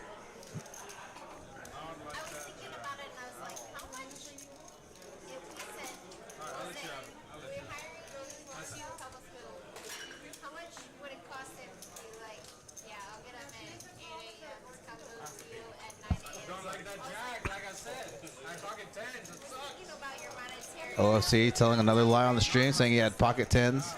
Another OFC fib. Yeah. I know that's funny because like I watch a couple streams over there at TCH, and they like when he plays the streams, they put the over under on how many lies OFC tells. Yeah, he really balances it. If you're gonna lie at the table, you need to have a good balancing range with your lies as well.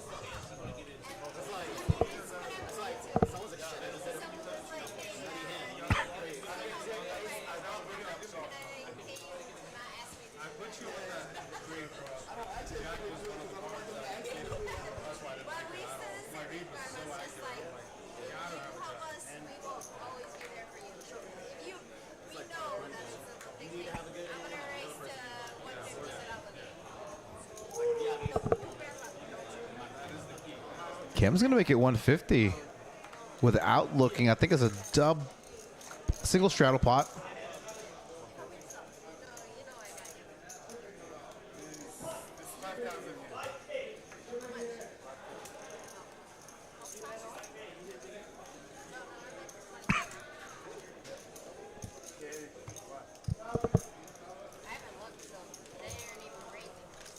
I'm in position. Check. I appreciate the thought. No, you can't look. Your red luck. Check. Oh, I'm sorry. I want to say something more. I guess Hayden decided you heard me. Gonna go 5 ways to this flop. Jack high board, rainbow. Carlos with the best hand. I'm sorry, that's incorrect. Jose with the best hand, which is ace high. Carlos with a little gutty to straight. RV Phil picking up spade draw on the turn. B with a pair of sixes. No one with a jack. 6 what?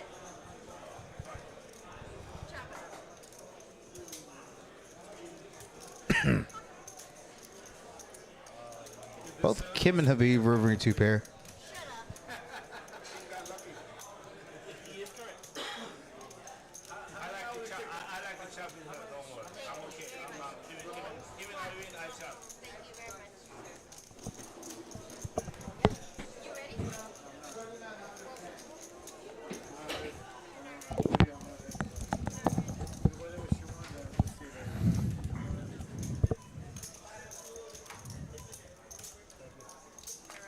Anything interesting happen? Nope. What's going on?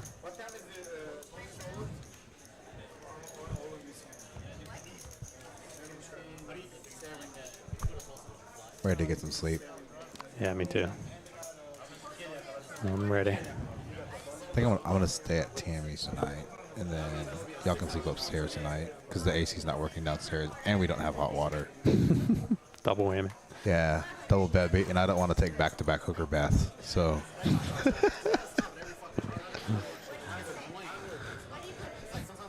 I learned a new term today. yeah, it was funny, y'all. Like, if you didn't know, we just moved into the house today. A couple things that need to be fixed, right? Like the hot water's not working, and it's not the pilot light. Which apparently we looked at the pilot light, and it's not the pilot light. The heat's not working downstairs, but it's working upstairs, and it's cold water. And so I was like, well, I'm nasty from moving, so like I just had to wash my hair in the sink, my armpits, my hair, my face. Well, you know, like I gotta do what I gotta do. So I call that a hooker bath. So I don't know if I can say that on the stream, but it is what it is. You just said it. Yep. Bleep, bleep, bleep, bleep, bleep. Yeah. All right. So 6 ways. Like Carlos wants to get in the mix here. Okay, cool. King 7 suited. And I think we're gonna pick up J-Win as well. 5s. Is he gonna? What happened here? I think actions in or no? I think it's gonna be.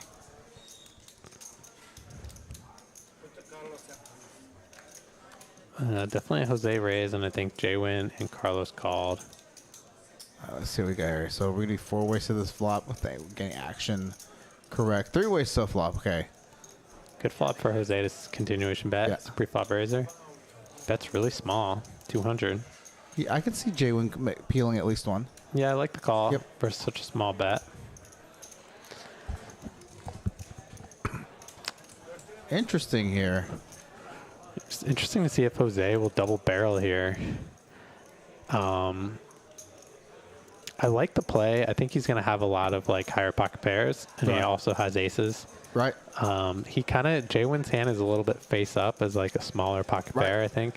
Player like him limping and calling a big raise. He's not going to do that with an ace-x type of hand very often.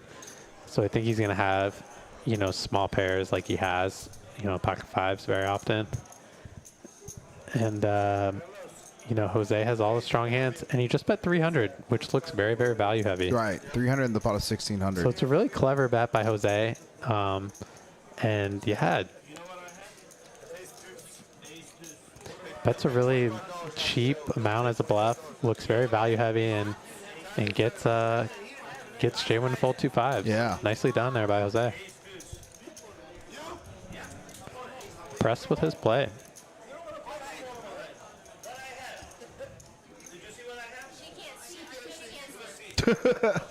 I literally tell them every stream that the person running Action Tracker cannot see the cards. They can only see if they're scanned or not scanned. So the only people that have access to the cards are us on a 15-minute delay. So Yep.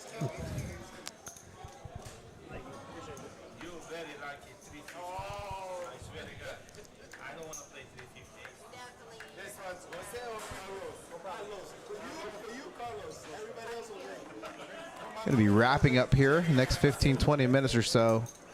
Thanks for tuning in this Friday. Yeah, thank you guys so much for being with us. Yeah, 5/10/25 here. Poker House Dallas, Poker House Live. Celebrating Miss Texas Kim Stone's birthday in seat 1. Yeah, thank you guys so much for being with us. It's been a great stream. Had some great food, great cupcakes, champagne, drinks, That's for sure. everything. I don't even know what we're gonna do with all the leftover food. I think we're just gonna leave it here for the dealers. And I'll do a shout out to both Habib in the 4th seat for catering from his restaurant Selda Mediterranean, and also for Adrian Williams at Doublelicious for the cupcakes and cakes. Shout out to actually V2. She actually went to party seating and is the one that got the balloons. So we tried to coordinate stuff accordingly. Yeah, shout out to V. Yeah. Shout out to the Nguyen family. River Carlos getting there on the river. Yeah, Carlos rivering a straight bottom end, and Habib rivering 2 pair. It does go check on the river.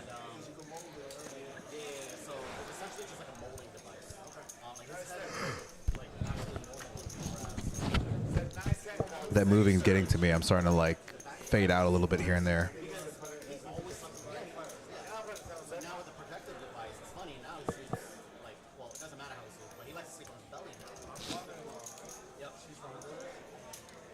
Yeah, and Jaywin has a relatively new baby. I think he's younger than Emmy. I think like 6 months now. He's 6 months, his baby. I think so. Okay. Which is Very why cool. he hasn't really traveled the past like 7, 8 months because his He's wife got a was newborn, pregnant. yeah. Makes sense. I mean, you know what it was like. For sure. Can't just leave your high and dry when she's got Right. the baby.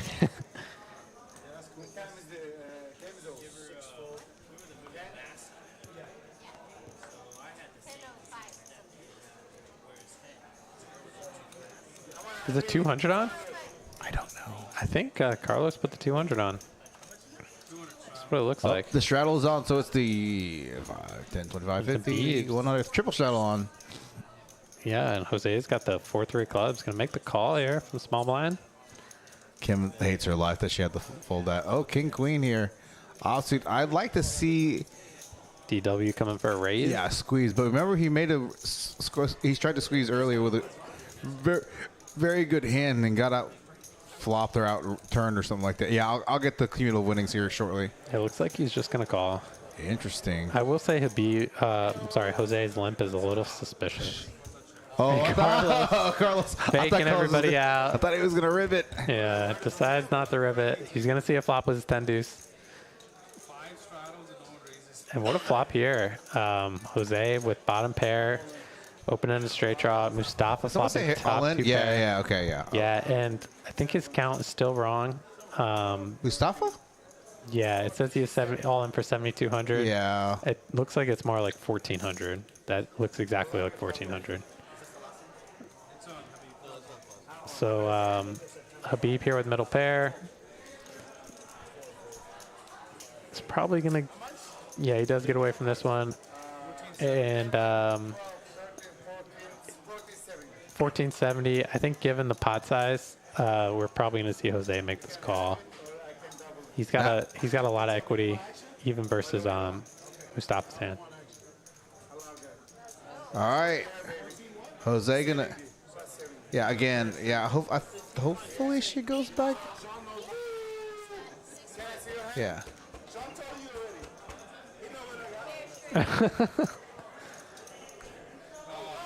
Oh, and Mustafa turns him dead here with full house.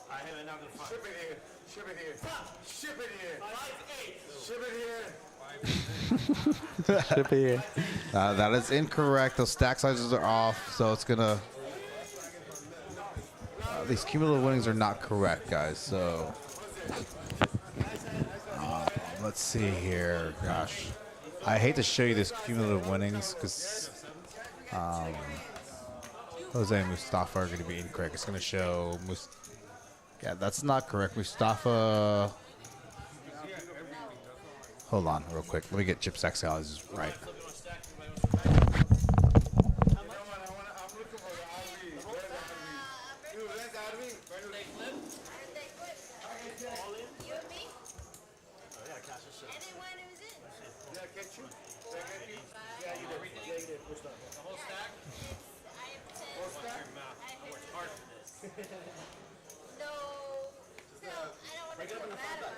He has to turn queen, and you have to turn king.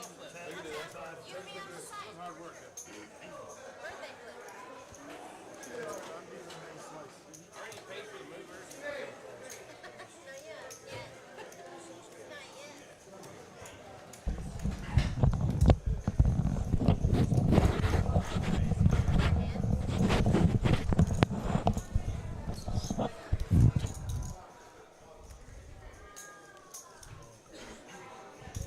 All right, here.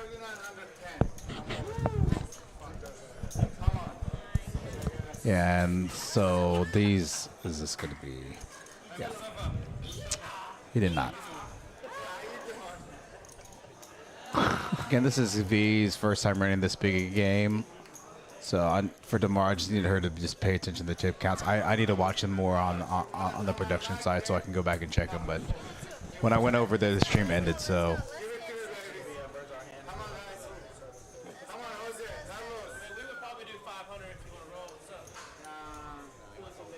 Mustafa only had about 1,500 behind.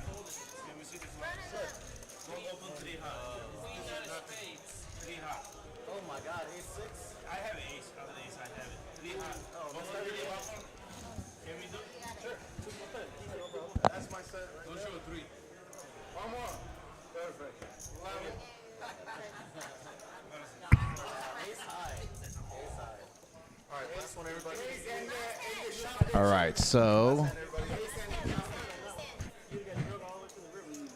is that they said last hand? Sounds like it might be last hand. Yeah. So don't want to show you the cumulative win. Let me rephrase that. So I think, with the exception of Mustafa, I think those numbers are significantly switched. I think Mustafa only has about. I would actually disregard Jose and Mustafa's cumulative. Everybody else cumulative winnings and chip counts are accurate. So with the exception of Mustafa and Jose, unfortunately I can't see it. So I can run the math relatively quickly in my head.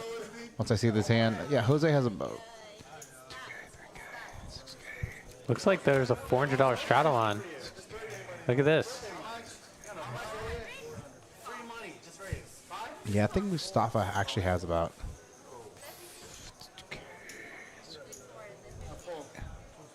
Yeah. Look at this. There's a $400 straddle on here. Yeah, with this being. Last hand again. Sorry for the chip counts with regards to Jose and Mustafa. Everyone else chip counts are correct. So I'll still show the stats. I mean, the VPIP and the PFR are going to be correct. The regression frequency are going to be correct. Adrian Williams, you're very welcome, and thank you again for for hooking us up with the cake and cupcakes. I don't think anybody cut the cake yet, but we did have the cupcakes. Really appreciate for that. Sure. Good night.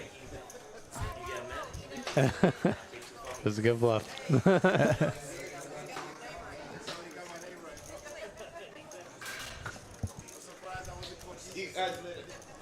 See. Adrian, I've shot you out a bunch of times, and I showed you what's it called. I unfortunately didn't get a chance to finish like the logo correctly, but I still, whatever I sent you yesterday was what I used today. I wanted to have something for sure, 100% today. I will fix it tomorrow. Today was a rough day to try to get it all. We moved today, and I got here late, and I tried to throw Kim like a little surprise, like last minute kind of thing. So look at this open ender for OFC here.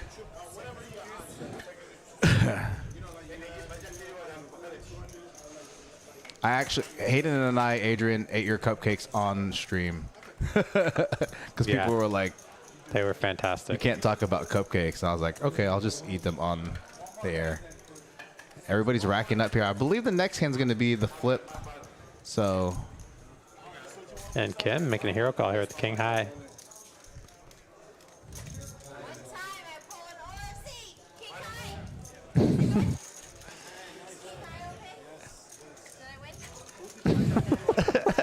Right in the stream, Texas Kim, calling down on the river with King High on her birthday.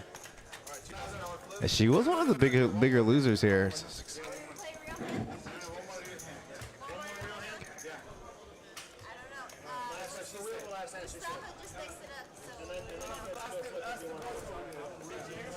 Okay, so I got Looks like they might play one more hand.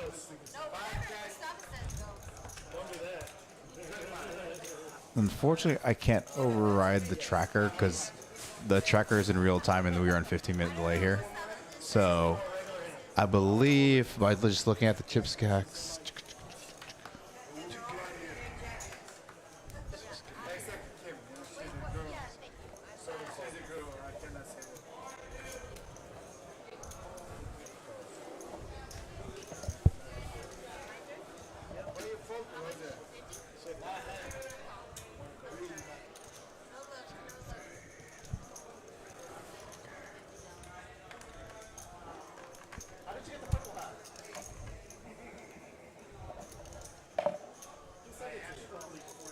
So this is the last real hand, Mustafa.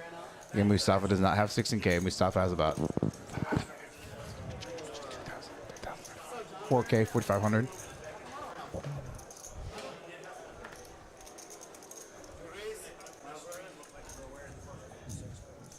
Tiny Poker, I agree. We do need to do a vlog. We've been a little lazy about getting it going. We've had a lot of things going on, but that's no excuse. Especially knowing like Eddie and Eric, and they're really good with like, you know, YouTube. They're spending a lot of time in the lab. Yep. Editing and all that. Definitely need to get on that. So. I can be your Canva person. Eric and I can be your Canva people. Yeah, we can get the. Yeah. So. Definitely something that I would like to work on in the near future. Yep. It definitely has a lot of value. It's fun to share the poker lifestyle. I think it'd be kind of cool too, because there's not too many poker couple. That vlog, really. Yeah. Ashley Sleeth gets Jesse Silva every like 4 vlogs to like kind of like commentate and do stuff a little bit. Yeah. Lexi Gavin gets Bob on her. He's on hers all the time, but not necessarily from a poker content perspective. Like in terms of discussing hands and hand breakdowns. Yeah, I think it's cool to show the lifestyle and, you know, talk some hands as well, especially with the live stream. You have great footage, great content to put on there. Yeah. And it also makes it easy for you guys to, it's not, instead of like having to bring a phone to the table, right, where you have to record all the time. Like yeah, it's great to have the footage that you can pull and talk about hands, and for sure.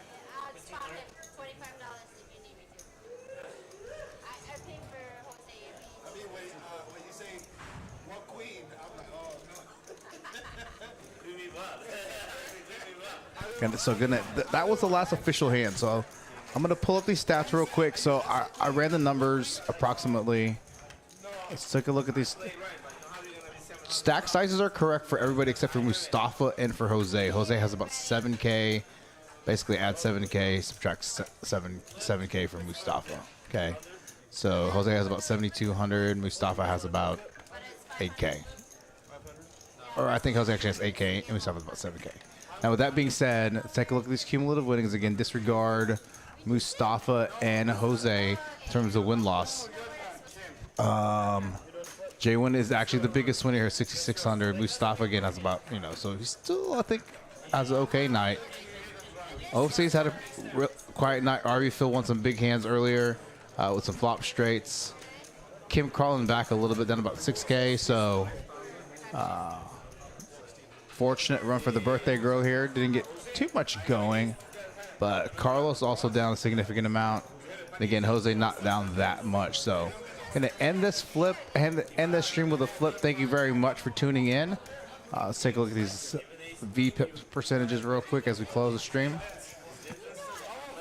OFC 55%, Habib Mustafa 52-46% respectively. Came up there 43%. Yeah, everyone got in the mix tonight. Yeah. DW was pretty card dead. He was super card dead earlier.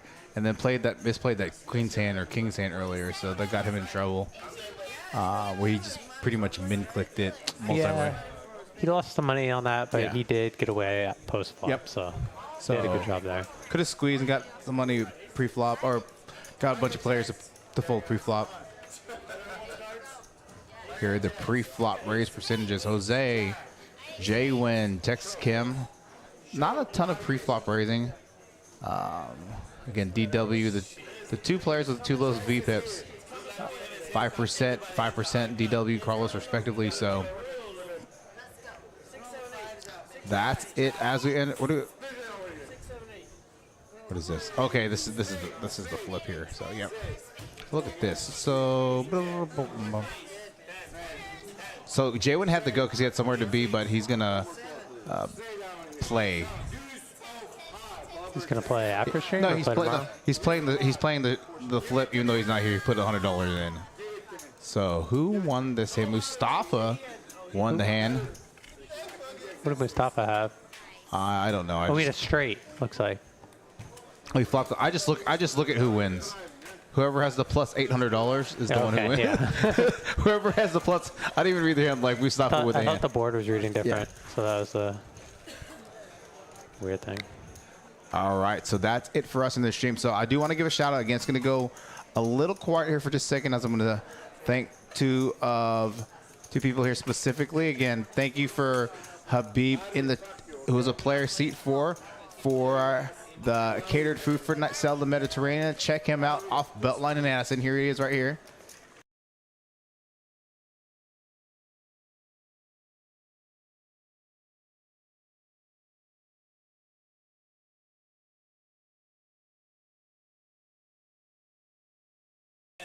And those are pictures from his website. Also, thank you for Adrian Williams bringing a red velvet birthday cake for Kim and some cupcakes. Here's his. I don't think they have a physical location, so I think you're going to have to go to their website, Doubleicious. Check out some pictures. I'll put this together for them as well.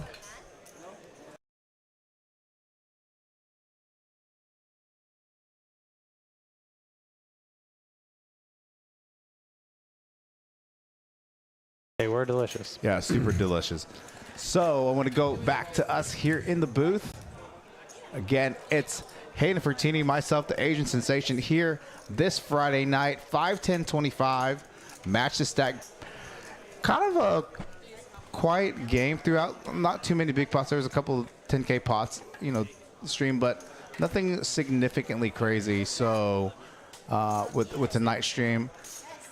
With that being said, wanted to wish Miss Texas Kim a happy birthday. Didn't have the best showing on the stream in terms of win-loss, cumulative winnings, but she'll be back on the stream next week. Tomorrow is going to be our 5-5-10 stream here from 4 to 8 p.m. Hayden is going to be firing tomorrow. I'll be back in the booth. Kim was supposed to commentate tomorrow, but needed a sub tomorrow to finish working on stuff at the house. So we're going to shut it down here in the booth. We'll look forward to seeing you guys tomorrow again, 4 to 8 p.m. Tune in. Thank you for tuning in again. Thank you, guys. Good night.